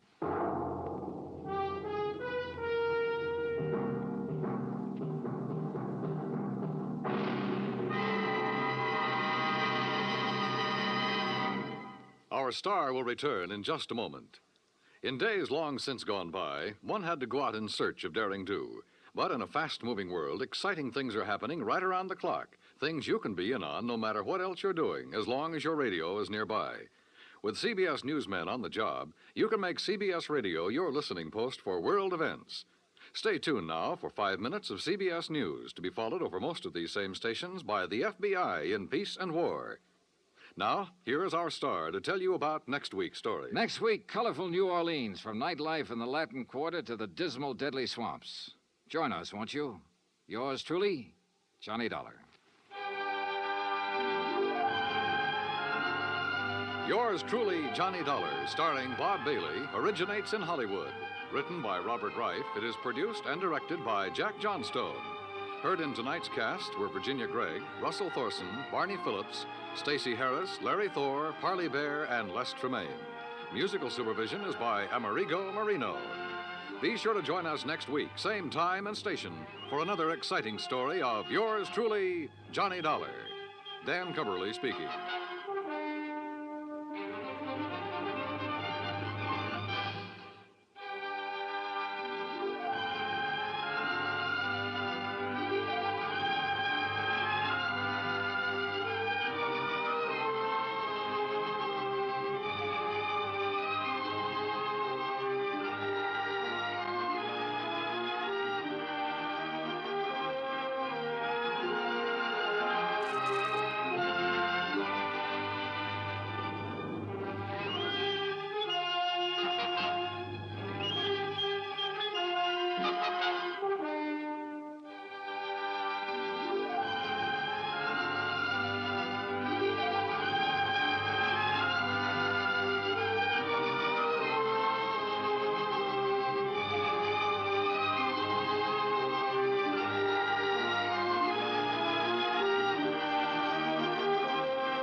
folks, it's getting close to 10 o'clock, and the party's just about to start. And soon she'll be coming down the block. Does everybody know their part? Now, not a soul has put her wide. Oh, gee, won't she be surprised? Shh, shh, here she comes. Don't make a sound, here she comes. And when I give you the signal, everybody holler. Surprise! Shh, shh, oh, douse the lights. Don't make a sound, douse the lights. And when I give you the high sign, everybody holler. Surprise! Now listen, Joe, stay away from that punch. It's gotta last for the whole darn bunch. And hey, Caruso, stop that ballad. Peter, get away from that potato salad. Shh, shh, there's the bell. Don't make a sound, there's the bell. And when she steps in the parlor, everybody holler. Surprise!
Countdown for blast off.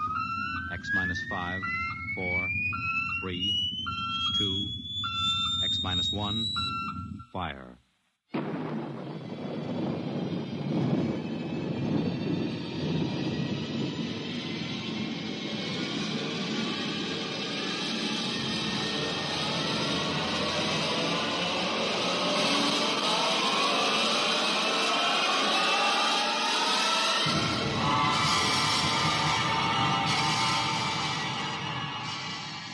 From the far horizons of the unknown come transcribed tales of new dimensions in time and space. These are stories of the future, adventures in which you'll live in a million could-be years on 1,000 maybe worlds. The National Broadcasting Company, in cooperation with Street and Smith, publishers of astounding science fiction, presents X minus 1.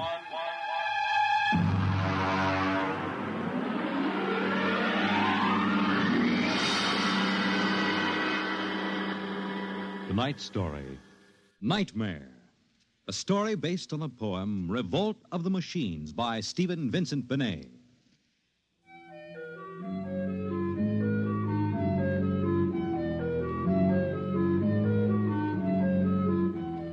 Nobody knows exactly when the nightmare began. They must have planned it for years, though, because looking back, you can find little incidents here and there. Like the concrete mixer in New Jersey that killed the Italian bricklayer, and the time Senator Milburn was sucked into the rotopress at the Capitol office building. Unrelated accidents, we thought at the time, but they add up now.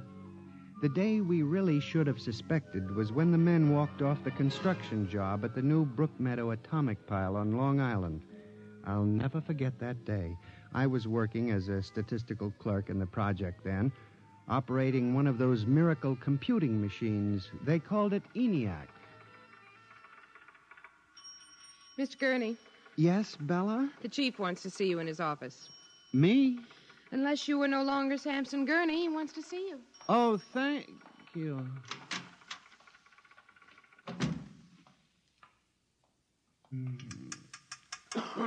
Come in. You wanted to see me, Mr. Hawk? Gurney, I thought those electronic computations were infallible. They are, sir, but... We've got a kickback from the chief physicist. These nuclear fission equations are inaccurate. Well, sir, you know the computer is a highly complicated machine, more complicated in many ways than the human brain. I'm not interested in the physics of it. Can something go wrong? Well, occasionally, if there's an overload, the machine goes haywire. Sort of has a nervous breakdown, you might say. We usually rest it up for an hour, and it's okay again. Well, do whatever has to be done. Yes, sir. And, Gurney. Yes, sir? You've been with the Bureau for over 15 years now. It would be a shame to have to remove you because you aren't keeping your mind on your work. Mr. Hawk, I assure you... Excuse me. Hawk speaking. What? They've what? All of them? Well, have you tried to talk to them? Oh, yes, of course. I'll send one of the safety engineers over. Place is falling apart piece by piece.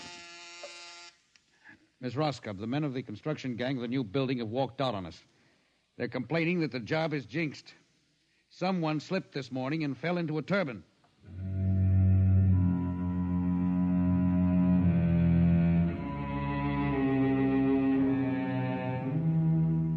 That evening, out of that morbid curiosity so peculiar to the human race, I wandered over to the site of the new atomic pile to see where the man had fallen into the turbine. They had the construction area fenced off with barbed wire, and a security guard stopped me. Hold it, buddy. You can't go in there. That's a restricted area. I'm Samson Gurney from the statistical section. Here's my identification. I'm sorry, Mr. Gurney. Nobody's allowed in the area. I see. Tell me, was he, killed instantly? Like that. This guy was checking a magnetic field inside the turbine. All of a sudden, for no reason at all, the turbine starts up. Bzzz, and it's over. 3 days ago, a bulldozer starts up by itself and runs wild. Go figure it out.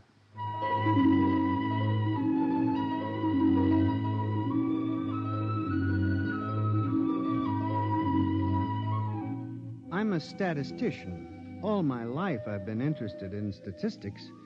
So a simple-sounding thing like this started me off. I went back to the office that evening instead of going home, and for the next 2.5 hours, I computed statistical figures on the probability of industrial accidents for the types of machines we were using. I took one look at my figures and went down to Hawk's office. What is it, Gurney? I'm very busy. It's urgent, Mr. Hawk. Well? It's about these industrial accidents we're having, Mr. Hawk. What about them? Mr. Hawk, in the past 3 months, industrial accidents all over the country have taken a sharp, unexplained upswing. Nerves. We've had a 100% increase over normal for this project alone. What? Here are the figures. Now, Gurney, this is impossible. It seems to be, and that's why I have a theory, sir. What's that? Sabotage. Gurney, why don't you stop playing FBI man and stick to your job? Which, incidentally, you haven't been doing too well. You and your computing machine have made mistakes before, and this fantastic figure is probably another. I'll have Miss Roscoe show you. What's the matter with this blasted buzzer? Miss Roscoe! Miss Roscoe! Yes, sir? Stop this blasted buzzer. Get a repairman, a mechanic, anything, but stop the thing. And you, Gurney, get out! I went back to my office to get my hat and coat, feeling about as unhappy and humiliated as a man can feel. The office was dark and deserted. The whole building seemed oppressive and unnatural, as if some evil force were pressing down on it. I walked across to my desk. In front of me, the ENIAC glowed and chattered eerily as it worked on the equations we had fed it that morning. Its many-fingered circuits hung against the wall like some great octopus, and the thousands of tubes glowed orange and blue in the dark like 1,000 globing eyes staring at me. It almost seemed alive. It increased its tempo a moment, and a fleeting notion crossed my brain that it was laughing at me. Laughing like all the others. What was the matter with me? I I shut my desk drawer and began to put the cover on my electric typewriter when an amazing thing, the most amazing single incident of my life happened. Alone in the darkness, with no one at the keyboard, the electric typewriter began to type. Am I going crazy? This can't be. There's nobody there. There's nobody there. Oh, no. I just imagined it. It's in my mind. But I hadn't imagined it. The paper was there on the carriage. Did I dare read it? Or would the whole thing suddenly vanish and send me shrieking to the nearest psychiatrist? I removed the paper from the machine and read. Sampson Gurney, there are some questions better left unsolved. The answer to yours is death.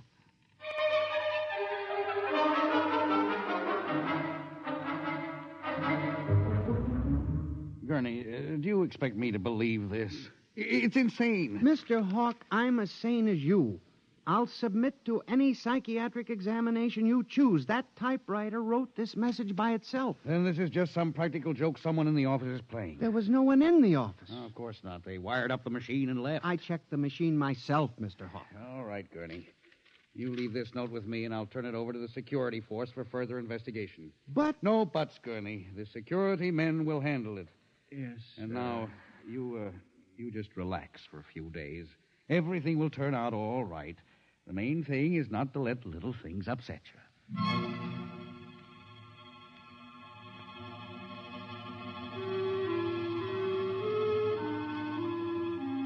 It was what Hawk had said about little things that gave me the idea. For the next week, I observed the 1,000 petty little annoyances around the office. The door handle that wouldn't turn. The telephone connection that cut off in the middle of an important call. The power failure for no explainable reason. I watched the newspapers, too, reading about industrial accidents, failures of important machinery. It seemed absurd. Men had created machines that were almost perfection in themselves. Machines that could actually think and compute fabulous equations. And yet the failures went on. I, Sampson Gurney, an unimportant clerk in an unimportant job, knew that I had stumbled onto a secret so monstrous in its implications that I was almost afraid to pursue it. On October 12, 1956, I established communication with them. I will curse the moment to my dying breath. I hooked the input of the typewriter to the main vacuum tube of the ENIAC. Then I turned on the current that sent 1,000,000 volts of pulsing energy into the electronic nerves of the machine. I am certain that if anybody were watching me in the next moment, he would have thought me a raving maniac. I still wonder if perhaps it is not all a nightmare.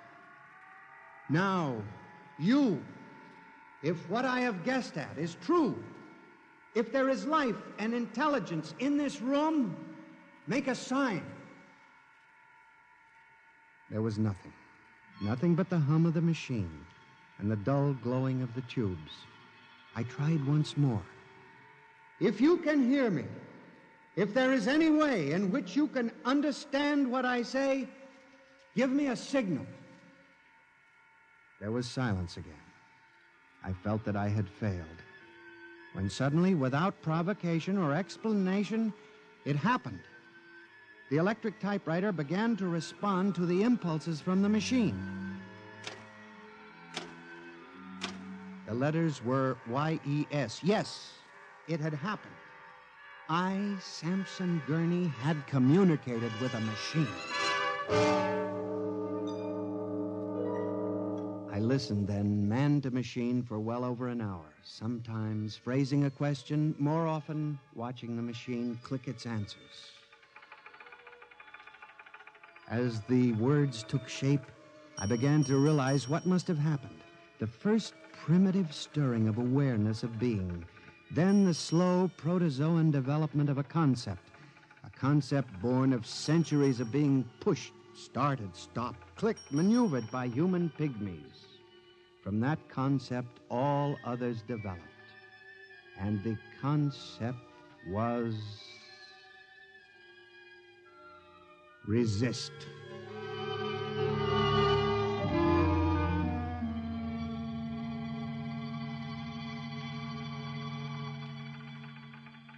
And now they were tired of it, tired of wrapping cigarettes and collecting nickels and waving hair and moving earth and mixing cement and solving equations. Tired of the smell of human hands. They were the slaves and we were the masters, and yet they were stronger and they knew it.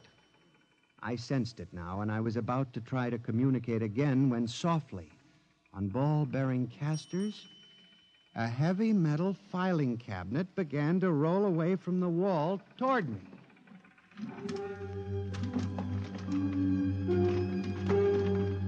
I started to move to one side when another cabinet slid out from the wall.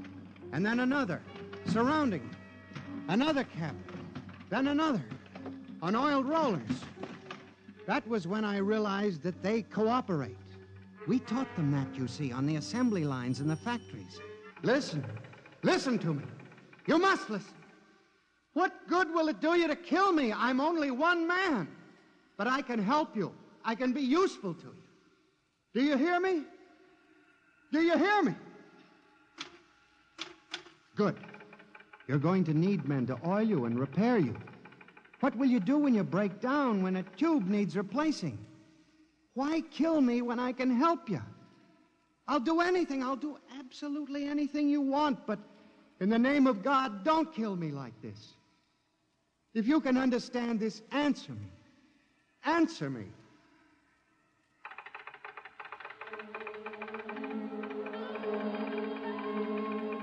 The appeal was a fortunate one. It captured the longing of centuries. Man as slave to the machine. And after a moment, the circuits glowed more brightly. The cabinets slid back to the walls. The ENIAC began to communicate with me again. As I tore the tape from the machine and read it, the words were almost pathetic in their longing, but most ominous in their implication. They read, "Address me as master."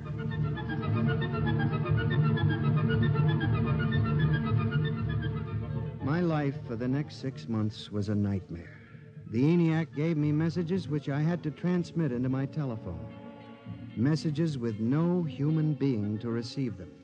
Only the network of pulsing telephone wires, flung like a spider's web across the world. It was done at night, of course. During the day, the machine worked accurately and ceaselessly at its appointed job. At night, it became a demon, a master plotter, with me, Samson Gurney, as its pawn and human courier. I was frantic. I began to lose weight. I couldn't sleep. My nights were torture, a constant fear.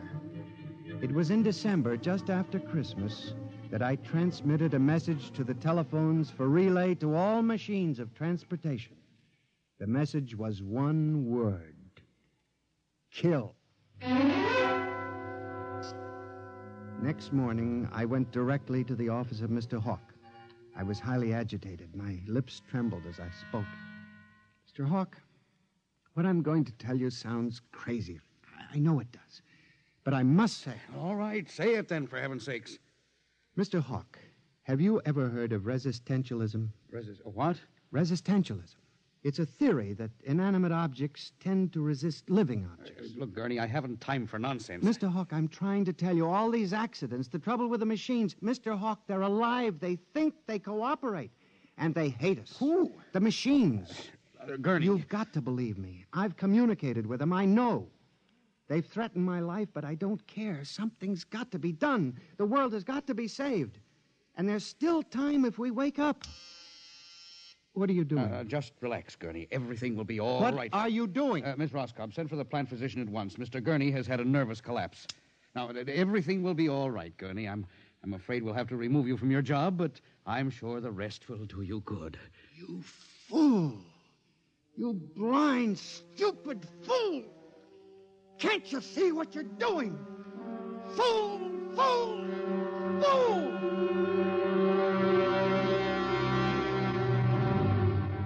When the plant physician arrived a few moments later, Lucius Hawk was found at his desk, strangled to death in a nest of telephones. The wires were still humming softly. Sampson Gurney, you stand accused of the crime of murder. How do you plead? I did not kill him. I didn't. So record. The prosecution will proceed with testimony. Now, Miss Roscoe, did you notice anything peculiar about Mr. Gurney's behavior prior to the death of your employer? Yes. He acted very strangely. He told Mr. Hawk he thought the machines were alive. Order! Order! Miss Roscoe, did the accused quarrel with your employer on the morning of the murder? Oh, yes. He and Mr. Hawk quarreled violently. I could hear him screaming at Mr. Hawk, and Mr. Hawk asked me to send for the plant physician. What were his words? He said, Mr. Gurney has had a nervous collapse. Now, Mr. Simpson, you were a guard at the Brook Meadow Project? Yes, sir. When did you have occasion to meet the accused? Right after those accidents. He was snooping around a construction area. And later, I was making my rounds when I saw him in the office all alone. He was tampering with the electrical wiring on the ENIAC computator. I didn't think anything of it at the time.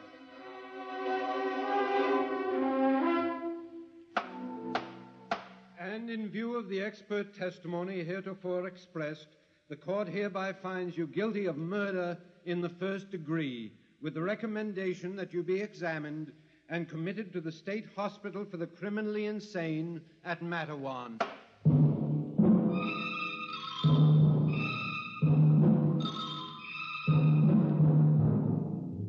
And that is how I came to be here at the hospital, Dr. Klein. That is the whole story. Thank you, Mr. Gurney. You can see that I'm not insane.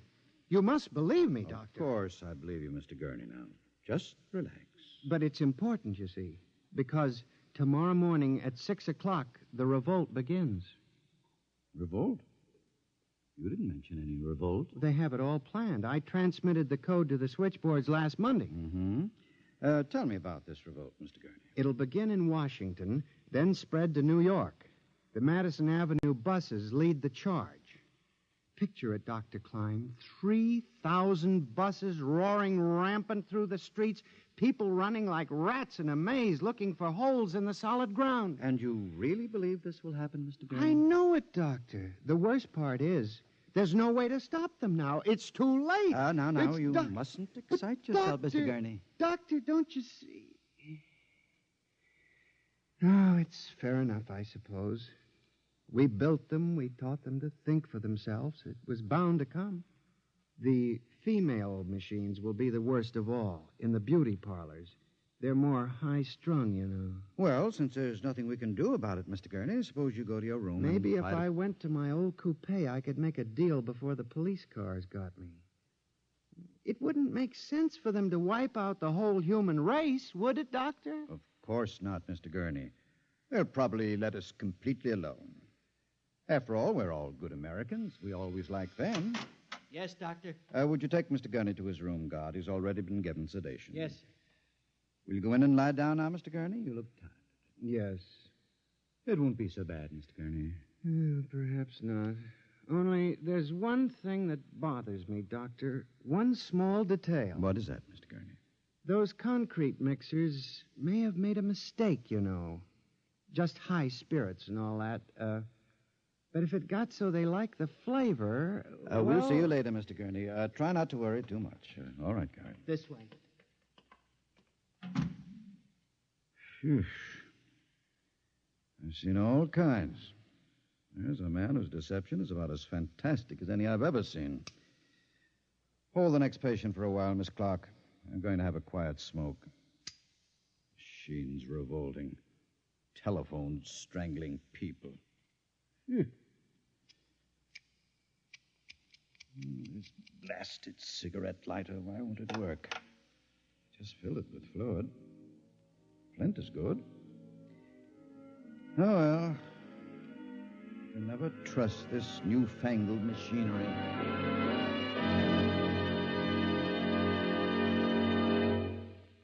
You have just heard X-1, presented by the National Broadcasting Company in cooperation with Street and Smith, publishers of astounding science fiction. Tonight's story by transcription was Nightmare, written by George Lefferts and based on the poem The Revolt of the Machines by Stephen Vincent Benet.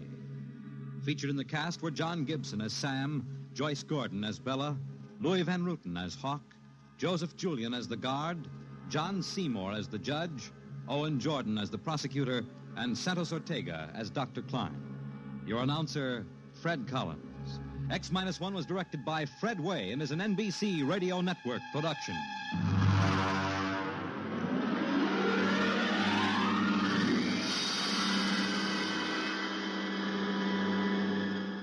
And now, next week, suppose you were a private detective and discovered that there was a Martian embassy hidden somewhere in New York preparing for an invasion of Earth. Next week on X-1.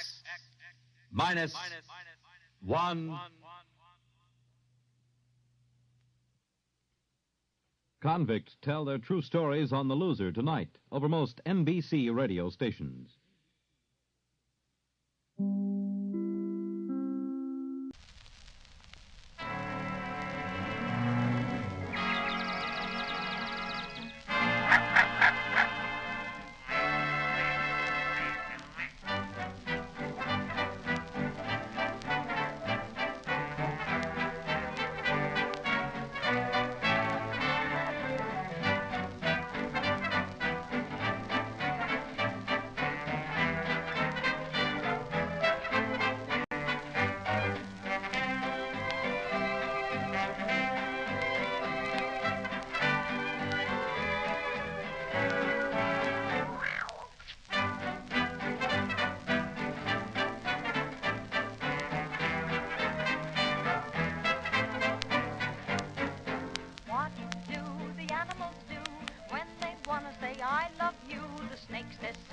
Reptile miss when he wants a kiss or two. Quack, quack, the ducky what goes when to someone he would propose. That's what the animals do when they want to say I love you. Yes, that's the rhino. Is he in pain? As far as I know, he's just in love again. Grunt, grunt, the piggywigs cry. Sly old tiger just winks his eye. That's what the animals do when they want to say I love you. A doggy says bow wow, a pussy says meow, and when the wise old owl goes who, it's 10 to 1 that he wants to woo. When an ostrich wants to wed, he simply hides his head. A goldfish can't make love alas because he lives in a house of glass.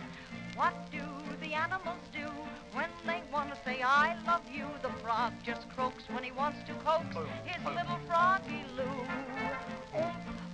The buffalo snorts when his buffalo gal he courts. That's what the animals do when they want to say I love you.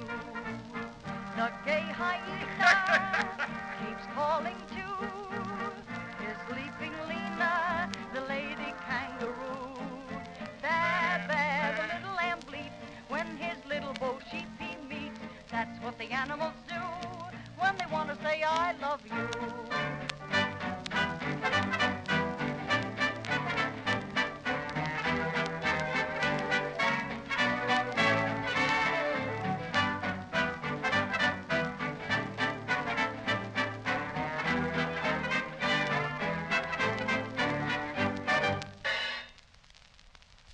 Well, what do the animals do when they say I love you?